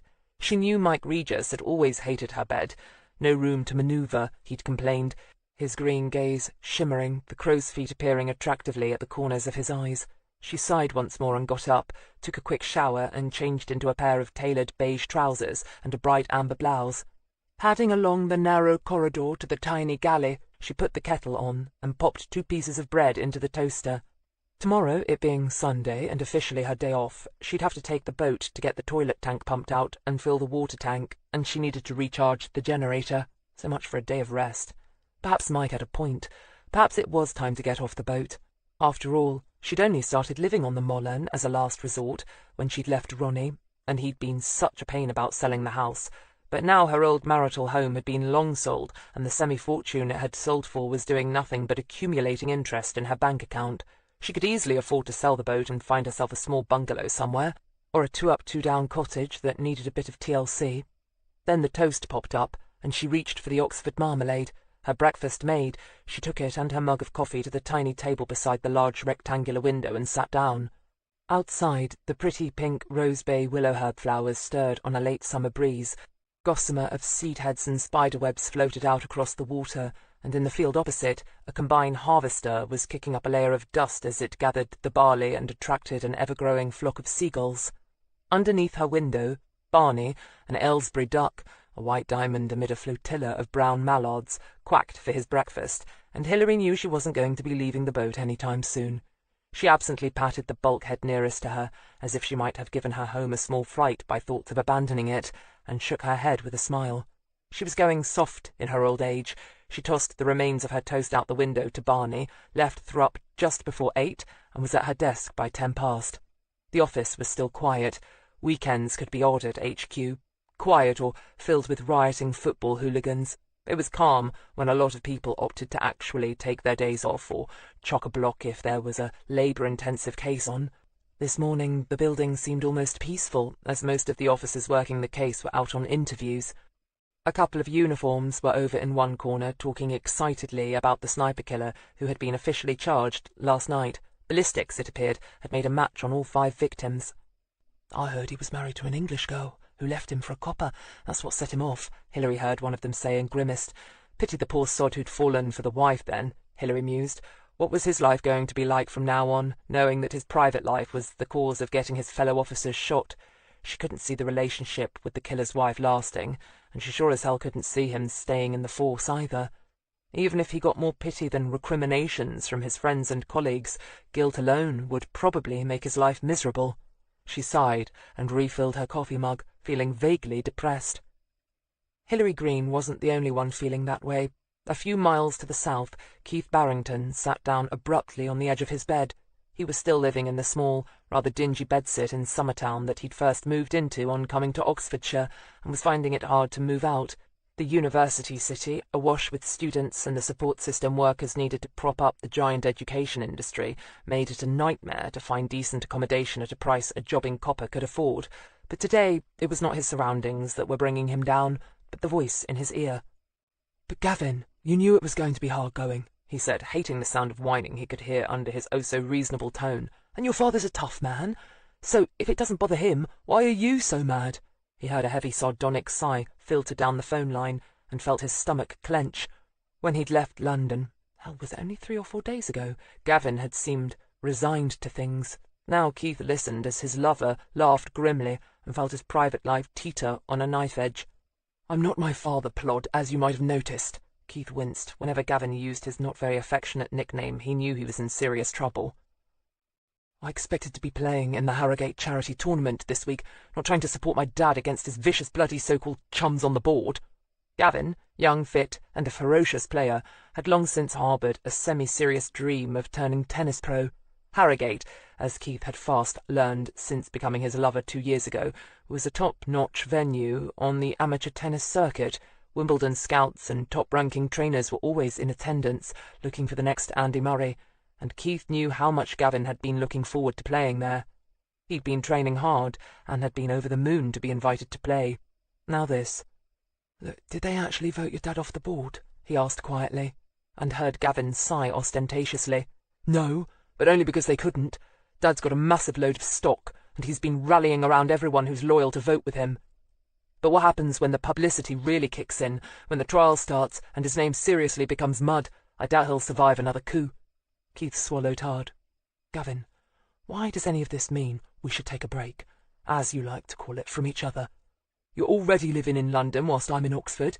We can't take much more of a break from each other than that. If you want to break up, just bloody well say so." He heard the hard edge of anger in his voice now, and felt like kicking something. Gavin, maybe. Himself, certainly. It was a good job there wasn't a cat around. "You want to split up, don't you?" He heard Gavin's accusing voice rise hysterically on the other end of the line, and closed his eyes in despair. What was it about Gavin Moreland that could tie him up in such knots? "No, I don't," he said flatly. "You're the one who called me, remember? Laying all this guff on me about taking some space, whatever the hell that's supposed to mean." "You are such a Neanderthal," Gavin spat. "I'm going through hell, and this is all the sympathy I get." Keith laughed grimly. "Gavin, your father's been caught with his hand in the till. If I know your dad, and I do know people just like him," Keith said bitterly, thinking of all the businessmen who played the system and got away with it, "he probably won't even get convicted. And even if he is, he'll be put in some cosy open prison somewhere and have a little nest egg salted away in Jersey or wherever for when he gets out. It's not the end of the world. Your trouble is you've always had it too easy. If you had to see—" He heard the dialing tone drone in his ear and slammed the phone down hard. Well, that was that. The writing had been on the wall for some time, he supposed. He felt like bursting into tears, something that horrified him. Gavin could weep and wail, but that had never been his way.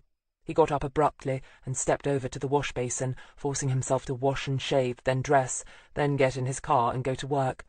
But he felt numb, sick inside, and resentful. Why had he had to fall for a spoilt little rich boy anyway? He must have been out of his bloody mind.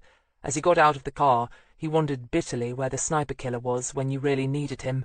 Right about now, a bullet in his head would have been welcome. Then he felt instantly ashamed of himself for the self-pity that allowed him to think such a thing, and that, in turn, made him angry. He strode grimly into the foyer, ignoring the cheery greeting of the desk sergeant, who, despite a monumental hangover, was feeling good that morning, and made his way to the office. Gemma Fordham slipped on a pair of knee-length brown leather boots and stood up. "You sure you have everything you need for tonight?" she asked, looking down at Guy, who was lying in bed with a forearm over his eyes. Why he did that she was never sure, and had never felt like asking.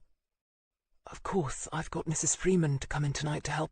Don't worry, we're having a high old time planning the menu and doing stuff." Gemma nodded. Guy liked to cook, but of necessity he was somewhat limited in what he could do. Blind men, sharp knives, and open flames didn't exactly mix. "Okay, see you then. I might get in early today, I'm not sure. Depends on what turns up and how the interview with the witness goes this morning." "You think the secretary did it?" "I'm not sure." Gemma hesitated. "She must have lied about what she was doing that morning, and if she was there, it puts her right at the murder scene around the time Mattie Jones was killed. She was the other woman, and from what I've learned about the victim, I don't think Mattie Jones would have been very civilized about her. They might have had the mother of all catfights." "So why don't you sound more convinced?" Guy asked, genuinely curious. When he'd first started dating Gemma Fordham, he'd asked his friends to describe her, of course, and their description of a tall, spiky-haired, judo-trained, kick-ass, pale blonde woman sort of fitted in his mind with the gravelly-voiced, finely honed body that slept in his bed at night. But the closer they became, the more aware he was of her frailties. Her confidence masked just a few cracks of insecurity. Her ambition was always tinged with a touch of anxiety. Was Daddy proud of her? When Guy had learned that her father was a fireman, as were all her brothers, he'd known instantly how that had played a large part in shaping his lover's psyche. But since she'd moved from Reading to Kidlington, he'd also sensed a different kind of angst in this complex, hard-to-love woman who'd carved a place in his dark world, and it revolved around her boss, Hilary Greene. When Gemma had told her she'd invited her team to dinner tonight, he'd been both surprised and slightly wary. Now he was going to meet this woman, this Hilary Greene, for himself. Guy had always been a good reader of people, probably because he was, of necessity, a good listener, and if something about Hilary Greene made Gemma Fordham nervous, he wanted to know what it was. Now he smiled, feeling the bed depressed next to him, and knew she was leaning over him. He lifted his face for a kiss and gasped as she stuck her tongue between his lips. "Something to remember me by," Gemma's husky, damaged voice ended in a wicked laugh, and Guy shook his head. "Be careful," he said, and meant it. He knew the sniper killer had been caught, of course, and many of his friends yesterday had remarked on how relieved he must have been, but he knew, as of course did all the loved ones of serving officers, that the sniper killer was only the most famous and recent of dangers. There were still the domestic fights that could suddenly turn on the police officer sent to calm them down, teenagers with flick knives high on skag, bank robbers with guns, villains with cars that they drove like dodgems, thugs and bats and spades and lead piping, and Gemma, a martial arts expert, would be expected more than most to do her fair share of tackling them. Sometimes he wished she'd quit the force and join the fire service. She'd probably be safer, with all those older brothers and her daddy to look after her. He listened to her run lightly down the stairs, then heard the clack of her boot heels on the hall floor, then the opening and slamming of the door. Guy Brindley lifted his arm off his face and opened his eyes, and met, of course, with the same old darkness. Rachel Miller looked surprised to see the tall blonde woman and the red-haired man on her doorstep. Back in the house, her parents were sitting down to their bowl of porridge, the same breakfast they'd had ever since they got married, and she instinctively took a step outside and closed the door behind her. "Detective Sergeant Fordham, Detective Constable Barrington," Gemma said curtly, showing her ID. "Miss Miller, we'd like you to come with us to Kidlington Police Station, please. D.I. Greene has some further questions for you." Rachel Miller blinked. "Today? It's Saturday," she heard herself say, then felt stupid. She looked around nervously. No neighbours were coming to the doors yet, and so far not a single curtain had twitched, but they would. "Look, can I meet you there?" she asked helplessly. "I need to change, and—" "What you're wearing is fine, Miss Miller," Gemma said, obeying to the letter Hilary's instructions. Polite but firm. "Look, what's this?" Rachel broke off as the door behind her moved, making her suddenly lurch forward. Gemma took a correspondingly quick step backwards, trod on Barrington's foot, mainly because he wasn't paying attention, and Rachel gave a gasp of dismay. "Rach, what is it?" The voice belonged to a handsome middle-aged man. Gemma recognised the same eyes and chin as the suspect, and realised this must be Miller's father. "Dad, it's nothing. I just have to go out," Rachel said quickly, casting a pleading look at Gemma, who looked back, stony-faced. "Are these friends of yours, chick?" Tony Miller asked. He was a tall, fine-boned man, with short-cropped dark hair and large, fine eyes. His mouth, though, was slightly deformed, and Gemma realised he'd probably been born with a cleft lip and had surgery to correct it. It was probably why she found him so attractive. She knew she liked a quirk in her men, a physical or sometimes mental defect that allowed her to feel comfortable with them. Sometimes she wondered if she should see a shrink about it, but whenever she did, some atavistic inner voice warned her that it was probably not a good idea. Now she smiled like a shark scenting blood in the water. Her boss wanted some cages rattled. Well, now was as good an opportunity as any. "D.S. Fordham, sir." Gemma, ignoring the pleading puppy-dog look in Rachel Miller's eyes, flashed her ID. "We just need to ask your daughter some questions concerning the Matilda Jones murder inquiry," she said pleasantly. She might have added the usual cachet that there was nothing to worry about or it being only routine, but she didn't. Tony Miller shot his daughter a quick look, then stood to one side, allowing a small blonde woman to duck under his arm. Here was the other parent, Gemma observed, the one who did a lot of charity work, as her own research had shown. Gemma wondered how much charity had begun at home. "What's everybody doing gossiping on the doorstep?" Cynthia Miller asked brightly and nervously. "Why don't you come in and have a cup of tea?" "Can't stop, Mrs. Miller," Gemma said firmly. "We won't be keeping Rachel long," she added, although in fact she had no idea how long they would be. It all depended on what she had to say, and what Hilary Greene made of it. "Leave her? Where are you going?" Cynthia Miller asked sharply, fear ratcheting her voice into a higher volume than she normally used. She must have heard it for herself, because she instantly lowered her voice as she added, "Who are these people, Rachel?" "They're the police, Mother," Rachel said miserably, "and, like they said, they need me to help them." She gave a pretty little shrug, kissed her mother smartly on the cheek, and all but grabbed Gemma's arm to lead her back down the path. Once in the car, Gemma reached for her seat-belt and smiled grimly. Her eyes met those of Rachel Miller, ensconced in the back seat with Barrington beside her, and then looked away as she reached to turn on the ignition. The Millers, Gemma noticed, watched them until they were out of sight, arms around one another, for once oblivious to the curtains twitching in the houses around them. Gemma had never been more glad in her life that she lived in a mansion in North Oxford with a blind music don. Living a respectable life in the suburbs would be the death of her. "But I've already told you what I did that day," Rachel Miller said nervously 10 minutes later. They were in interview room 2, a blank-faced constable at the door, a tape-player revolving on the table in front of them, radiating all the menace of a loaded gun. Opposite her sat the woman who'd visited the office Wednesday morning, and the bitch of a police sergeant who'd picked her up. "Yes, but I'd like you to tell me again, please," Hilary said, for the benefit of the tape this time. Rachel bit her lip and stared at the tape. When she'd first entered this room, she'd listened numbly to this woman telling her she had the right to have a solicitor present. At the time, she'd hardly taken it in. It was unreal, like something from the telly. Now, suddenly, she felt afraid, very afraid. Why did they want to ask her about Wednesday morning again? Perhaps I should have a solicitor after all, she heard herself say. His name was Gunther Mole. Rachel didn't know him at all, but when D.I. Greene had asked her who she should contact, Rachel had been at a loss. She didn't have a solicitor, of course. She hadn't made her will yet, so she didn't even have a contact with a civil lawyer. So she'd ask them to call Barry and get him to arrange legal representation for her. She didn't know why, but she'd half expected them to refuse. Instead, Hilary Greene had smiled, nodded, and left, leaving her for nearly half an hour on her own. During that time, the red-haired constable had come in with a cup of tea, but she'd barely sipped it, her hands shook so much. Then they'd all come back with this stranger in tow, a German, by the sound of his name, although when he spoke with a totally accentless voice, another product of Oxford, probably. "Miss Miller, I'm Gunther Mole." He held out his hand, and Rachel took it automatically. He was a short, squat, sandy-haired man, with boiled gooseberry eyes and a tight-lipped smile. "I've had a chat with D.I. Greene here. Before we begin, Inspector, I'd like a few words with my client." Hilary Greene nodded and left. Rachel watched her go, wondering why she seemed so pleasant. It made her feel more scared than ever. When the door closed behind the police officers, she leaned forward across the table and began to whisper furiously. Outside, Hilary and Gemma Fordham waited at the desk sergeant's counter, marking time and making small talk until the consultation was over. "Think she's going to cop to it, Gov?" Gemma asked curiously, as the desk sergeant, eyes gleaming, looked to Hilary for her answer. "Doubt it," Hilary said, "although stranger things have happened at sea." It was one of her father's many sayings, and seemed appropriate. It certainly made the desk sergeant snort with appreciation. "She's rattled," Gemma observed. "Oh, yes," Hilary agreed. "She's been telling us porkies, all right." "I hate it when they ask for a solicitor," Gemma said. "They tended to take so much fun out of things." Hilary shrugged. "One of the many things you'll have to get used to, I'm afraid."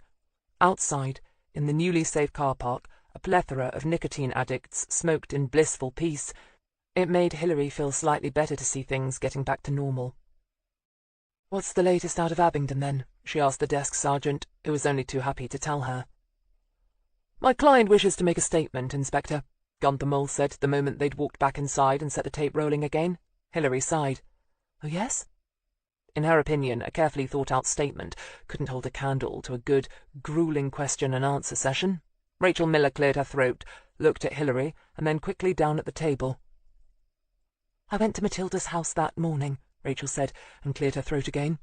"I got up about 6:15 and was out the house about 10 minutes later. I drove to Bletchington and parked outside, on the Green." Hilary crossed her feet at the ankles and nodded. "Go on." Her voice, like her face, was expressionless. "I never got out the car," Rachel said at once. "I just, watched the house for about 20 minutes, and the moment I saw Mrs. Jones moving around inside the kitchen, I left." Hilary raised an eyebrow, glanced across at the solicitor, then back to Rachel. "That's it?" she asked, letting her voice rise a little in disbelief. "That's the entire statement?" "It's the truth," Rachel Miller said levelly, meeting her eyes at last. "I'm sorry I didn't tell you so to begin with, but I didn't realize then that she'd been killed. I mean, that was why you wanted to talk to Barry. I didn't realize how, important it was." "Or incriminating?" Hilary asked dryly, and Rachel Miller bit her lip. "I didn't kill her, Inspector," she insisted again, then spread her hands helplessly. "Why would I? I had no reason to. Barry was mine. He was going to marry me as soon as the divorce became final. I had no reason to want her dead." "Oh, come now. She was threatening to sue Barry for more than half the business. If she succeeded, J&C Construction could have been sold out from under you. Your lover would go from managing director of a successful company to just another building labourer looking for a job." Rachel flushed. "That's exaggerating things," she said angrily. "Barry's a great builder, and he has contacts and friends all over the construction world. Even if he had to start again, we'd have managed," she said aggressively. Hilary smiled. She certainly didn't like her knight in shining armour being maligned, did she? Ah, what it was to be young and in love. Rachel Miller had all the zeal and certainty of a Juliet, all right. "So, why did you go to the house of your lover's wife, Miss Miller?" Hilary deliberately phrased the question provocatively and glanced across at Gunther Mole as he shifted uneasily on his chair. Rachel Miller flushed. "I don't have to answer that, do I?" She, too, looked at her solicitor, who, after a moment's hesitation, shrugged. "You don't have to answer anything," he said patiently, "but it would probably be for the best." Rachel looked down at her hands, then at the tape rolling remorselessly on, then closed her eyes. "I just wanted to be sure she was alone," she said, making Hilary Greene blink. For a moment she wondered how Rachel Miller had known that Mattie Jones had a secret lover, and why she should care. The next instant, of course, sanity returned, and she twigged. "You thought Barry might be there?" she asked. Rachel winced. "No," she squeaked, protesting too much. Her shoulders slumped a little. "I mean, no. Not really," she added reluctantly. "I just wanted to be sure." Hilary watched her for a few moments, assessing the situation. She could push her, perhaps get her to admit to all sorts of doubts about her relationship with Mattie's husband, but that might be counterproductive. "What time did you leave Bletchington?" she asked instead. Rachel looked relieved and even smiled. "I don't know. About 7:20, something like that. I'd seen her draw back the curtains and put the kettle on, and when I was sure there was no one else there with her, I left." "And went where?" "Like I told you, to work." "Any witnesses to that?" Rachel stared at her, then smiled. "The cleaners. 2 ladies, I'm not sure of their names. One of them was Jamaican. They work for the cleaning service. I chatted to them on the way in. They were nearly finished in the outer lobby, and had already done all the offices." Hilary nodded, thinking furiously. Of course, she could have gone into the house and killed Mattie Jones, but then she'd have been covered in blood. Would she have had time to go back to her parents' house, wash herself unseen, drive back to Kidlington, and be on time to meet the cleaners before they left? She somehow doubted it. "Did you see anyone else hanging around the house? Anyone watching it as you were doing?" "No." "How about when you were leaving?" "No, only a woman on a bike, about a mile or so outside the village. Otherwise it was pretty quiet." "All right, Miss Miller, that'll be all for now," she said, then nodded pleasantly across at Gunther Mole before getting to her feet. Outside, she walked slowly across the lobby. "Check with the cleaners," she said flatly to Gemma, who sighed. "Gov." Like Hilary, who was inclined to believe Rachel Miller's story, it was just too lame not to be true. And also like Hilary, she'd gone over the logistics of it in her head and had come to the same conclusion. Moreover, it would have meant that Rachel Miller had gone to the house with a knife, intending to kill. And for what?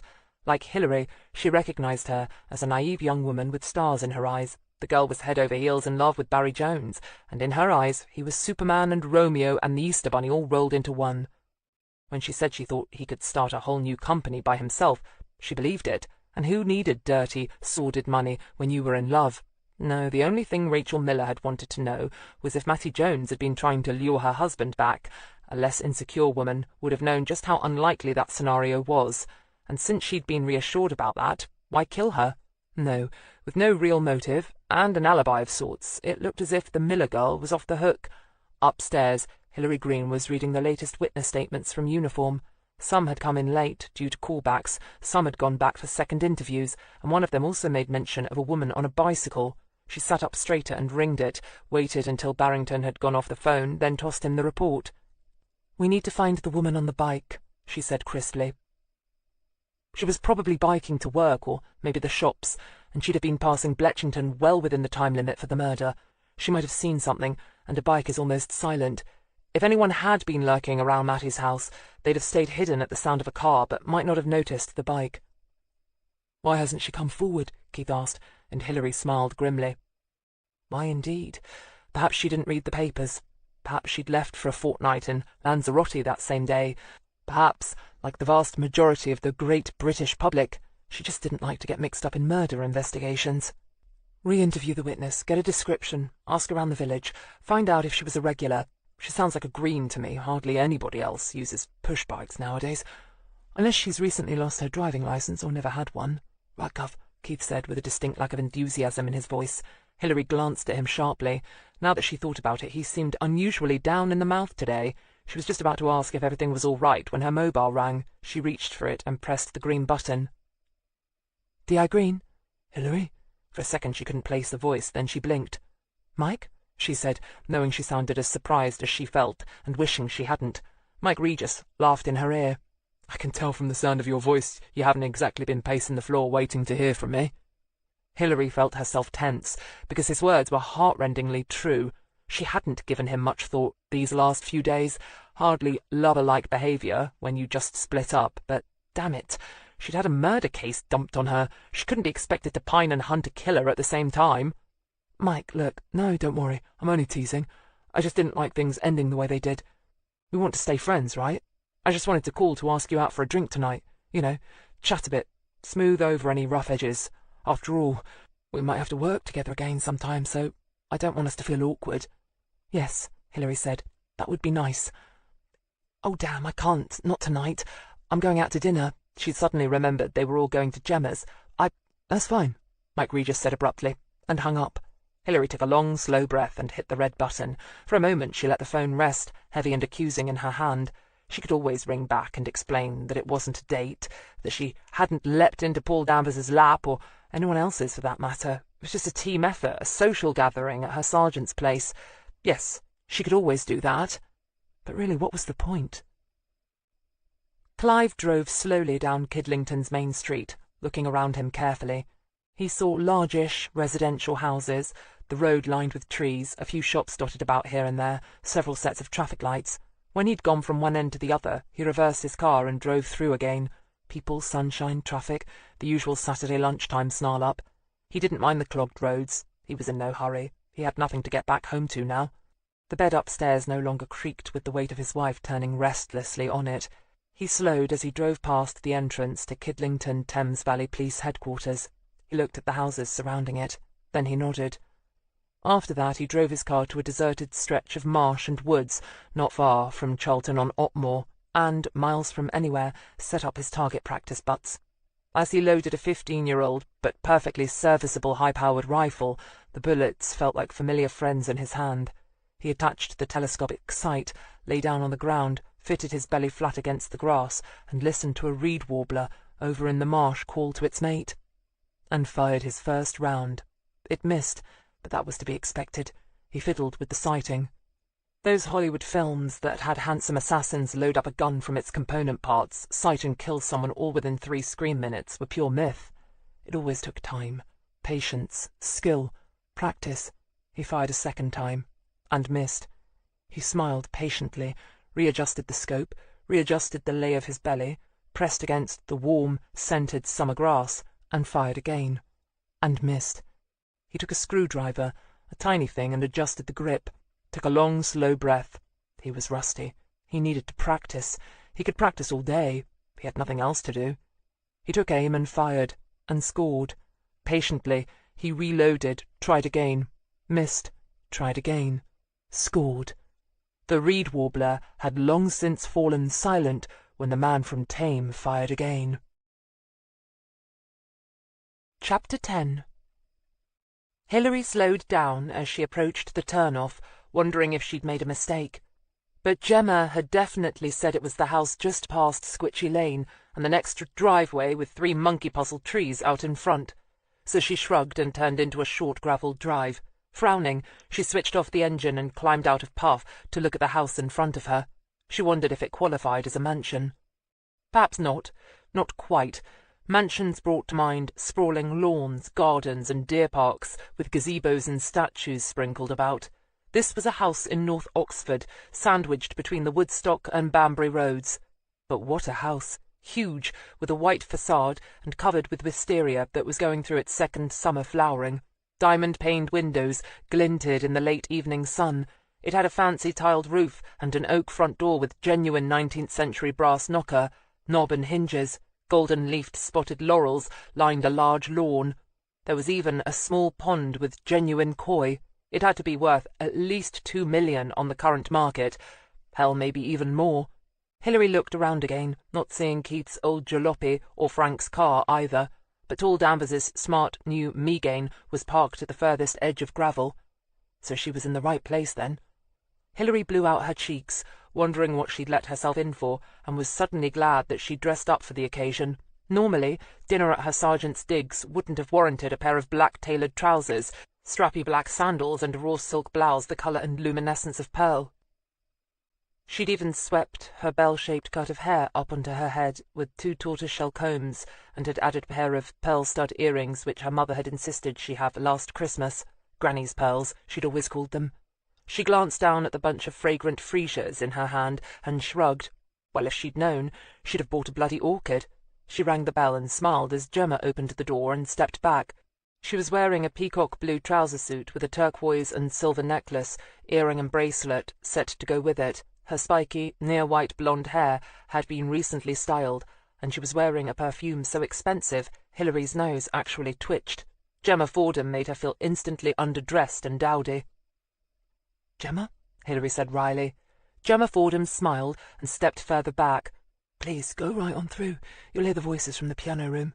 Guy invited some of his friends from college over, so of course they're all piled into the smallest room in the house." She rolled her eyes and smiled. Hilary smiled tightly back, but wondered how small any room in this baronial pile could possibly be, and walked through a pleasantly cool hall, following the sound of voices to a delightful hexagonal-shaped conservatory-cum-music room. She smelled the academia before she even set foot through the door. Some of the guests were even wearing gowns.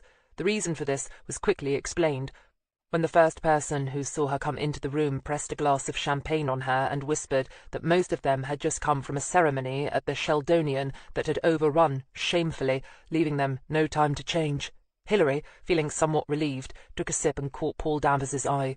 He was looking totally at home in this environment, and he beckoned her over at once. She, somewhat reluctantly, joined him on a comfortable window seat overlooking a small but well-maintained back garden. "Sir, this is a bit of a surprise," she greeted him.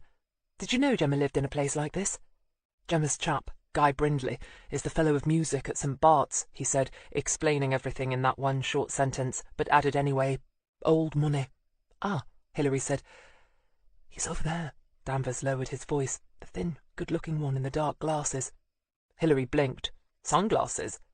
"He's blind," Paul Danvers said, a shade grimly, remembering the sensation of shock he'd felt when Gemma had first introduced them about 10 minutes ago. Guy Brindley had smiled and thrust out his hand, about 40 degrees to the left of where Paul had been standing. It had left him feeling totally out of his depth. "I wish she'd given me some warning." Hilary smiled. "Not our sergeant's style, I think." Paul nodded, then glanced at her sharply. "Thought you two were getting along all right." "We are," Hilary said blandly, taking another sip of her champagne. It was good stuff. Paul grunted, and catching the eye of the man standing beside him, introduced himself. A mutual interest in rugby was quickly established, and Hilary heaved a sigh of relief. She'd never been particularly good at making small talk. Perhaps because there was a lull in the conversation, or perhaps because Hilary simply had very good hearing. A few moments later, as she sipped her champagne, she heard through the murmur of general conversation a pleasant male voice say mildly, "I think Gemma's boss has arrived. Not the man, the woman." It intrigued her enough to look casually across the rim of her glass. The man speaking was a corpulent, grey-haired, somewhat cherubic-looking man, and he was speaking to their host. "Really? What does she look like?" Hilary, knowing she was about to be looked at, turned slightly on the window seat to glance outside. "Quite a looker, really," the cherub said, making Hilary's lips twitch. "Tallish, with that nice shade of dark hair tinged with auburn. Sorry, old son. Means nothing to you, of course." "No, it's giving me a visual picture. Go on." "Well, mid-40s, I suspect, but looks well on it. Actually got a figure, you know, curves and everything. Not that your Gemma isn't stunning, in a different sort of way. Eyes? Dark brown, very fine, too. Dark brows, good high cheekbones, a strong chin. Like I said, a very handsome woman indeed. She's a bigwig in the police, isn't she? Can't say I'm surprised. She looks strong. I mean, she has character. Damn, I dare say the poetry chappies would have a quote on the tips of their tongues. Us astral physicists are a bit short when it comes to describing things, unless you want a first-class description of a blue quasar." Hilary wished they'd move on and discuss something else, or that she could stop earwigging. Although it was nice to hear complimentary things about herself, it was beginning to make her feel uncomfortable. "Why the interest?" the cherub asked, curiously. "Oh, nothing, really. It's just that she's Gemma's immediate boss, and she's never worked under another woman before. She seems a bit antsy about it. You know how it is." Guy Brindley's voice lowered, and the person Paul Danvers was talking to laughed loudly, and she missed the next bit. At that point, Hilary saw Gemma's reflection in the window approaching her, and she turned and got to her feet, smiling. It was only then that she realized she was still holding the flowers. "They're Guy's favourite," Gemma Fordham said with a smile that was just a bit annoyed. Did Hilary Greene never put a foot wrong? Having no sight, he tends to go for scent, and those, she pointed at the brightly coloured flowers in Hilary's hand, and wild violets are his favourites, she explained. Did I hear wild violets mentioned? Hilary let her eyes slide from Gemma's shuttered grey gaze to the black-glassed obstructions in front of Guy Brindley's and smiled. I wasn't able to find any of those, not in August, Hilary mused, but my sergeant's just informed me that these might do. Thank you for the invitation to dinner. She didn't try to force the flowers on him, but stepped closer, just close enough to allow him to feel the slight pressure the flowers made on his arm. With his other hand he groped for them, and already smiling, brought them clumsily up to his face. One bounced off his nose, and he laughed. Heavenly! I've been meaning to write an oratorio dedicated to scented flowers for years. Gemma, who'd been looking forward to the meeting between her lover and boss, fully expecting it to be as awkward and uncomfortable as it usually was, found herself grinding her teeth. So why don't you? Hilary asked, allowing the smile to creep into her voice. Guy Brindley laughed. Time. Like the wind goes a-hurrying by, she murmured, quoting a song she vaguely remembered from the 60s. She realised that none of the academics who'd overheard her remark had been able to place it. No doubt they were thinking along the lines of Keats, Leigh Hunt, or one of the Romantic poets, rather than an obscure, probably American 60s songwriter. Guy Brindley laughed. What a voice that man had, he said, and Hilary, with a jerk of surprise, realised that of course music in all its forms was this man's thing. I've never heard him sing anything but that, she said, because she hadn't, then abruptly noticed Gemma looking puzzled and not best pleased. I can see Barrington, she said, her voice suddenly crisp and businesslike. He's looking a bit out of his depth. If you'll excuse me a minute. She made no attempt to touch Guy, either to shake his hand or press his arm or anything else. She simply walked away. Gemma drew in a deep breath, and Guy, hearing it, smiled tightly. You really don't like her, do you? He whispered, reaching down to her and fumbling a kiss on the side of her face. Actually, I don't know, Gemma said with a sigh, which of course only made things worse. It's just that nothing ever seems to faze her. And that annoys you? Hell yes, Gemma said, then had to laugh. The dinner, of course, was splendid. Altogether they were 16 in number, but the long mahogany dining table fitted them all with ease. Pinks, gypsophilia, love in a mist, and fern fronds made up the pretty flower arrangements that ranged down the length of the table, and the fine silver and number of cutlery items made Frank Ross distinctly nervous. The 8 courses made him even more so, but he managed to eat them all without spilling anything. The woman on his right was a librarian at the Bodleian, who'd found him both fascinating and repellent in equal measure. Keith, after several glasses of Chateau Lafite, began to feel better about life in general. Good wine tended to do that. Hilary, who was driving, watched him with a thoughtful eye until he mentioned that he walked here from Parktown and would be walking back. Danvers was watching Hilary with appreciative eyes, and she carefully pretended not to notice. She knew once it became generally known that she and Mike were no longer an item, she might have trouble with her good-looking boss. The conversation, as ever at a gathering like this in Oxford, was intelligent, witty, and slightly backstabbing. She enjoyed herself to a degree, but was glad in the end to go. Sunday was a glorious day. It started warm and stayed that way, with none of the burning heat of high summer, but also with none of the warning coolness on the wind that spoke of approaching autumn.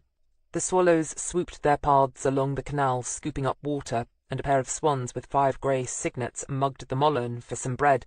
Hilary, still full from last night's feast, was happy to laze on top of her boat with nothing more than a glass of orange juice and a novel, tossing the swans and the other river pirates that passed by the odd crust of bread from a stale loaf. Her mood was blighted a while later, however, when her mobile rang and Mel's terse, tight voice answered her greeting. She listened gloomily and with a growing sense of unease as he told her that Valerie Myers had died as a result of her overdose. I think they're going to set up an internal inquiry, Mel added gloomily. I can't see how they can avoid it now. Hilary groaned. More pointless politics. But what's the good of that? Warrants are the ultimate responsibility of the law clerks. Yeah, they might slap Greg over the wrist for not reading it more closely, but everyone knows that coppers aren't lawyers, and you'll be safe enough, surely. Mel's sigh came grimly over the wire. I suppose, but that's hardly the point, is it? It's the father I feel the most sorry for. His wife's dead, and his daughter's in a mental hospital. Last year he had it all. What's he got now? Hilary tossed the last of the bread to a moorhen family and sat up, bringing her bare knees under her chin. She was wearing a pair of beige shorts and an old white tank top. Her arms and legs were gratifyingly tanned, but right then she hardly noticed. "Mel, there's nothing you can do about it but grin and bear it. And try to remember it's not your fault." But her words felt hollow even as she said them, and she knew they'd be of no comfort. Instead, she changed tack. "How's Janine?" It worked to a certain extent. He chatted happily for a while about becoming a father again, and when he at last rang off, Hilary sighed and lay back against the towel, letting the sun wash over her, and thought about Mattie Jones. She might be wrong, but Hilary had the distinct feeling that she hadn't met the killer yet. Not that she thought it was a random slaying or anything like that. No, there was definitely a connection to someone, somewhere, but she hadn't found it yet. She just didn't get the sensation of something nibbling away at her, of something nebulous, some clue, some word, some gesture being out of place. She sighed and rolled over to tan her back. Sometimes you just had to leave the work at the office. Less than a mile away from where Hilary Greene blissfully sunbathed, Phyllis Clayton shoved a pallid-looking chicken into the oven and turned the heat up to 180. With the potatoes peeled and ready for roasting, the cauliflower and carrots cleaned, seasoned, and waiting in the pot, she was at last able to put her feet up and take it easy. It was not that she was sorry to be back at work full-time again. After all, both the kids had left the nest, and her Harry looked as if he might be made redundant from the plant any minute, so taking the secretarial course at the Tech to buff up her old secretarial skills had probably been the smartest thing she'd ever done. And she quite liked everybody down at Fulbright and Peabody. Well, apart from Mr. Hadshaw, of course, but nobody liked him. But it did mean that the weekends tended to be a bit of a nightmare, what with all the household chores she hadn't got around to doing in the week. Then there was the gardening. Still, at least Harry did the lawns and the hedges and washed the car. Even so, it often felt like she couldn't get a decent moment's peace to herself. But now, with Harry down the pub and the Sunday roast seen to, she could sit down at last with a mug of her favourite coffee and yesterday's Oxford Mail, which she hadn't managed to read yesterday. She liked the Saturday edition best. She stretched back in her favourite recliner, nearly 20 years old now, but it still worked, and read the front page. She took a sip and turned the page, and started to read about the latest offering at the Oxford Playhouse. She liked a nice musical, but this was about something depressing. Ibsen. She sighed and turned quickly to the next page. She saw at once the police artist's sketch of a Mr. Fox, whom the police wanted to talk to. "Well, stone the crows," Phyllis Clayton said. In accord with Sod's law, the next day's weather was a repetition of the day before. With everyone returning to work with the Monday morning glums, the sun shone and the birds sang, and the bees buzzed in the buddleia. Everyone would rather be outside than in, and for once the patrol car Johnnies smiled and gave the finger to the CID and office workers who were stuck inside all day. With the sniper killer caught, charged, and safely banged up in Abingdon, life was once more good. Upstairs in the main office, Hilary nodded to Keith as she passed by his desk and glanced cautiously across at Gemma Fordham. For once, Hilary was the last in. Well, Frank Ross had yet to show up, but that didn't count, and she glanced at her watch surreptitiously as she tossed her own bag onto the desk and sat down. No, it was still only 8:45. "A nice dinner Saturday, Gemma," Hilary said mildly. "Yeah, Sarge, great stuff. I like the stuffed partridges," Keith said, but only because that had been the only thing he'd recognised. He had a vague, uneasy feeling that he'd also eaten venison at some point, and guilty images of Bambi had been haunting his dreams all that weekend. Well, Bambi and an irate Gavin. "Glad you enjoyed it," Gemma said briskly. "Gov, I've come across this chap." She reached forward with a piece of paper, a transcription of an interview she'd followed up Friday night. "When you told me to interview the neighbours and any friend of Mattie's mum and dad, I came across an old girl who remembered the boyfriend before Barry. Well, the only serious boyfriend before Barry. Apparently Mattie's mother had high hopes of her marrying him, but Mattie had been 18 at the time and went off to university instead." Hilary nodded, listening and reading at the same time. "Apparently this George Philby was something of a golden boy." "Well, that didn't say much. Not for around there. He had a job and all his teeth, but that's about it," Gemma said flatly, and seemed surprised when Hilary laughed. "Right, well, it's ancient history, all right. I don't see—" "Oh, wait a minute." She was coming to the end of Gemma's precise but detailed notes. The breakup was bad.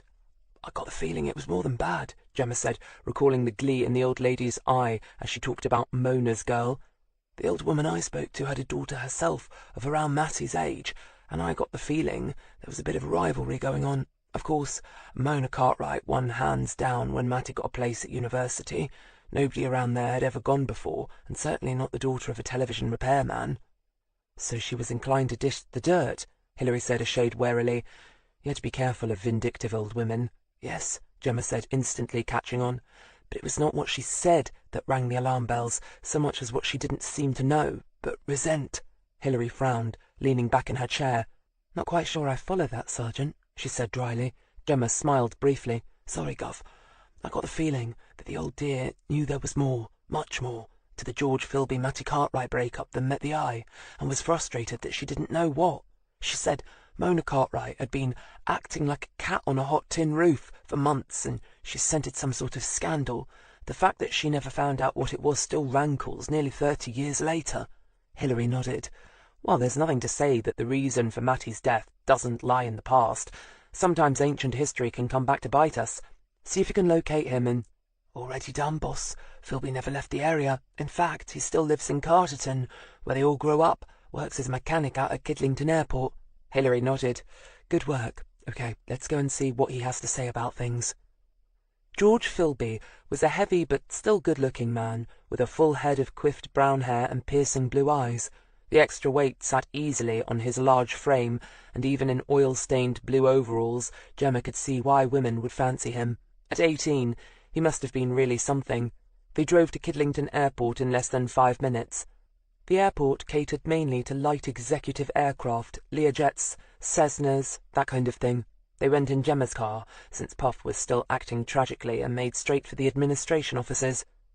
Rather than let civilians, even if they were coppers, roam loose around a busy working airport, the office manager had George Philby paged, and when he showed up, left them alone in his office without too much fuss. But he was obviously intrigued, and gave the puzzled mechanic a sharp, thoughtful glance as he went out. D.I. Greene, this is Sergeant Fordham.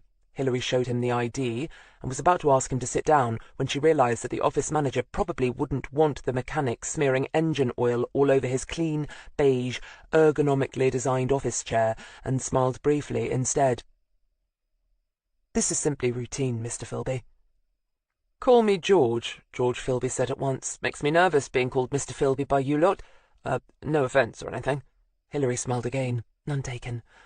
According to Gemma's research, Philby didn't have a criminal record of any kind, not even traffic violations, but Hilary wouldn't have been surprised if he hadn't, in his time, lifted a few easily saleable bits and bobs from the hangars and sold them on the quiet. He certainly seemed wary. You may have read in the papers that a Mrs. Matilda Jones was murdered at her home in Bletchington last Wednesday, she began. George's mouth dropped open a bit. Eh? Yeah, of course I read about it in the papers, like... He looked at Gemma nervously, then back to her. I don't get it. We just wanted to talk to you about your relationship with Mrs. Jones. Eh? What relationship? George blustered. Look, I'm a happily married man, I am. My Jenny's a gem. I wouldn't do nothing to hurt her. And my kiddies, I wouldn't do nothing to risk losing them. Let me tell you, I ain't going to become no weekend dad, taking them out to the zoo once a month. If someone's been saying different, the bastards are lying. Hilary realised the problem at once. You've misunderstood, sir, she said, before he could work himself up into an even more self-righteous head of steam. We're talking about when you were both 18 or thereabouts. Matilda Jones, or Matilda Cartwright, as she was then. I understand you were engaged to be married. George Philby leaned suddenly against the wall nearest to him, his face going pale. Mattie? That were Mattie Cartwright? Hilary nodded. You didn't know? No, well, it said she was Matilda John. Of course. After a while she upped and married Barry Jones, didn't she? I knew that. One of her mum's friends told my mum. I should have put it together. Matilda Jones. Mattie Cartwright. Oh, hell. He looked around for a moment as if trying to focus on something, then, in the end, simply allowed himself to slide down the wall and sit on the carpet. The carpet was dark brown, which was probably just as well. Sorry, but this has sort of taken the stuffing out of me.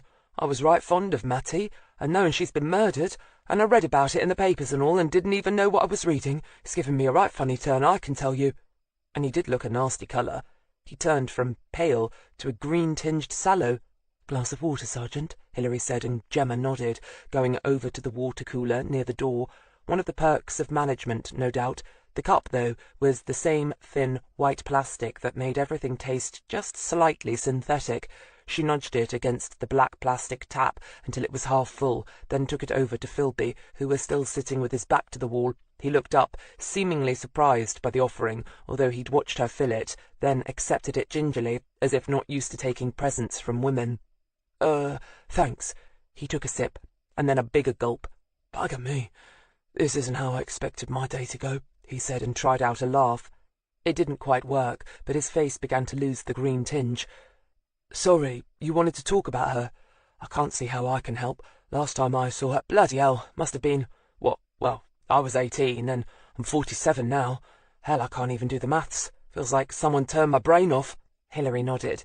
She knew the signs of shock all right. "Just a few questions, sir. We're still trying to build up a picture of Mattie, her life, what she was like, that kind of thing. So, was the engagement official?" "Oh, yeah," George said at once. "I bought her the ring and everything, a tiny diamond thing." He laughed suddenly, all I could afford at the time. Saved up months to afford it. Mattie never gave it back when she dumped me, but then that was Mattie. She probably sold it and bought herself something nice with it. There was something so candid and genuinely amused about the admission that it made Hilary's heart beat just a bit faster. At last, here was a witness without an axe to grind, someone who knew the victim of old and had nothing to lose or gain by talking about her. She took the chair from in front of the manager's desk, brought it over to rest a few feet from him, and sat down. Instantly picking up her cue, Gemma walked further away to sit behind the desk itself, where she could take her notes without him seeing her or interrupting the flow of the interview. "You don't sound as if you mind. Most men would have found that annoying." George blinked, his thoughts obviously long ago in the past and far away, and laughed again. "Yeah, well, not much point in that, is there? I mean, you don't blame a dog for pissing up a tree, do you? Or a cat for scratching the curtains? That's just the way she was. I knew her at school, see, grew up with her. I knew just what she was like, but I didn't care. There was something better about Mattie, better than the crappy comprehensive we were in, better than the old council houses we went home to, better than, well, anything. Telly, cider, footy even. She was like someone from Hollywood. She dressed better than anyone else. She was smart and funny, and yeah, she had claws. Surprised the hell out of me when she said yes when I asked her to marry me. Should have known it wouldn't last. Well, it didn't, did it? She got a place at Northampton, and that was that. She was off." He shook his head admiringly. "Never looked back." "So it was just the fact that she got a university place that split you up. There was no other man, perhaps older, married, rich, anything like that?" Hilary asked, mindful of the whiff of scandal that the neighbours had detected. "Nah, not that Mattie wouldn't have gone for it, though." George's handsome face split into a grin. "But there was something of a shortage of sugar daddies in Carterton." Hilary laughed along with him. "Only my sergeant over there was talking to an old neighbour friend of Mona Cartwright, Mattie's mum, who seemed to think there was something a bit dodgy about you two breaking up." George nodded dryly. "Nosy old cows, ain't they? Middle-aged women neighbours, nothing like 'em for sniffing out the dirt. Yeah, well, I suppose they got whiff of the baby, though how, I dunno. Mona was dead clever about that, as was Mattie, really." "Baby?" Hilary said sharply. Nothing had come up in the investigation about a baby. "Yeah, I got her up the duff, didn't I?" George said, half shamefaced, half proud. "Back then, us kids didn't really know much about stuff. Not country kids like us. Nowadays, blimey, gynecologists, half of them before they even hit puberty." Hilary grinned. "Mattie was madder'n hell, I can tell you. And when she got accepted at Northampton, I thought she was going to have an abortion.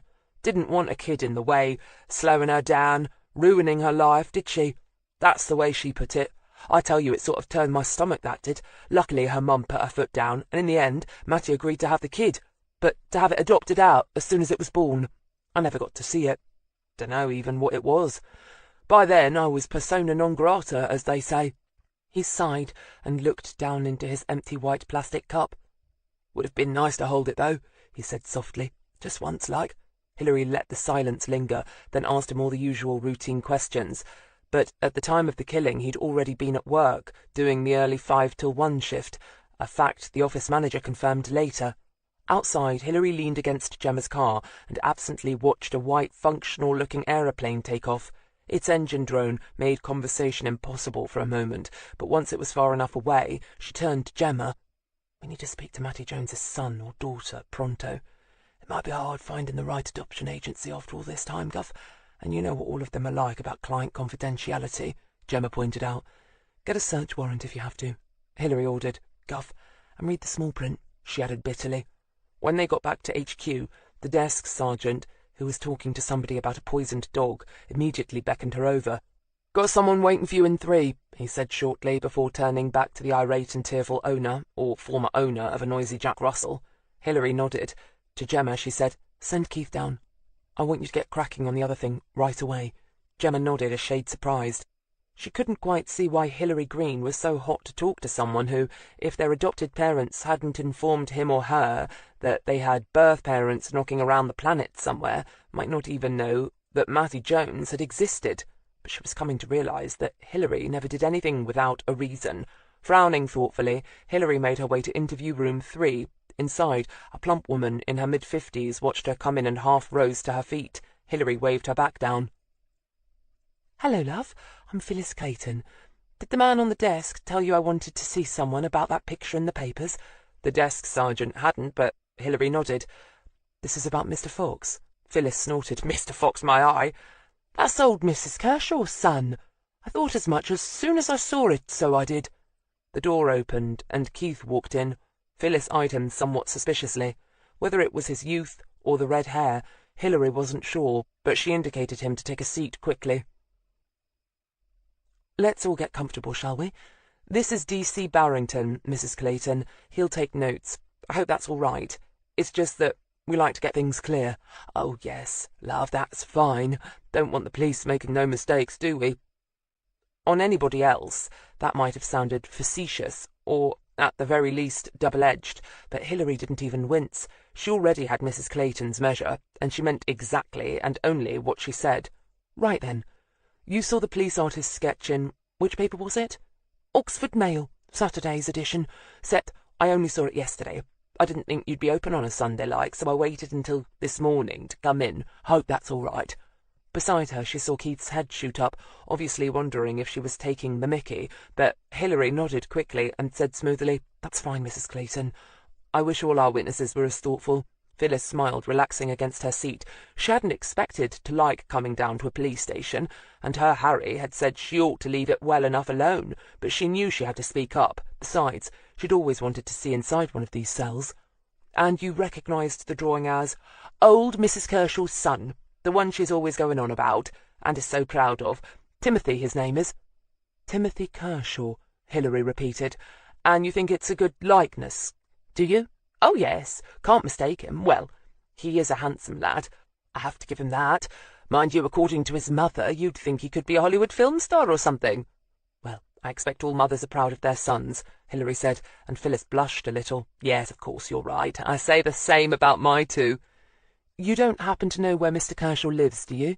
"Oh, no, love. He must have left home, what, a good 10 years ago?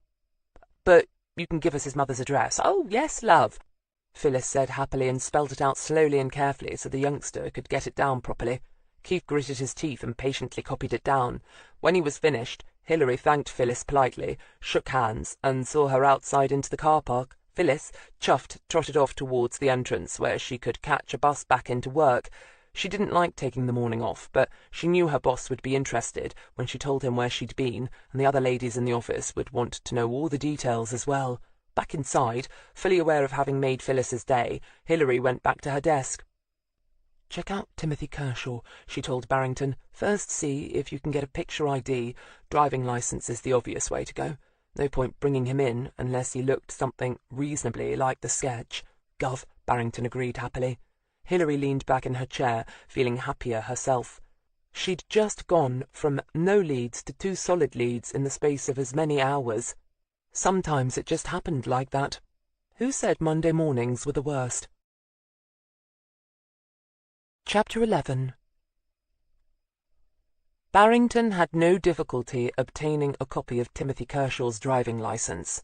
In fact, a red flag showed up on his computer the moment he typed in the name and such details as he had. He quickly printed it off, then studied the photocopy of a tiny digital image of a man's face. For once, Timothy Kershaw's good looks counted against him. It was pretty hard to disguise the handsome square-shaped face, the piercing blue eyes or dark thick hair. The picture, poor quality though it was a dead ringer for D.C. Trevor Drudge's sketch. "Gov, I think Kershaw's our man," Barrington said, handing over the copy to Hilary, who looked at it, then nodded. "I agree. Noticed the red flag, Gov?" Hilary had. Timothy Kershaw had lost his driving licence 3 months ago after a second drink driving conviction. So Mattie Jones must have driven them to the Cloverleaf Hotel for their little romantic getaway. Current address. She looked across at Barrington, who'd already scribbled it down in his notebook. Middleton Cheney. Barrington didn't know it. He was still finding his feet, and his way, in his new county.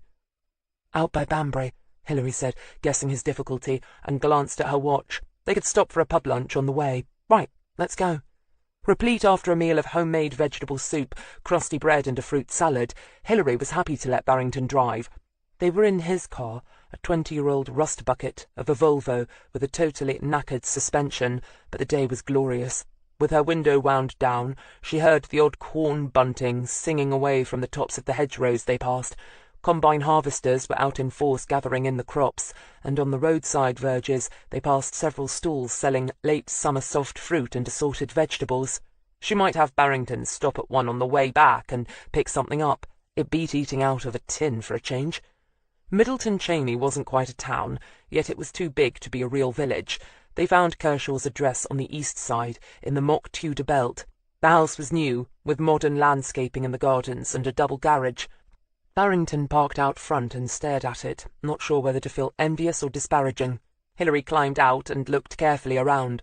There were 2 60-something men, both mowing their lawns, probably taking advantage of early retirement and making the most of the warm sun to get the garden chores done. Being August and still the school holidays, 3 children, obviously all siblings, were racing along the pavement on small, identical scooters. She was aware of being watched from next door as she walked up Kershaw's garden path, pausing to admire a dwarf magnolia tree that held pride of place in the front garden. When it was in bloom, it would probably be spectacular. At the door, she rung the bell and waited. Of course, at this time of day on a Monday, he'd probably be at work, but it was the season of summer holidays, and they had to try here first. Besides, if the twitching curtains from next door were any indication, they might get a bit of intelligence on Timothy Kershaw before actually having to interview him. Sure enough, there was no answer to the doorbell summons, and turning away, she heard the door to the next house open. "We don't buy or sell at this door." The woman who stood there looked at them firmly. "Nor religion, either." She was a tall, lean, white-haired woman with a jutting chin and rather fierce white eyebrows. Hilary smiled. "We're looking for Mr. Kershaw, madam," she said, wishing she had a £10 note for every time she'd been mistaken for a Jehovah's Witness or seller of insurance. "Police," she added, just as firmly, reaching into her bag for her ID. Barrington reached into his pocket for the same, but already the woman had closed the door behind her and was walking towards the neat wooden fence that separated her from her neighbour. Hilary obligingly stepped off the path and walked across the lawn to meet her. "You won't find him in," the woman said, looking at Hilary's ID closely. "At work, is he?" "Don't think so. I saw him climbing into a taxi Saturday afternoon, about 6 or 15:15. Had a suitcase with him." "On holiday, then," Hilary said flatly. Damn, just her luck. "Suppose so," the woman, who had yet to identify herself, said dubiously. When Hilary cocked her head, she shrugged. "He had his 2 weeks abroad back in June, though. I remember him talking to Jeff, my husband. He went to one of them islands in Greece." "Some people take more than one holiday," Hilary pointed out, and looked at the house behind her, "especially if they could afford a place like this." "Ah, not him," the woman said emphatically. "He owns his own business, a textile company out Chipley way. He's always going on about how hard he has to work. Just has the 2 days off over Christmas and New Year's Day, and forget Easter.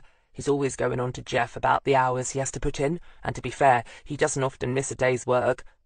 The woman added, a shade reluctantly, Hilary thought, "I don't suppose you know where he went?" "Nope, sorry." The woman looked as if she was working up the courage to ask her what they wanted with him, so Hilary thanked her quickly and turned away. Back in Barrington's roasting car, Hilary held the door open and rolled down the window before getting back inside. Then she looked across at Barrington thoughtfully. "Do me a favour. Go back and ask the neighbour if she knows what papers Kershaw took." She seemed the kind of observant, not to say nosy old biddy, who would probably know. Barrington nodded, wondering why she wanted to know, thought about it for a few seconds, then smiled widely. "Right, Gov." He came back a few minutes later, looking pleased, whether with himself and his growing powers of deductive reasoning, or whether with the news he brought. Hilary wasn't sure. "He takes the Guardian, the Banbury Cake, and the Oxford Mail, Gov." "And the picture of himself came out in the Oxford Mail on Saturday?" "Yes, Gov. It's delivered in the morning." "But Kershaw always does his shopping on a Saturday morning, and probably didn't get around to seeing it until the afternoon." Hilary nodded. "Good." Asking the neighbour about his Saturday morning routine showed initiative. Barrington beamed. "So, he sees the sketch of himself and legs it. Doesn't look very good, does it?" "No, Gov. You think he's our man?" "Perhaps. Or perhaps he's just a bit chicken," Hilary mused. "He reads that his lover's been murdered, but doesn't come forward. Remember his convictions for drink driving? And the neighbours told us he's obviously stressed out by his business, so maybe alcohol's become something of a crutch for him. People like that don't tend to cope well with added problems." She put on her seatbelt and tapped her fingers on the nylon strap thoughtfully. As Barrington followed suit, she carried on theorising. Perhaps he was hoping that the cops didn't know about him. After all, Mattie would have gone to a lot of trouble to keep their affair secret, and she must have stressed over and over again the need for discretion because of the upcoming divorce. It's been a few days since Wednesday, so perhaps he starts to feel safe when there's no knock on the door, bringing the constabulary to ask him what he's been up to. Then wham! Suddenly his face is plastered all over the local press as a person of interest. Barrington started the car and picked up the thread, and perhaps he's just the kind to panic. He's the lover, ergo, will immediately want to put him in the frame as being the killer. Hilary shrugged. "Whatever, we're going to need to find him. Tell you what, drop me in town and I'll take the bus back. You scout around here. Remember, he hasn't got a car, so he'll have to rely on public transport. Find the taxi firm that picked him up and see if they have a record of where they dropped him off. My guess is Banbury Station. If so, pull the surveillance tapes for Saturday if you have to see which train he got on. Better yet, he might have paid for his ticket with plastic, in which case it'll be easy."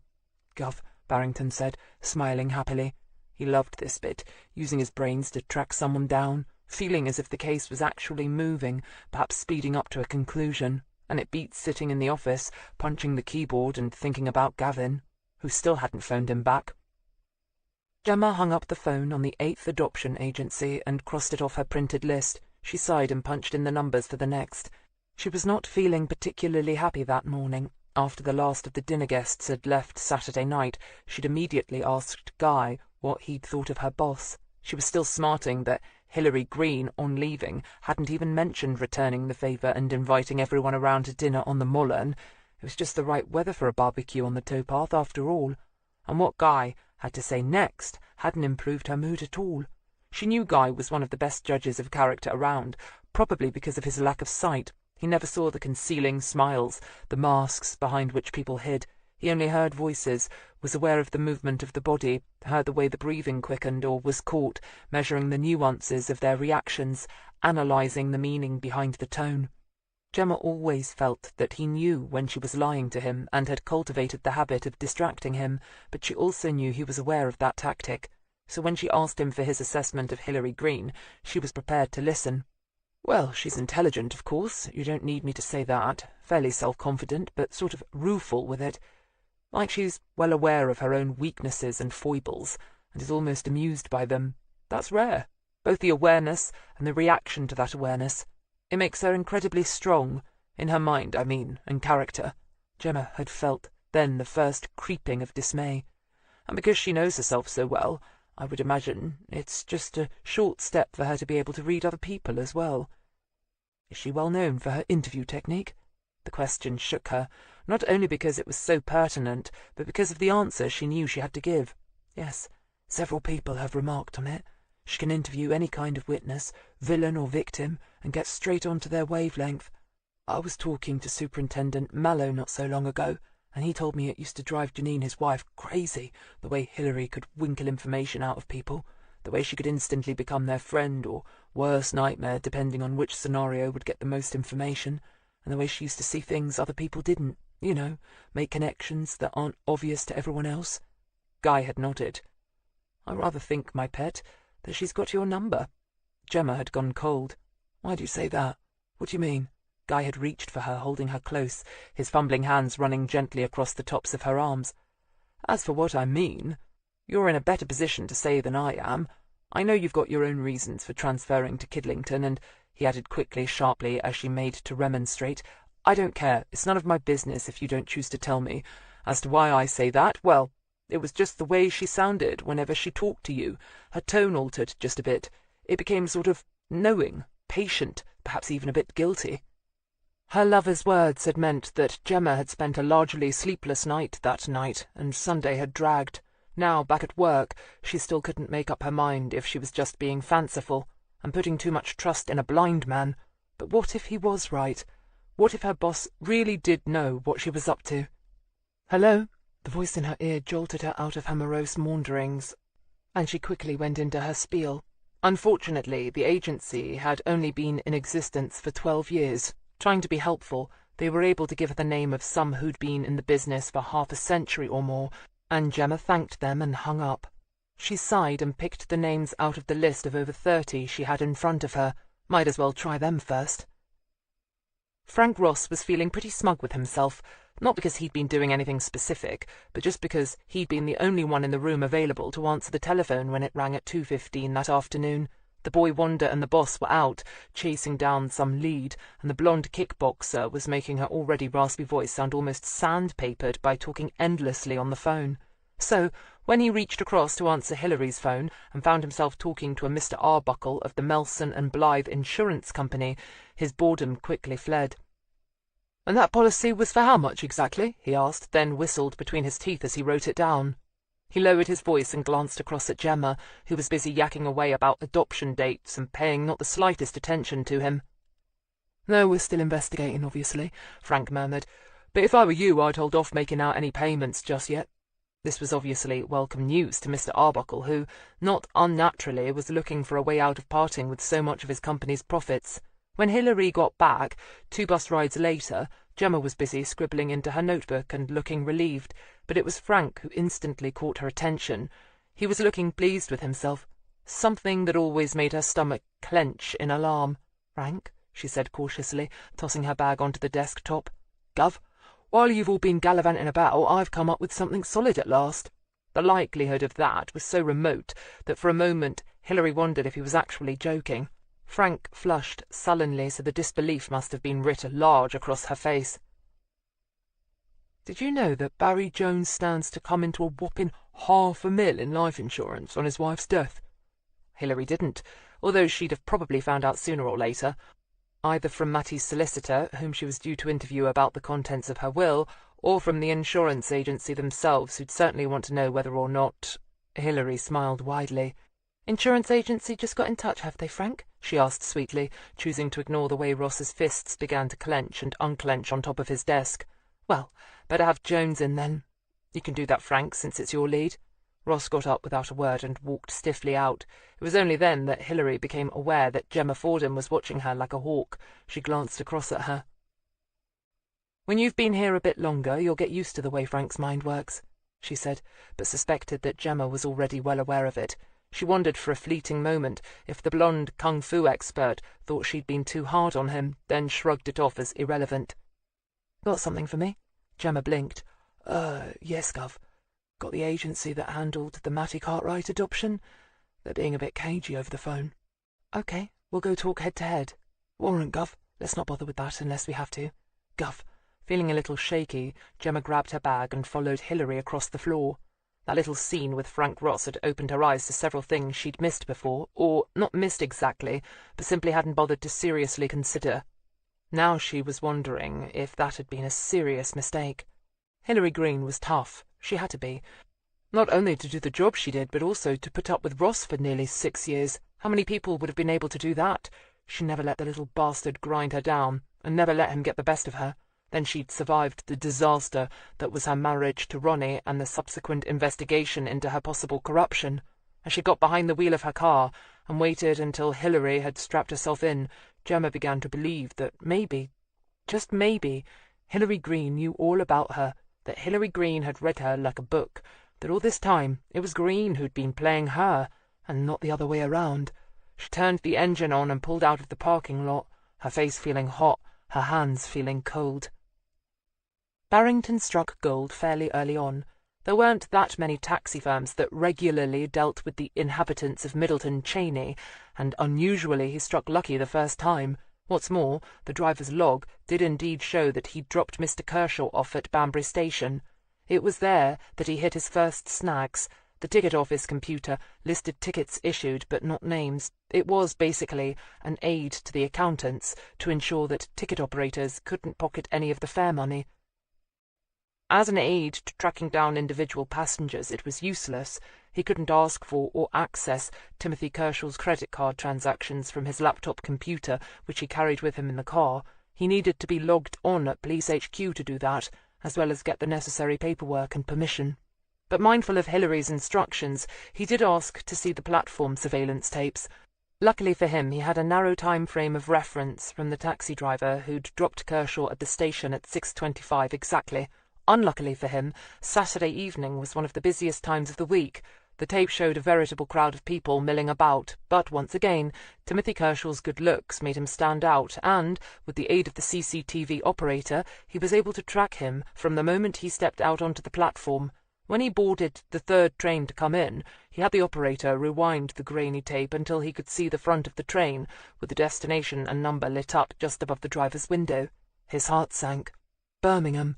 Shit, the second most populated city in the damn country. He sighed, thanked the CCTV operator, and left. It would be back to the computer after all. He had to access those credit card transactions and just hope that, wherever he was, Timothy Kershaw was busy spending his money, and hadn't thought to take a lot of cash with him. The adoption agency was run out of a tiny office on South Parks Road in Oxford. Hilary and Gemma were shown into a cupboard-sized office, so tiny it only had 2 chairs. A nameplate resting on the desk informed them that a Mrs. Rowena Tompkinson was in one of them. Hilary took the other. Gemma leaned against one wall and opened her notebook. "This is about the Matilda Cartwright adoption, I take it," Mrs. Tompkinson said after carefully scrutinizing their ID cards and then actually ringing to confirm their authenticity. She was a short, compact sort of woman, with a carefully cut, permed ball of hair of that indeterminate colour when fair hair morphs into silver. She had deep-set dark eyes and a rather prominent nose. She would have made a terrifying headmistress of a girls' private school.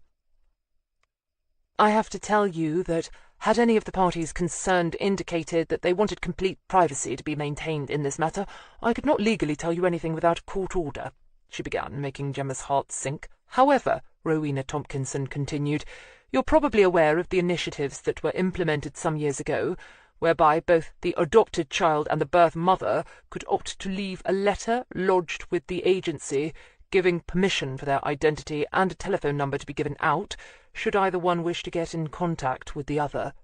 Hilary nodded. "It's usually the children who want to know most, of course," Mrs. Tompkinson said. "When the adopting parents inform them of the existence of birth parents, of course quite a few mothers come to regret their decision and write in also." Hilary couldn't see Mattie Jones ever regretting her decision to have her child adopted. She could, after all, have had more children at any point in her marriage had she felt the need for them. "And in this case, who was it who wanted to get in touch?" she asked. "Oh, both, of course," Rowena Tompkinson said, as if surprised. "It has to be, for the system to work. It was designed so that children and birth parents both wanting to find each other were able to do so." Hilary blinked. "I see." There was something off here, but now was not the time to be distracted. She'd have to think about it later. Perhaps we can get some facts first. Matilda Cartwright gave birth when, exactly? Rowena Tompkinson reached for the file that had been lying closed in front of her and opened it up. 1st March, 1980. "And the sex of the baby?" "Girl, and the name of her adoptive parents." "I'm afraid I can't give that out without an order. It violates their rights to anonymity, you see." "Can you tell me the baby's name?" "Tabitha. That was the adoptive parents' choice. There's no indication here that Miss Cartwright named her baby." "Sometimes they do, you see, and the adopted parents can choose whether or not to keep it." "And Tabitha's surname?" Mrs. Tompkinson gave her a long, level look. "Miss Cartwright later became Mrs. Jones," Hilary said flatly, "and last Wednesday was brutally murdered in her home in Bletchington. You may have read about it." Rowena's face tightened, and she dipped her head slightly in acknowledgement. "Now, for obvious reasons, we need to get in touch with Tabitha to find out if she ever did contact her mother. She might have vital evidence in a murder inquiry." "I understand that, but I simply can't give that kind of information out without the proper authority." Hilary sighed, knowing a dead end when she met it. "Very well," she said wearily, and got to her feet. Outside she rolled her shoulders and shook her head.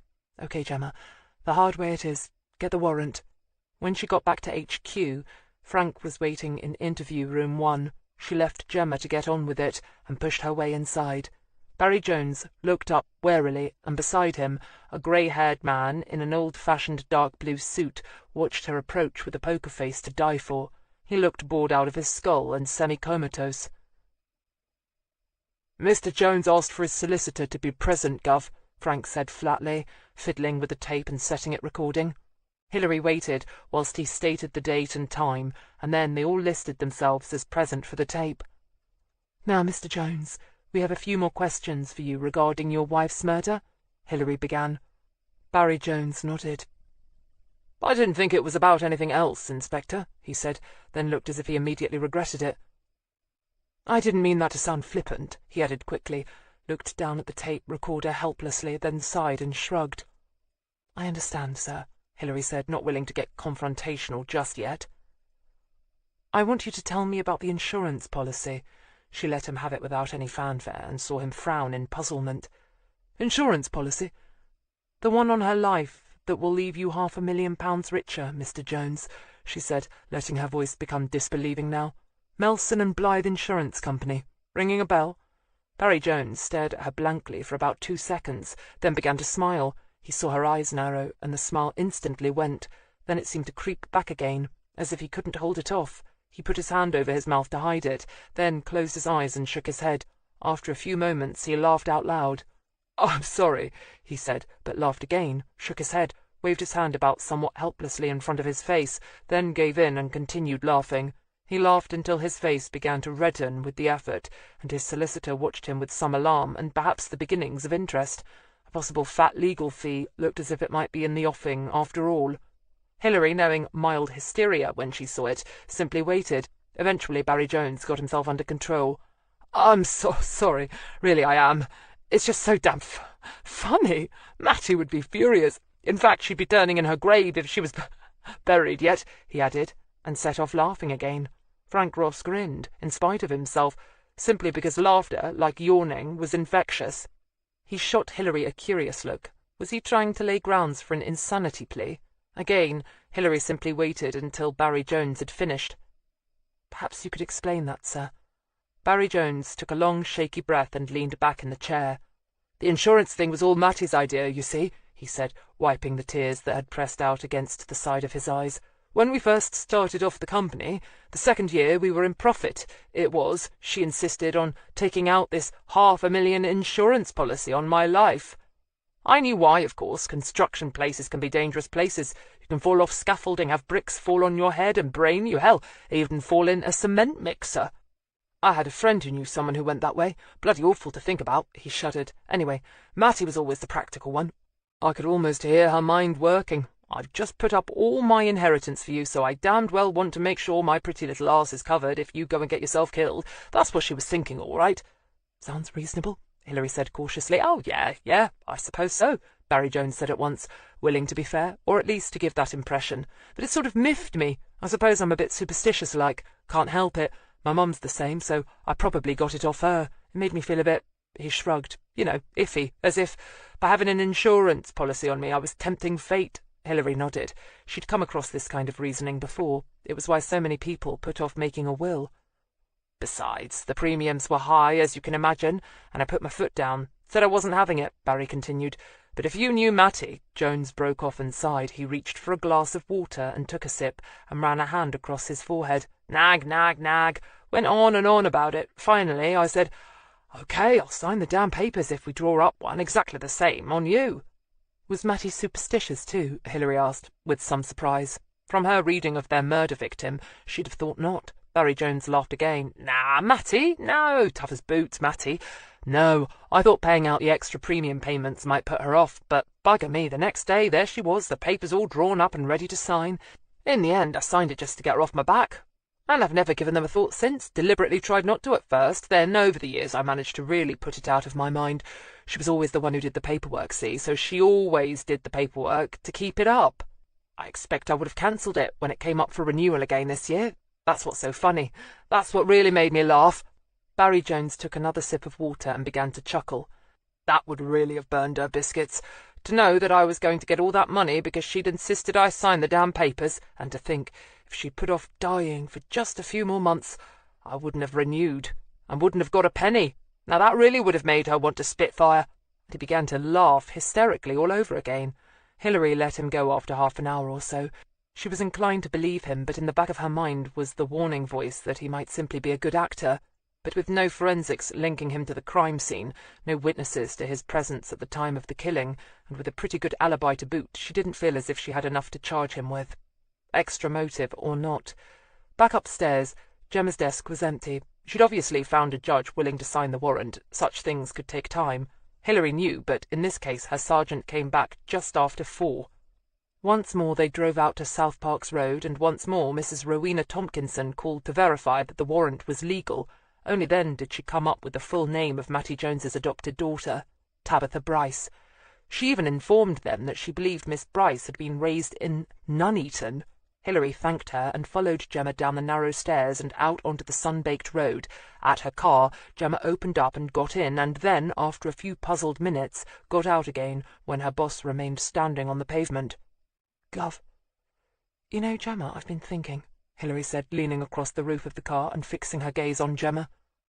"I just don't understand why Mattie Jones would have written to the adoption agency asking for her daughter to be given her name and telephone number if she ever inquired. I mean, why would she? What would she get out of it? With a divorce coming up, and a divorce, what's more, that she was determined to milk financially for all it was worth, she was taking an awful risk." Gemma slowly began to nod. "Perhaps she didn't, Gov," she said crisply. "No, perhaps she didn't," Hilary agreed quietly. "After all, if Mrs. Tompkinson got a letter supposedly from Mattie Jones, why would she question it? Oh, she'd double-check, obviously.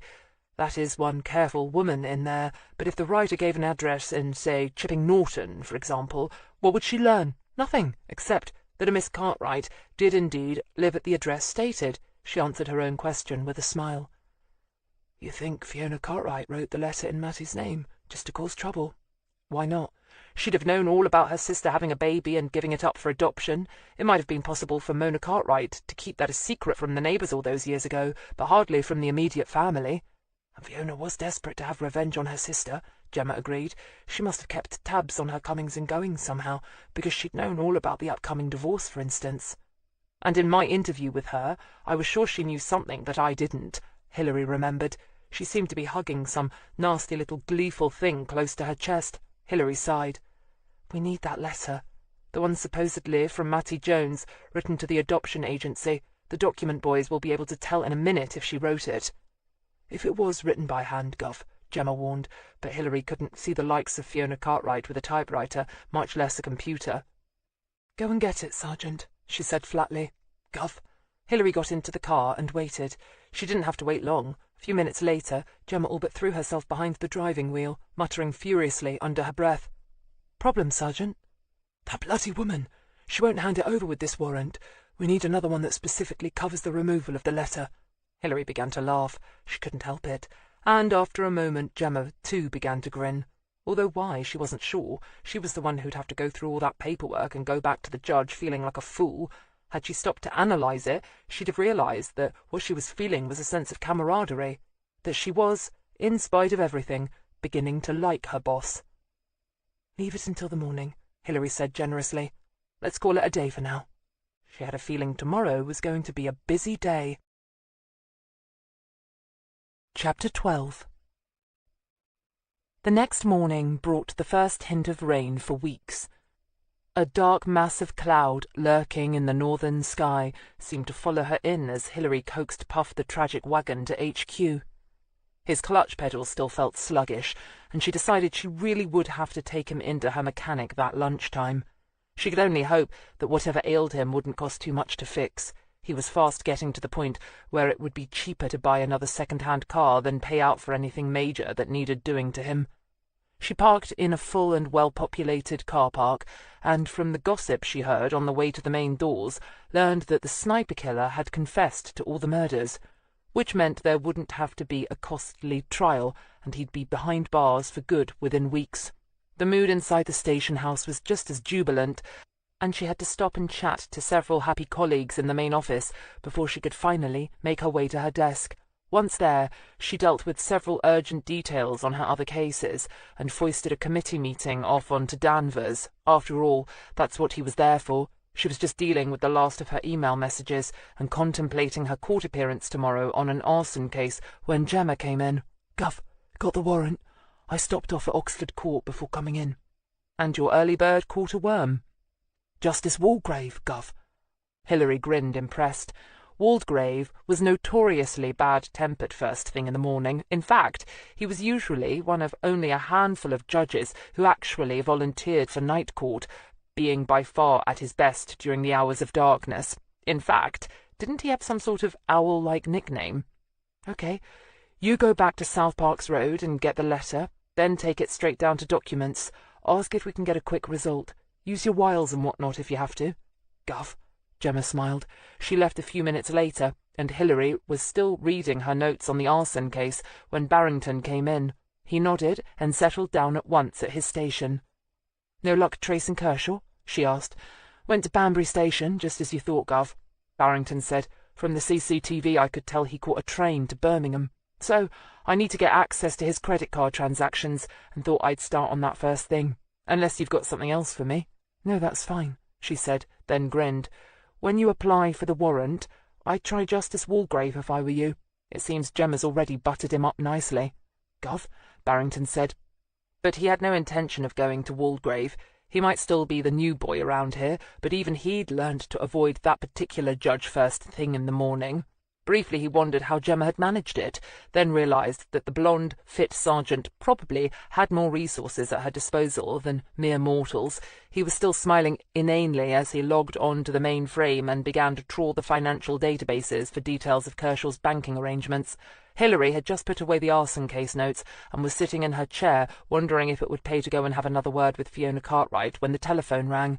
She picked it up almost absently, her mind still on the dead woman's sister in Chipping Norton. She was sure Fiona had a lot more to tell them, but it would probably pay to wait until they had confirmation about the letter lodged at the adoption agency. Fiona was one of those women who'd only get stubborn and dig her heels in unless they had something solid to shake her up with. "Yes? D.R. Greene?" The voice was male, unknown, but with that certain tone that told her she was talking to another police officer. "Yes? D.S. Blight, Woodstock," the voice confirmed. "I've got something here that might interest you. Came in late last night. Does the name George Philby mean anything to you?" Hilary sat up straighter in her chair. "It does, yes. Trouble?" "Oh, yes, trouble, all right.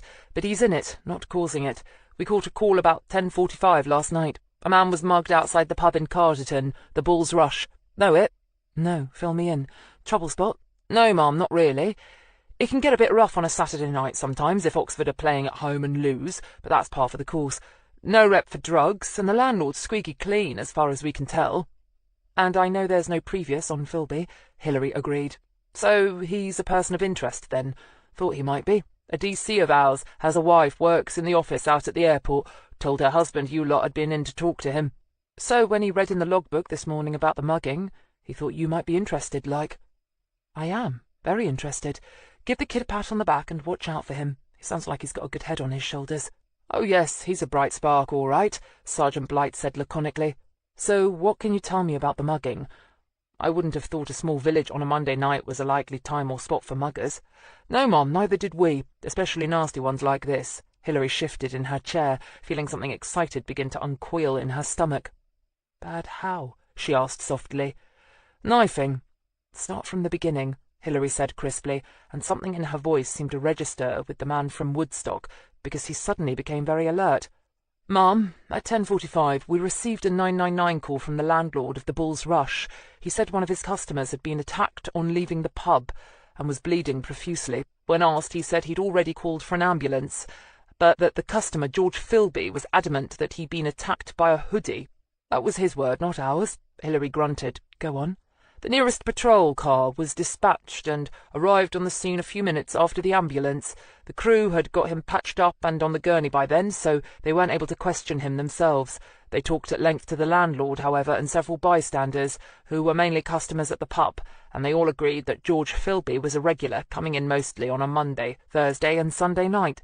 Everyone's willing to swear up and down that he only had 2 pints of cider, his favourite tipple, and that when he left at around 10:30, he was sober and, what's more, left alone." "They didn't see anyone follow him out?" "No, ma'am. The only people who were at the bar that night, but didn't stay around to watch the drama, were a Mr. Thomas Ealing, a 76-year-old retired farm labourer, and a Mrs. Wendy Tuckey, a 46-year-old woman who works in the village as a domestic. Mrs. Tuckey's husband says she got back by 11:15, her usual time, and although Mr. Ealing lives alone, I've got a note here from the officer who interviewed him first thing this morning that he suffers from Parkinson's. Hands as shaky as a leaf in autumn, so no way he could have handled a knife." "Sounds as if whoever did it was waiting outside for him, then." "Yes, ma'am, that's what we think." "Any history of muggings around there at all?" "No, ma'am." "OK, go on." "A Mr. Alistair Tring left about 5 minutes after Philby and found him lying in the pub car park not far from some shrubbery in the corner. It's a common shortcut with pub users, apparently, who go diagonally across the car park and push through the bushes onto a side road that leads off to the council estates. That's where Mr. Tring was going, and that's where Philby lives too. Tring says he literally stumbled over the victim. One of the patrol car Johnnies noted that the street light on that corner was broken." "Recently?" Hilary asked sharply, and heard the smile in the sergeant's voice as he answered. "That's what I wanted to know. I've got lads out there now trying to find out.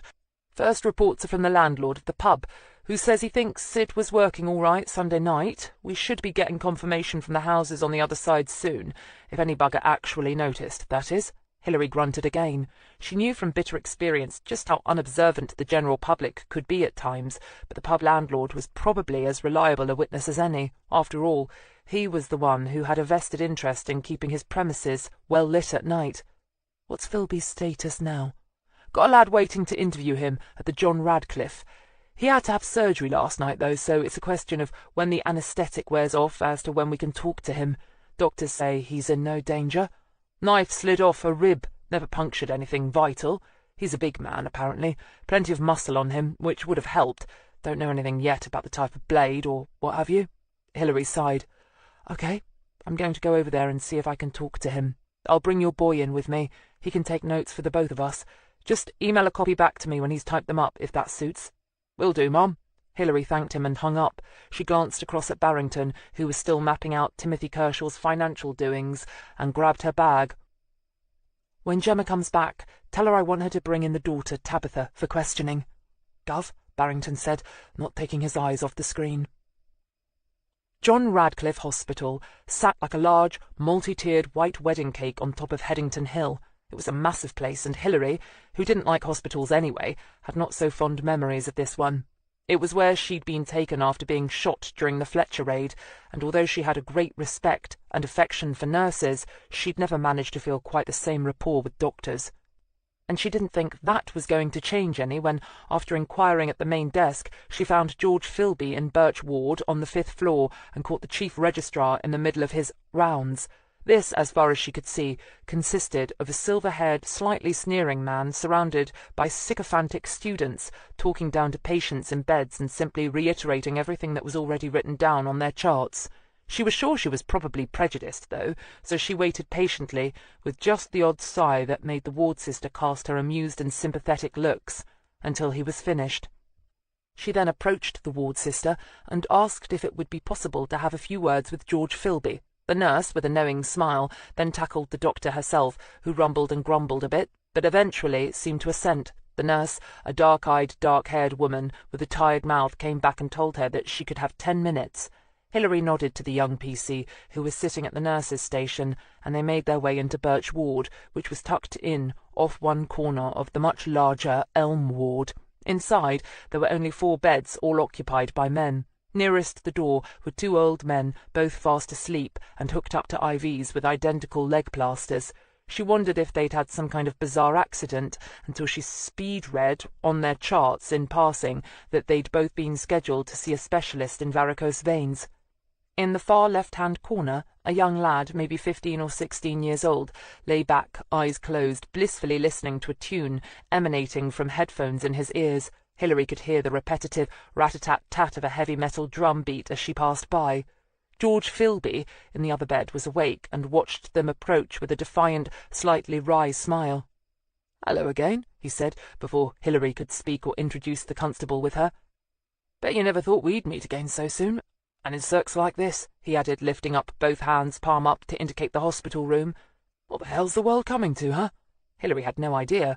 She took a red plastic chair and sat down. She indicated the constable to do the same and take notes. "Mr. Philby, what can you tell me about what happened last night?" If the aeroplane mechanic wondered why the officer in charge of his ex-fiancée's murder case wanted to question him about his mugging, it didn't show. Perhaps he just assumed she was handling the case because she'd already met him. She knew from experience that the general public had little idea about how case assignments were handed out. "Well, it's like this," George said calmly, turning to look out the window. This high up and lying flat on his back, all he could see were the tops of the trees in the park outside and the gathering rain clouds. "I go to the pub about 3 times a week, sometimes only for an hour or so. Gets me out the house if the kids are being noisy like." Hilary smiled, wondering what his wife did to escape the tyranny of the young, but knew better than to ask. "I got to the Bull about 9 o'clock, right after putting the youngest to bed. Ordered the strongbow, played some darts, chatted like. Anyway, I had my second, I only ever have 2, Scout's honour, and when Vince called time, I was out the door." Hilary held up a hand to stop him there. He was wearing pale blue pyjamas, and apart from some surgical gauze and dressing wrapped around his ribs, looked surprisingly well. He had a slight pallor under his summer tan, maybe, but he didn't seem to be in any pain, wasn't having any trouble breathing or talking, and seemed not so much distressed as pissed off. "Did you notice anybody in the pub watching you? A stranger, someone taking more interest in you than you liked?" "Nope. I knew all the regulars. Monday nights are pretty quiet anyway. No one was there who shouldn't be, not that I saw anyway." "Okay, so you left, and I understand you always cut across the pub car park diagonally to take the shortcut to the housing estate?" "Yeah? How you know that?" George asked, impressed, then grinned. "Sorry, forgot. You're a copper." "You lot know everything, right?" Hilary wished. "So what happened then?" "Well, I was crossing the car park, heading for the corner. Funny, the light was out, the street light on the corner. I saw how dark it was and thought it was strange. It's not like Vince to let the council off with something like that. Anyway, I was just pushing through the bushes. Don't ask me what they were, I don't know. They have yellow flowers on 'em, all through the summer, and no thorns, I'm glad to say." Hilary nodded. "Anyway, I felt this sharp pain in my side, like it took me by surprise, right? Because, as I said, I knew the flowers didn't have any thorns. Anyway, I starts to turn around to look. My side felt kind of funny, hot and sort of sticky. And then I sees this young lad crouching down in the bushes." "A young lad? Can you describe him?" "Course not. It was dark, like I said," George said, a shade impatiently. "But I could make out the hood on his head. The street light from the opposite side of the road caught the side of it, like. Anyway, then I see the flash of his knife, and realised the young bastard's cut me. So I let rip with this huge roar, like. I read somewhere if you're attacked by a bear or something, you're supposed to make as much noise as possible to scare it off. Nothing says it's supposed to work on muggers in the same way, but at the time that was the first thought that popped into my head. Anyway, it must have worked, because he took off like a scalded cat. White trainers." He suddenly snapped his fingers. "Yeah, I remember now. He was wearing white trainers. They showed up as he ran back across the car park, up and down, up and down. I remember seeing them. I was lying on the ground by then, see, and I was seeing them from the ground up. Reminded me of a rabbit's tail. You know, when a rabbit's running away. Funny the things you think of, innit?" "Shock, Mr. Philby. It makes the mind do cartwheels." "Right, course. Anyway, that's all I can tell you. Didn't even lay hands on the little sod. Wish I had. He wasn't much more than a twig. I'd have pulverised the sneaky little git."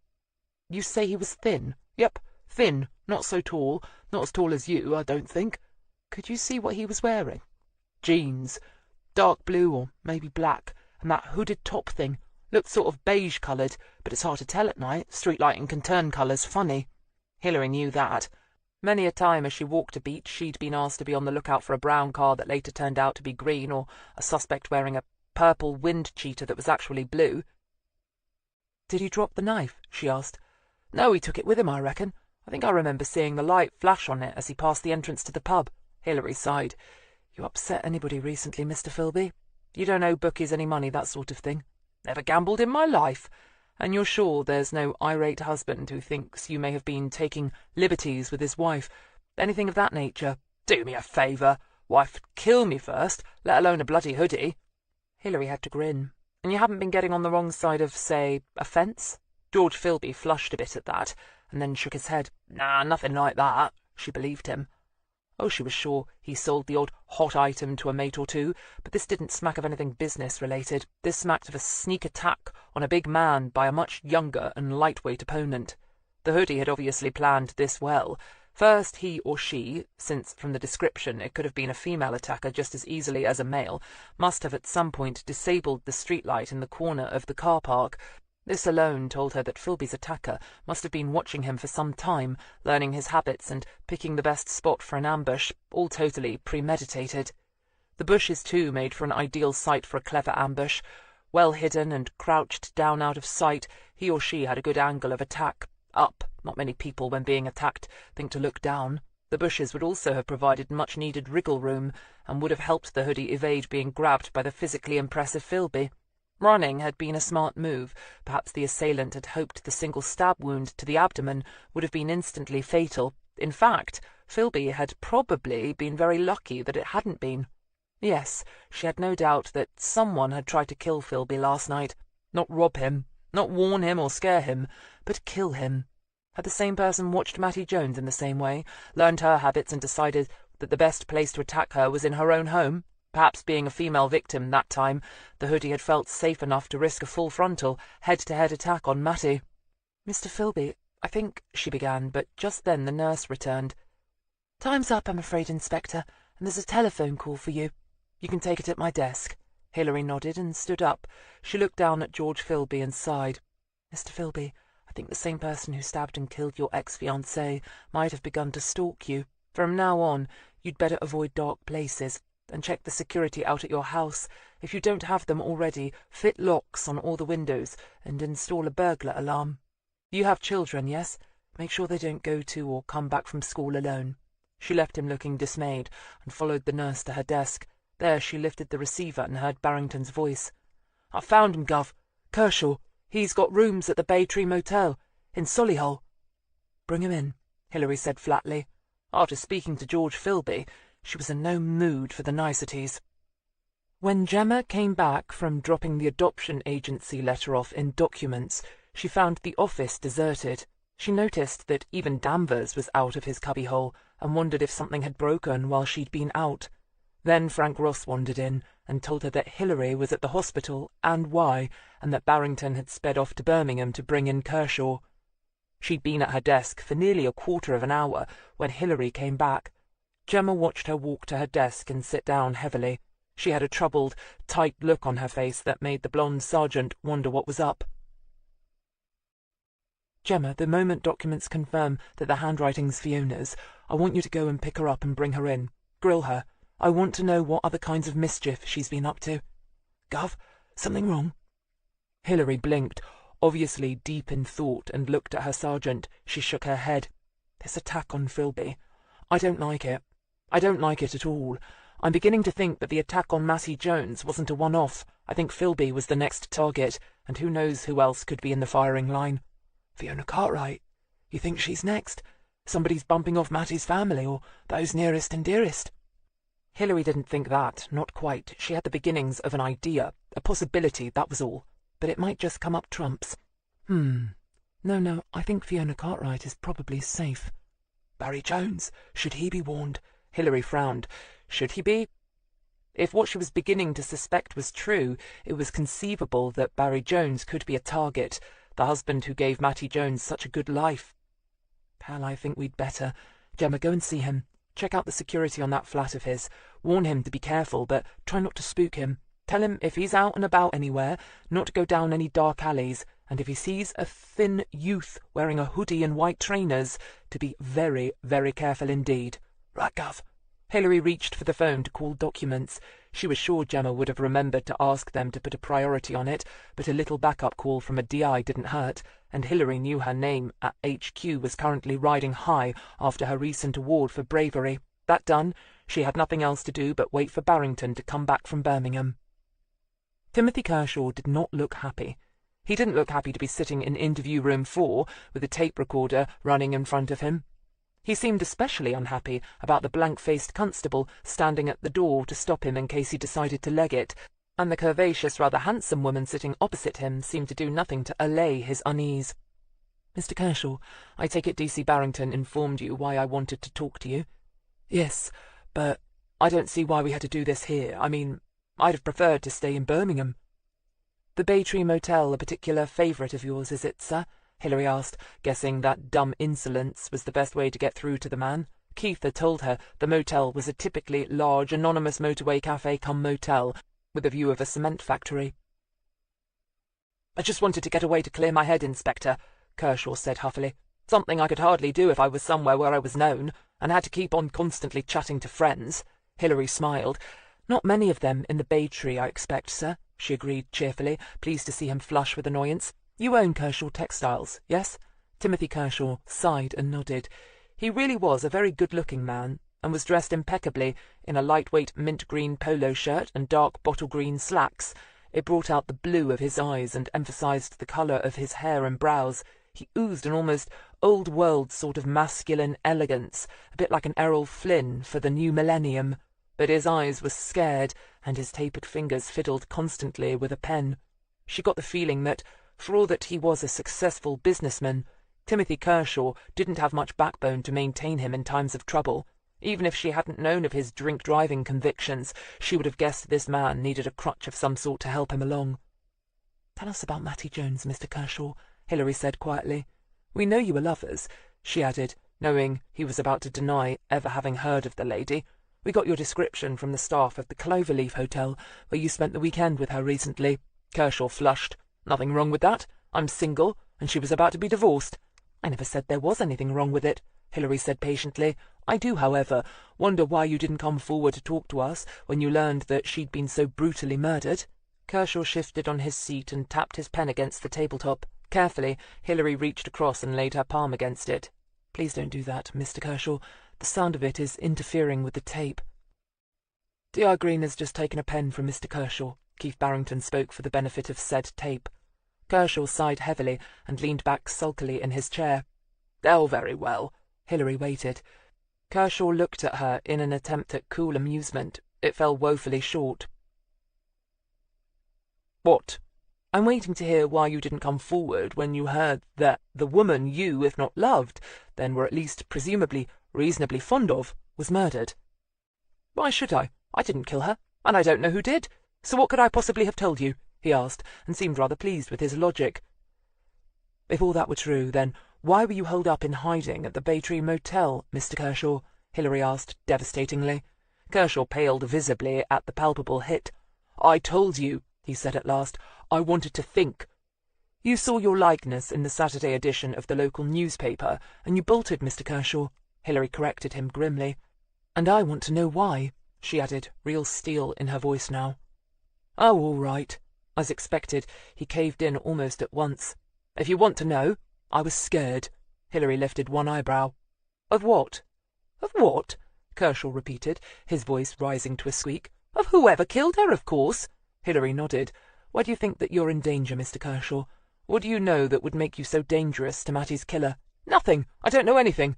"Well, only about the dog shit, and the funny phone calls, and the wine. The wine was the last straw.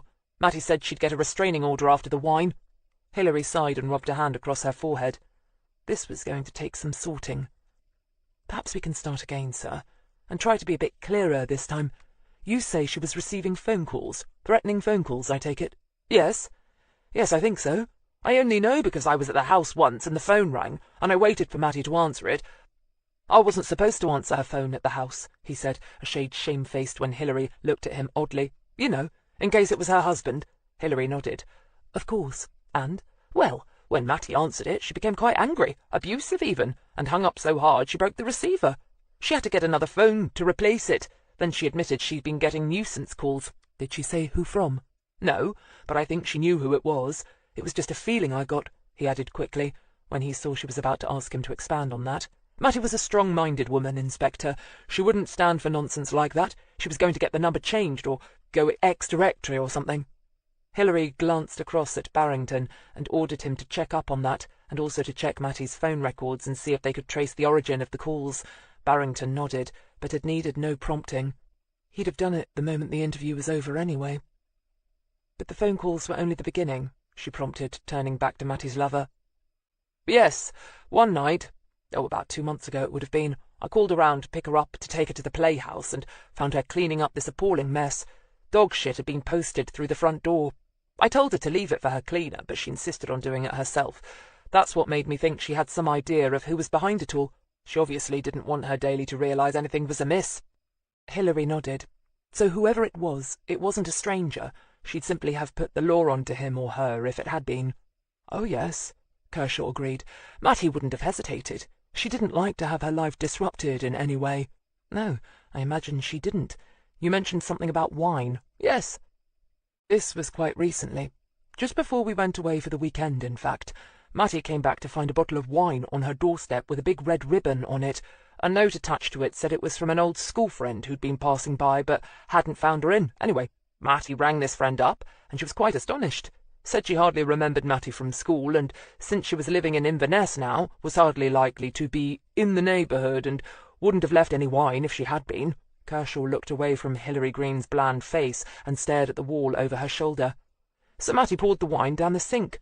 She said it was a good Burgundy, one of her favourites, but that it had an odd smell underneath the usual bouquet. She said that that was the final straw, and that she was going to do something about it once and for all. That's what she said. I thought she meant she'd get a restraining order or something, but then, well, she was killed, and I got scared. Hilary could well believe it. It sounded as if someone had been running a hate campaign against the victim for some time. It had been conducted so well that this was the first sniff of it that they'd come across, but then, with even the victim being at pains to cover it up, that was probably not so surprising. Mr. Kershaw, where were you between the hours of 6:30 and 8:30 a.m. on the morning of Wednesday last? She asked crisply. I left the house at 7. My neighbours can confirm that. Mr. Kilby and Mrs. Bradshaw both saw me. We tend to leave at the same time every morning. And at 10 past I was at the office. My assistant can confirm I was in. We were doing some stock-taking. I didn't leave the office until 7:20 that night. Not even for lunch. I have to work very long hours, Kershaw whined. After a few more questions, when she was finally sure there was nothing else he could tell them, Hilary let him go. She told Barrington to check the alibi first, just to be sure, then get on to Mattie Jones's telephone records, but she had the sinking feeling that any phone calls unaccounted for would only lead back to public payphones, the ones that still took coins, not telephone cards. Not that that would matter, because now Hilary had a very fair idea who must have made those calls, killed Mattie, and why. Now all she had to do was prove it.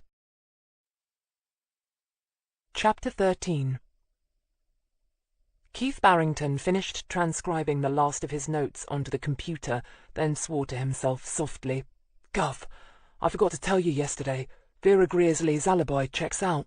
I took the bus from Bletchington to Oxford, and several passengers remember her that morning, seeing as she was a new face like you said they might.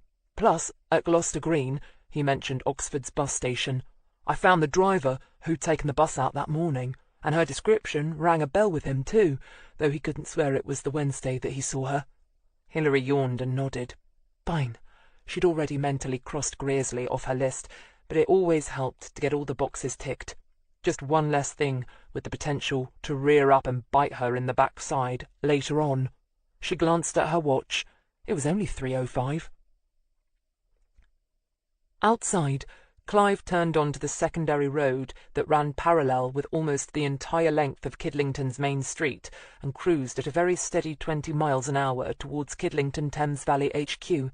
He was driving a clapped-out van that he'd bought on the cheap and resprayed white. Using a stencil, he'd come up with a fake name for a chimney-sweep firm and had emblazoned it across the sides. Now he pulled up beside some smart 1920s detached houses that overlooked the large Thames Valley offices. He looked around casually before getting out and promptly began whistling. Just another small-time bloke doing a dirty job to make an honest living. He walked up to one house and rang the bell. He was fairly sure that at this time of the day most people would still be out at work, so he was somewhat surprised when it was answered. But the woman was elderly and looked a little scared. She kept the door chain firmly attached. Clive smiled at her kindly. "Need your chimney swept, love?" "Oh, no, thank you," she said at once, and closed the door in his face. And Clive Myers nodded. Quite right too, love, he thought. You never know what hustler, creep, or con man might be knocking at your door these days. Not wanting to stay in range of her prying eyes, he got back in the van and drove past the entrance to the cop shop and pulled up outside some newer semi-detached houses on the far side. This time, when he walked up the path and rang a bell, he was lucky. No one answered. Still whistling cheerfully, he went back to his white chimney-sweep's van and withdrew a long, extending ladder. Looking for all the world as if he had a right to be there, the man from Thame went around the back of the house and set the ladder up against the wall. He then went back to his van for the bag with the brushes inside, both the real ones and the object hidden underneath them. When he returned to the back of the house, however, he made no attempt to climb the ladder, but sat down on a 4-foot-high retaining garden wall and reached inside the bag for a pair of binoculars. Once he'd checked the houses all around and assured himself there were no curious faces watching what he was up to, he twiddled with the magnifying ring settings until the main door of the police HQ office building came into sharp focus. Now it was just a matter of waiting. "Gov, I think I've tracked down Tabitha Bryce," Gemma said, making both her boss and Barrington prick up their ears. "It threw me at first, because she didn't seem to be in the system. She hasn't applied for a driving licence, she's not registered to pay council tax, but she's not on the social, and there's been no sign of her at her adopted parents' home for nearly 10 years, or so they said." Hilary's eyes narrowed. But inspiration struck. "Brainwave, Gov," Gemma smiled grimly. "I thought I'd check the hostels and shelters, and bingo. Found her in a women's refuge shelter in Coventry." Hilary sighed and murmured, "Yeah, I thought it might be something like that." "Gov," Gemma frowned, and Hilary shrugged. "Never mind. Go and bring her in." Gemma blinked. No softly approach. No going out to interview her there, on the premises, where she'd feel less threatened. It wasn't like Hilary Greene not to take on board the fact that someone living in a women's refuge shelter needed careful handling, that they were bound to be more vulnerable than your average Joe in the street. "The people who run the refuge might kick up a fuss, Gov," Gemma pointed out, wondering what it was she must have missed. "Those places have matrons who would give dragons a run for their money. Probably got a few tame bleeding heart solicitors in their back pockets too." "Tread softly, then," Hilary said with a smile. "Think of it as a test of diplomacy." Gemma sighed. When would the woman stop testing her? Gemma knew that she was already by far the best sergeant Hilary had ever had. "And if they still won't bite, bring her in for questioning," Hilary said flatly. "Kicking and screaming, dragons and solicitors in tow if you have to." She leaned back in her chair and smiled encouragingly. "But I've got the feeling that if you tell her it's about her mother, she'll come as quietly as a lamb." Gemma's fine grey eyes widened then. She went very still for a moment, then slowly exhaled. "Ah, so that was it." "Right, Gov," she said softly, and left. Barrington, alerted by the mutually understanding look that passed between the two women, also caught on. Shit, Hilary thought the daughter had done it. Just then the phone on Gemma's desk rang, and he leaned across to answer it. "D.S. Fordham's desk, Barrington speaking." He listened, made a few monosyllabic responses, then hung up. "Gov, documents. They have the results on that letter from the adoption agency." Hilary blinked. Jumping Jehoshaphat, that was quick. She'd expected it to be at least a day or two, not mere hours. Her stock with the boffins must be higher than she thought. "And preliminary findings say it was written by Fiona Cartwright, all right, Gov. Bring her in too," Hilary said flatly. "Why not? We might as well all play Happy Family Reunions." Outside, Clive Myers, squatting against a big laurel bush and using it for cover to hide his activities, began to assemble his rifle. He was very, very careful and painstakingly accurate. Whatever happened, He mustn't miss. Tabitha Bryce had her mother's black hair, only she wore hers long and unfettered down her back. Her eyes, however, were not green, but a dark shade of blue. She was stick-thin to the point of anorexia, Hilary thought, and wore a grey sweatshirt with some sort of Formula One racing logo on it, and jeans that were ripped at the knees. Whether as a fashion statement or simply through old age and wear and tear, it was hard to say. She wore very white brand-new trainers. She watched Hilary Greene come into the room with an avid eagerness that told Hilary at once that this wasn't going to be pleasant. Easy, perhaps, but not pleasant. What she needed from this woman was a confession, and Hilary could almost feel her straining to give it. She barely glanced at the mirror affixed to one wall, from behind which both Paul Danvers and Mel Mallow were watching the proceedings. She'd informed them of her conclusions the moment Gemma had phoned to confirm that she was on her way back to Oxford with Tabitha Bryce, and that she had, as Hilary had predicted, made no fuss about leaving with her. Now they would all see if her optimism about closing the case within the next hour was justified. "D.I. Hilary Greene." She identified herself with the tape that Gemma had already set running. "Miss Bryce, thank you for coming in." "Cartwright," Tabitha Bryce said at once. "I'm changing my name by deed poll. I've signed the papers and everything, and as soon as I've got the fee paid, it'll be legal and binding." Hilary nodded. She didn't think it cost a lot to change your name nowadays, maybe as little as £10 or £20 even. If that was so, either Tabitha Bryce had a habit to feed, or she really was as poor as the fabled church mouse. "Miss Cartwright, then. You've met your Aunt Fiona, of course." She stated it as a fact, and added, before Tabitha could start up a song and dance, "She's currently in the next interview room, talking to a constable of mine about that letter she lodged at your adoption agency." Tabitha Bryce, soon to be Cartwright, looked momentarily disconcerted, then gave a small, reluctant grin. "Yeah, all right, I know her. She won't get into any trouble about that, will she? You know, pretending to be her sister or nothing." Hilary shrugged. "I doubt it, unless the adoption agency wants to press charges, but I doubt they'd be willing to put up with the publicity that would cause." "Oh, good." Tabitha nodded emphatically. "Because Aunt Fee has had enough trouble in her life already. Bloody men knocking her up, then leaving her, and the bastards who run the social trying to cut off her allowance, and all the time that bitch of a mother of mine was rolling in clover." Hilary nodded. "You must have been disappointed at first, I imagine. Going to Chippy, to Fiona's house. It's a bit of a dump, isn't it?" Tabitha sat up a bit straighter in her chair, and her chin came forward. "No, why should I have? I just wanted to find and talk to my real mum. And when I saw the place where I thought my mum was living, well, it all made sense, didn't it?" She sounded stressed, and so very much younger than her 28 years that Hilary nodded, not without sympathy. "You thought your birth mother was poor, too poor to cope with a baby when only a teenager," Hilary agreed softly. "It made you think that she'd been more or less forced to give you away.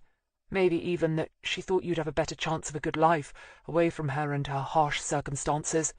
Tabitha's dark blue eyes watered, and she angrily brushed her hand across them.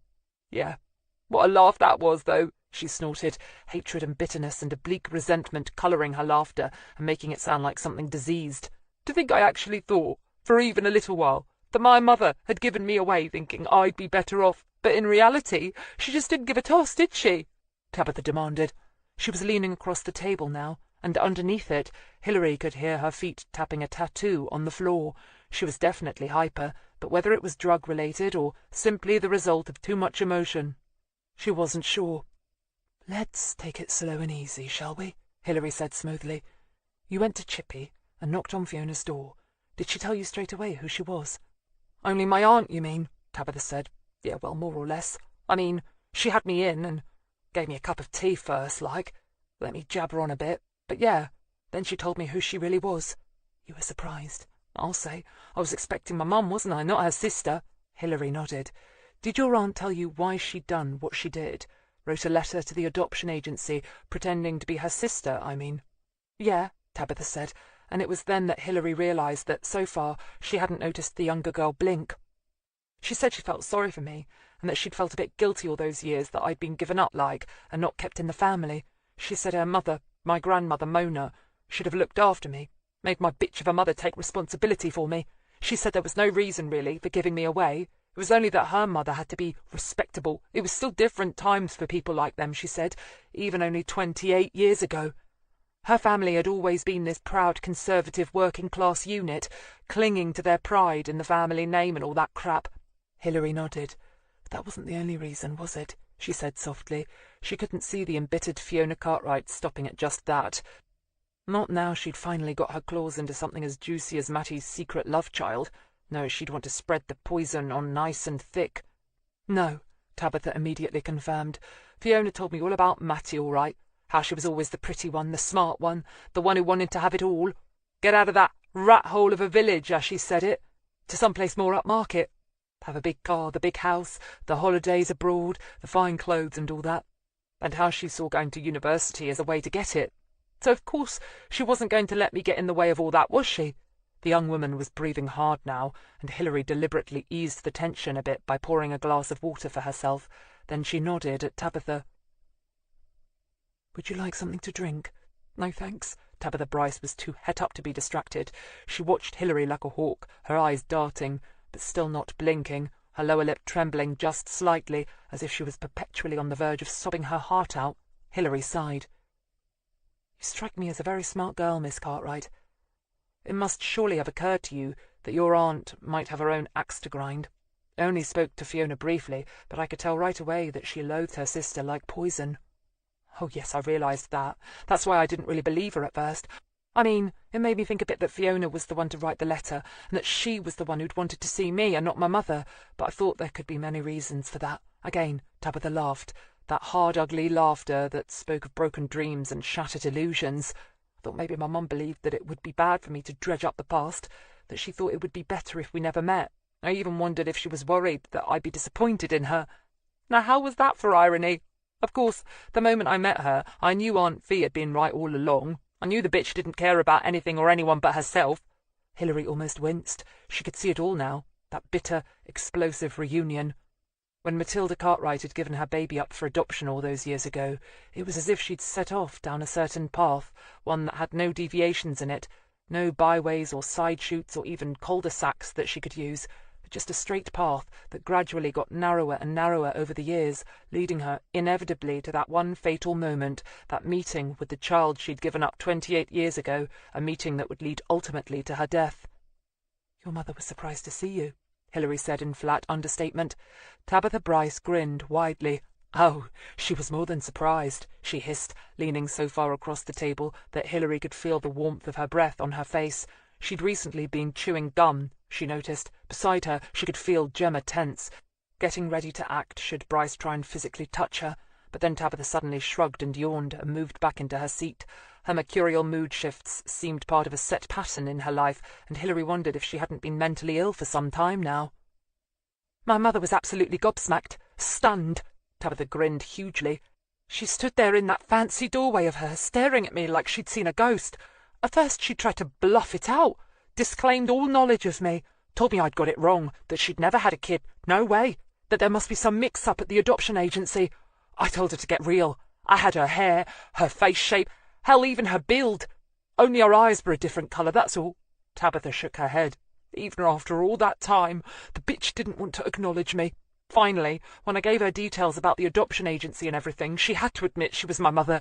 She demanded to know how I got her name and address. Of course, I didn't drop Aunt Fee in it. I just said I'd figured it out. Hilary nodded, but her heart rate began to pick up, because now she sensed they were coming to it.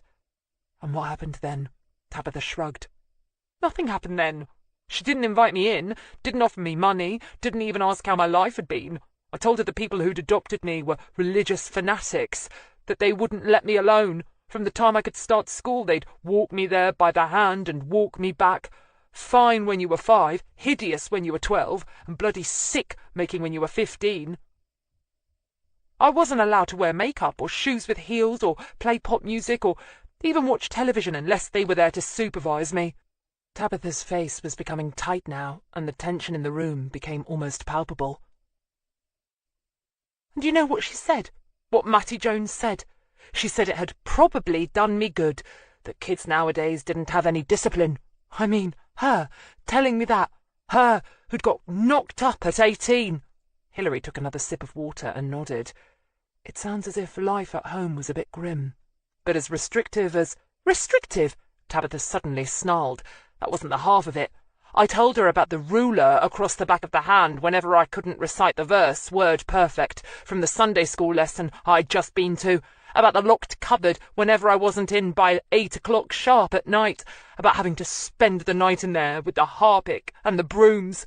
There wasn't room to stretch my legs out, and come the morning I was crippled with cramp. I explained to her that they used to wash my mouth out with bloody fairy liquid if I ever used even a mild swear word, Tabitha shouted. How they'd take the slipper to me if I even so much as looked at boys, but nothing got through to her. My life was hell for the first 16 years before I finally had the sense to leg it, and she just stood there in the doorway to her fancy house, wearing her pretty silk outfit, barring the way in, as if she was scared I was going to gatecrash her cushy life. The tears in the dark blue eyes overflowed, and she angrily rubbed them away. "So what did you do?" Hilary asked quietly. "Do? Nothing then. I went back to Aunt Fee.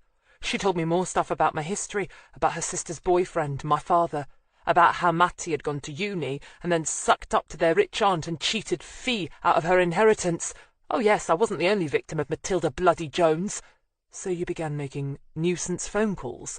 Tabitha laughed. "Yeah, but she knew who it was. Laughed down the line, told me I was pathetic, threatened to have the cops on me. But Aunt Fee told me about her divorce, so I knew she was bluffing."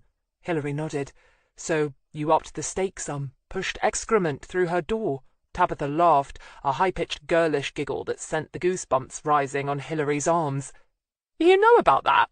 "Yeah, I did that, and slashed the tyres of her car once, but she'd gone into Oxford, and I poisoned all the fish in her damn pond." Tabitha rocked gleefully back and forward on her chair. "Oh yes, I began to spoil her good life, all right. If she didn't want to share it with me, I was going to make damn sure she didn't enjoy it either." "And the wine you left on her doorstep, was it poisoned?" "Oh yeah, with rat poison," Tabitha chortled. "But she didn't drink it, did she?" "I was pretty sure she wouldn't. She was smart, my mum," Tabitha said almost admiringly. "You sound as if you didn't really want to hurt her." "I mean, not really," Hilary acknowledged, her tone warm and sympathetic now. "So what changed your mind?" "It was when she confirmed the reason why she'd given me up. One day she actually consented to talk to me on the phone, and admitted she'd wanted to go to university more than anything, that she couldn't be bothered to do both, go to uni and bring up a baby. That's what did it."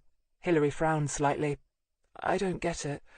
Why did that specifically make you want to kill her, Tabitha?" she asked quietly. "Because they wouldn't let me go to uni either, would they?" the young woman all but shouted. "The holier-than-thou Bryces. Education wasn't for women, it was for men. Women who were successful in society were like Satan's spawn to them. Women doctors scandalous, women touching naked men a one-way ticket to hell, women solicitors, architects, businesswomen, all flouting their waywardness. And as for women priests, man, they became rabid about them." Tabitha shook her head and laughed.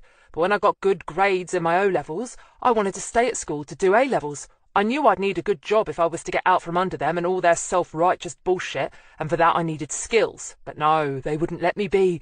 Demanded I leave school, get a job, find a Christian man and get married, have a baby after baby.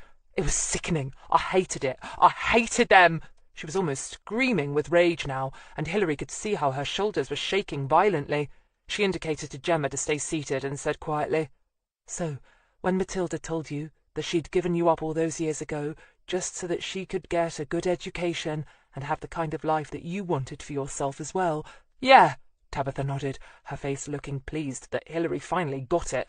"I knew then I had to kill the bitch. Do you know where I've spent the last 10 years of my life? Wandering about, doing one crap job after another, never earning enough to get a foot on the property ladder, always having to rent shit places and shit towns." Hilary nodded. "And you went on the game, didn't you?" she asked softly. "Had to. Would have bloody starved or been homeless otherwise." Tabitha's chin jutted out defiantly. "Course, there were always bloody pimps, taking your money off you and beating the crap out of you if you tried to go independent. I was bright. I was clever. I could have been something," Tabitha screamed. Gemma stood up, her lean body tense, and Tabitha suddenly collapsed back into her chair. "Sit down, Sergeant," Hilary said quietly. Gemma sat.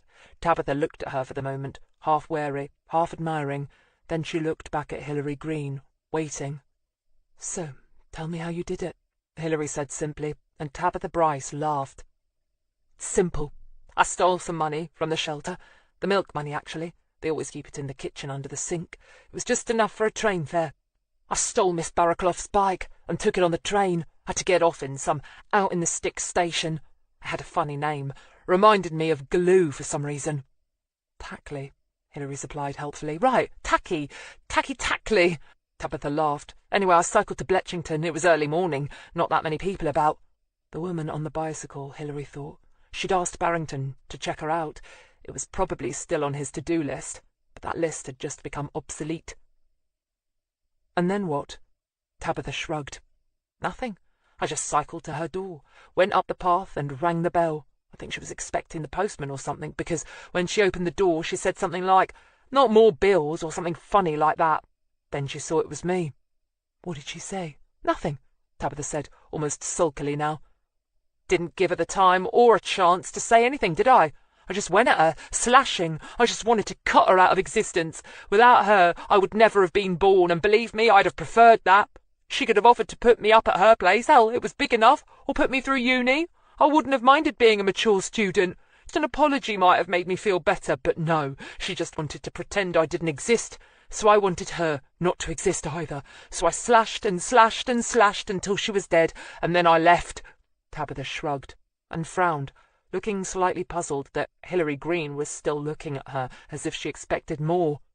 So you went to her house armed with a knife, Hilary said after a moment's thought. You went intending to kill her. Yeah, I stole that from the shelter too, didn't I say? You must have been covered in blood by the time you'd finished. Yeah, I was, but Miss Barraclough always keeps one of those rain-cloak thingies in the basket on her bike, you know, for when she gets caught out in the rain. So I just put that on over my clothes and cycled back to the station. It was a big waterproof tent-like thing. Well, they have to be, don't they, to keep you dry when you're riding a bike. It hung down past my knees almost to my ankles. And nobody saw you? Hilary asked, amazed. Who was to see me? Tabitha pointed out with a frown. I biked down country roads back to the station. And the train station was deserted, like I said. It was just a train platform out in the wilds. I couldn't even see the village from there. Well, maybe the odd chimney pot or two. Only things to see me were the sheep in the next field, and they didn't care if I was dripping blood. When I got on the train, I went straight to the loo and washed my clothes, rinsed them out as hard as I could, and put them back on wet. She shrugged. I didn't mind. It was a hot day. The cloak I put back on over it so I wouldn't get the train seat wet. I got a few funny looks from passengers, but that was all. Oh, yeah, and I cleaned up after myself in the loo with a great wad of those paper towels, so the conductor, or whoever, wouldn't get in a snit and report it. Then, back in Coventry, I went back to the shelter. Miss Barraclough didn't even miss her bike, because I got it back before she left at lunchtime. I think they knew I took the milk money, though. Tabitha sighed heavily. I felt kind of bad about taking that. Hilary blinked. She just stabbed her mother to death, and she felt bad about stealing the milk money. Beside her, she could sense Gemma begin to relax now that they had the confession in the bag. But it wasn't over yet, of course. Hilary smiled. But it didn't end there, did it? Huh? Your father, Tabitha, Hilary chided her gently. George Philby, remember him? You stabbed him outside his local pub the other night, didn't you? Tabitha giggled. Oh, him? Yeah. Sorry, I forgot. And Hilary believed her. Not as important as your mother, right? No, men aren't, are they? I mean, he didn't carry me inside him for 9 months. He didn't give birth to me. Hell, I don't suppose Matilda even consulted him about what happened to me. Hardly worth the effort of killing him, was it? And he was big, wasn't he? Tabitha said, her eyes widening. Have you seen him? Yes, I questioned him in hospital. I was rather scared about him, I have to say, Tabitha admitted, then giggled again. You should have heard him bellow when I stabbed him. It made me chump, I can tell you. Hilary nodded. I'll bet. It was a good ambush, though, she said admiringly. Hiding in the bushes was good thinking. See, I told you I was bright, Tabitha said, a shade sulkily now. I should have gone to uni. I bet I'd have got a first. Hilary nodded, not knowing what to say. It was all so pathetic, in the true meaning of the word.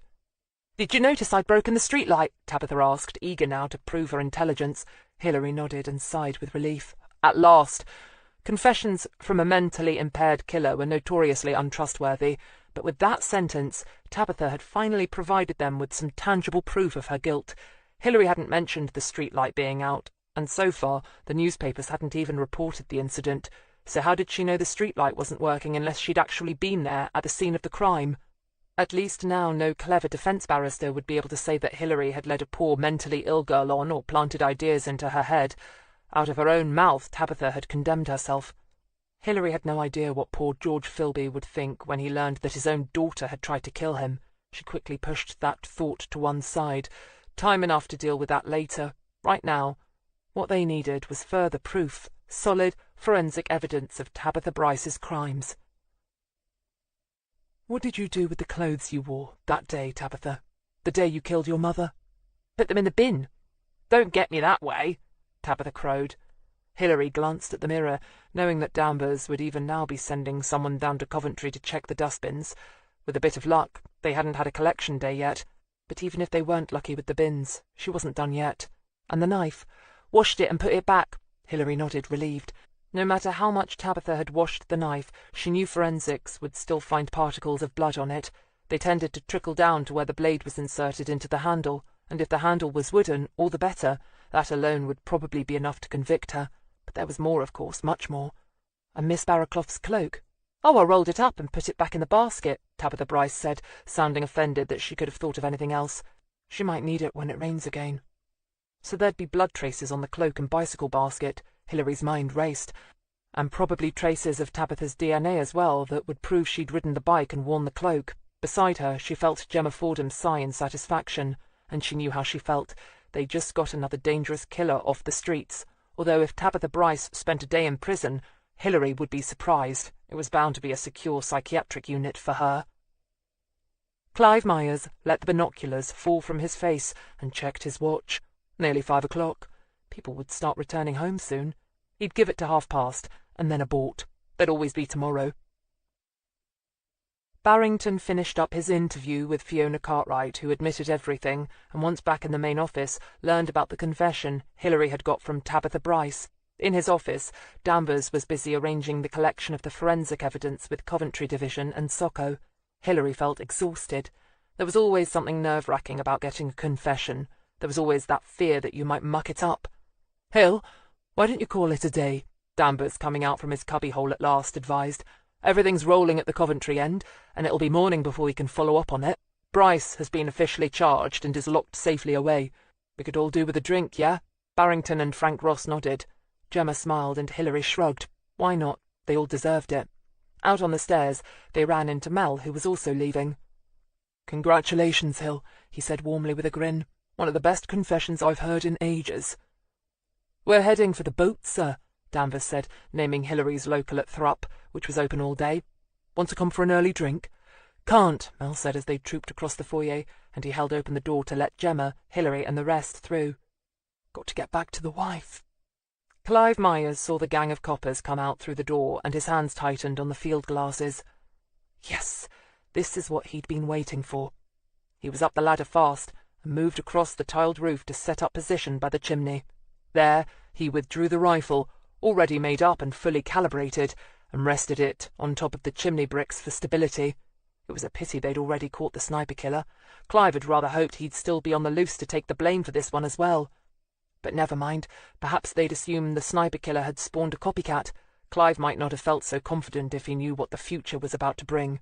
His hands felt shaky, and he softly cursed. He mustn't miss. He put his eye to the sight, and let his body relax.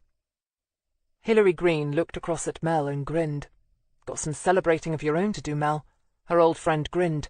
"Something like that," he agreed, then seeing the others look at him, laughed. "I'm going to be a dad again." Everyone began to congratulate him. Frank Ross grinned somewhat sourly, wondering how Janine felt about it all.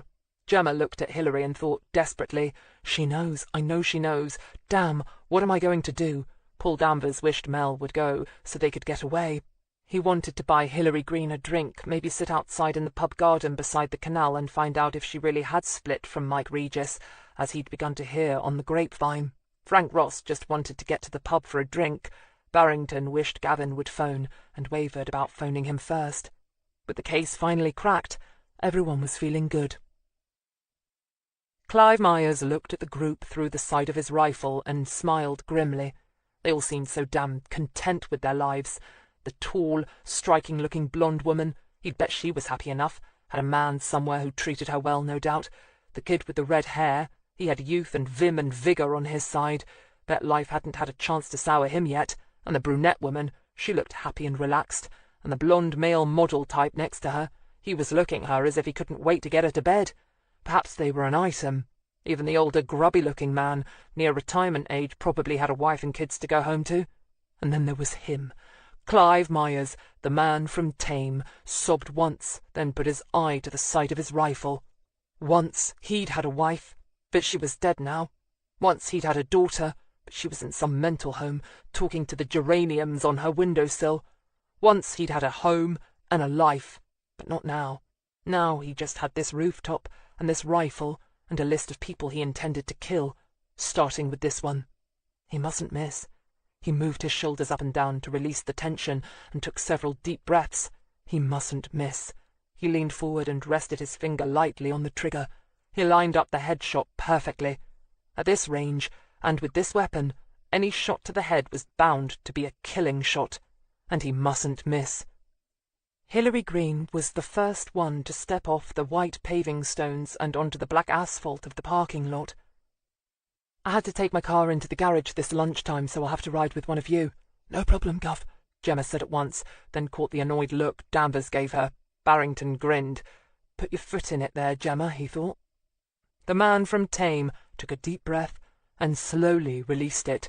His hands now were rock steady. He felt cold and calm, and he mustn't miss. Detective Superintendent Mel Mallow looked across at Hilary Greene and smiled.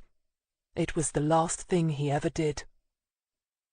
On his rooftop, the man from Tame pulled the trigger of his rifle. He didn't miss.